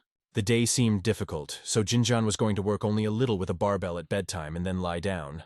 The local rods were easy enough for him, so he provided a sports equipment to his student. And he was going to engage in those rods that sent his subordinates here in advance. But they did not have time to start training as they heard someone's call for help. As it turned out, one of those carriers shouted by dumbbell Jinian shouted. He shouted so much because he grabbed one iron disc, realized that it was too difficult for him, and no one was going to help him with his colleagues. On the contrary, they were very pleased that the man could not hold even one pancake. Therefore, laughing, they added even more weight to his hands. And they almost fell out of laughter when the man, without holding heavy weight, fell to the ground. But in vain they were playing with the tool of the great prince. When he came and saw it, he was February. But not because his things were used for abuse, but because the boys used their success in improving the body against a weak person to humiliate him. Those instantly apologized to him and quickly took up the unloading of the cart, so that God forbid, not to get from the prince even more. And Cho Uzjin began to bow to the prince in his feet with huge thanks. Then it came to Jinian that this low, thin man, and the one he discussed with the ruler. It was the same Khan Mainquay. He was very awkward because of the current situation. But Jinian did not even discuss what was happening, but asked the man whether he was engaged in the art of body improvement. He said he tried, but did not feel his body a little stronger. Therefore, Jinian decided that he would take his own physical training, because it is very important in a new business, to maintain diligence to the end. The man was not fulfilled by the guy's motivating speeches. It was what he always dreamed of, but what he could not achieve on his own because of many factors. Also, warriors laughed at Manhwa and said that he, with his physical data, would not last 3 days in the body's improvement classes. That is why he cannot pass the exams even at the age of 30, and remains only a goalkeeper. Xianyan noticed how bad the man has control of his own emotions, so he thought for himself a tick that he would need to do it too, and take him under control. Very special control, and to help get out of this hellish circle. The next day, Jinian agreed with the local followers of his training to conduct joint training. They could exchange experience and learn a lot from each other. Jinian first introduced the local Mr. Young. He studied the sciences under his leadership, so he will help local with physical training. And then he gladly announced that a new concept will soon be added to his body improvement program. It is necessary to write the doctrine that all bodies are different, but it should not prevent anyone who wants to start improving themselves. Depending on the nutrition and lifestyle, different people develop muscles differently. This is called a stable muscle mass. Persistent muscle mass improves nutrition, reduces the risk of disease, and most importantly, it supports health. Suddenly, from the crowd, Manhwa spoke. He heard that the followers of the Tao used the method of continuing life that meant the use of mercury.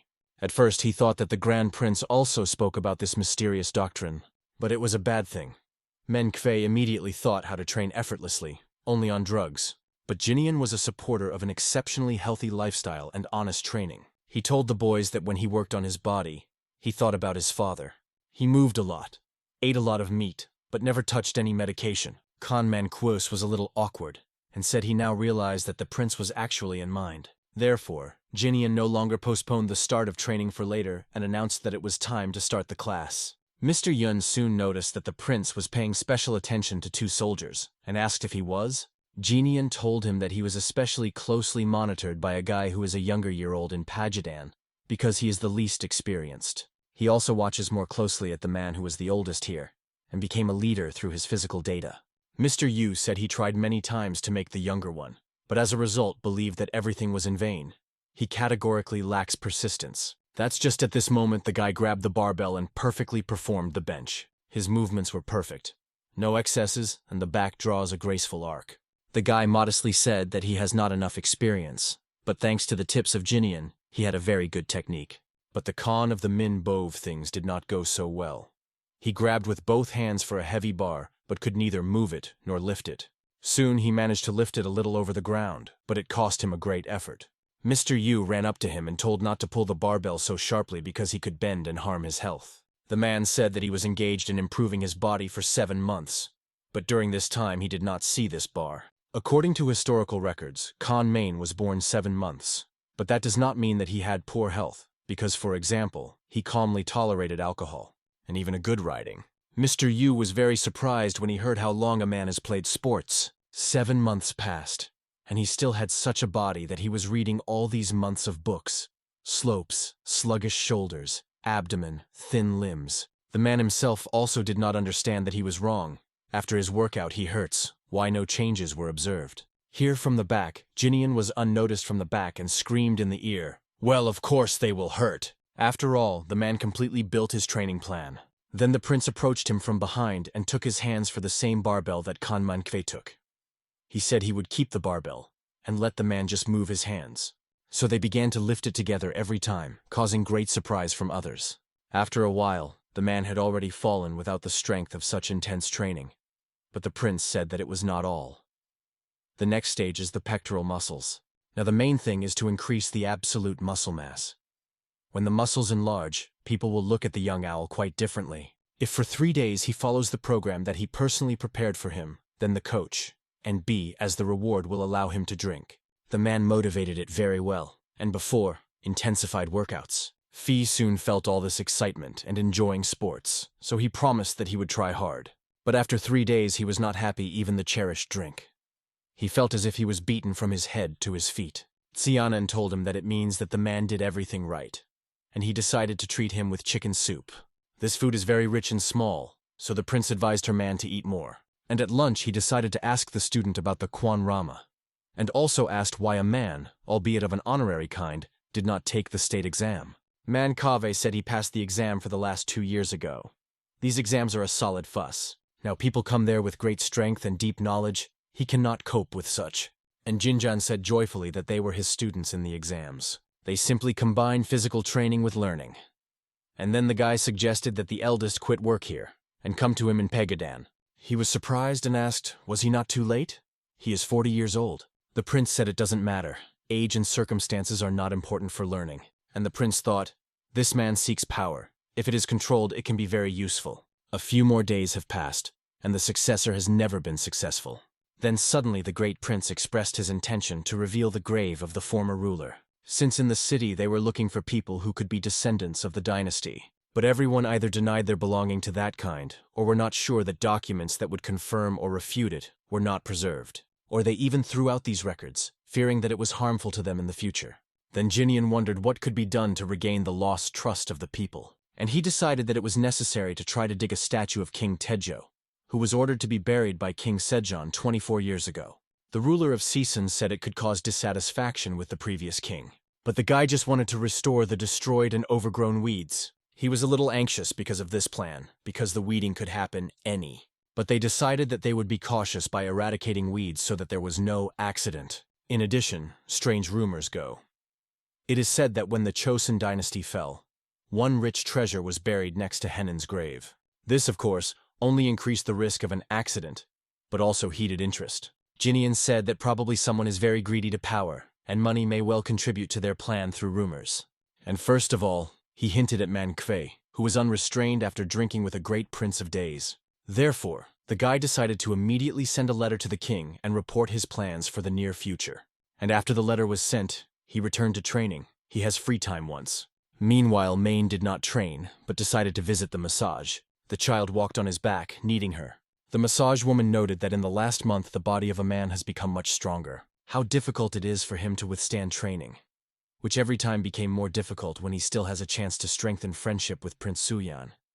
Even the risk of life will be justified. Manhwa was about to get up after a massage, but here he had so shot in the waist that he, Okchechen, froze. The woman, looking at him, advised her husband to visit a doctor. She heard that they have recently succeeded in the art of restoring the body after injury. She knew that one of the students of Prince Suyan was a doctor, and he created a new healing equipment. They say it is pretty.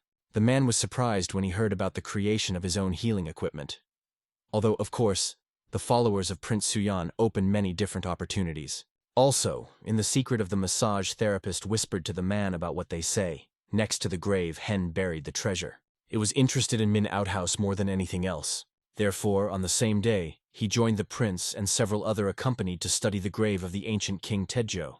He told men that, although it was a king of another dynasty, it would be necessary to remove the territory and store it in order as a reverence for the ruler. And he asked the boys to work carefully to do without accidents. All workers bowed and got to work. Upon learning that Prince Juyan gathers people for the restoration of Henan's grave, Manhwa himself spoke to be a volunteer. If he manages to manifest himself here, his life can change. But other workers not only did not want to cooperate with him, they did not notice a low man at all. And when the man tried to attract attention, they said they knew that he had announced here only because of the rumors of the treasure. However, like them, after that, they already decided not to talk about it. And all his strength, the man focused on understanding where the treasure could be buried theoretically. Then he thought that the most obvious seems difficult and dangerous place on the edge of the perimeter. He called several workers and suggested that they rake this hill together. And the workers only had time to surprise how responsibly he took the task. He dug the solid earth carefully, running earthen, mud hills, which should not be in the territory. He cleaned fine debris and helped to carry bags, weeds, and all this is to finally achieve a cherished goal and find a treasure first. So they worked on the restoration for 4 days. Fee puppies, as always, went from the lawn later than all, because it was supposed to check whether the roots were left. Everyone was already going home to rest, and he dug everything, studied the territory for treasure. In the evening on the 4th day, he noticed that the land in one of the areas was a different color, and was also different to the touch. Since he understood that he was not able to cope with this work on his own, Manhwa agreed to help with his colleague. They agreed that if they find a treasure, they will be separated in half. Therefore, Manhwa found a place where it can be buried, and his partner will have to dig it. If it is there, of course. Therefore, a man enthusiastically began to dig a place that a partner pointed to him. But the pit was getting deeper, and the treasures were not visible. Manhwa stood side by side, and his eyes were full of hopes. He believed that the treasure was about to appear on the surface, and they really found something buried in this pit. But it was not a treasure. but a buried statue of the emperor so much sought by Prince of Huan. The night was already coming, and Main KVU with his partners continued his work. They decided to pull this statue to the surface, so they tied a rope to it and carefully lifted up the pit. Only their actions could not be noticed, and soon the guards came to this place, thinking that some bully had got into the grave. Fee puppies began to look back on all sides to come up with what to do and how to distract the guards of the guards. But suddenly, an angry little Cho Uzjin came from his back like a small, evil dog.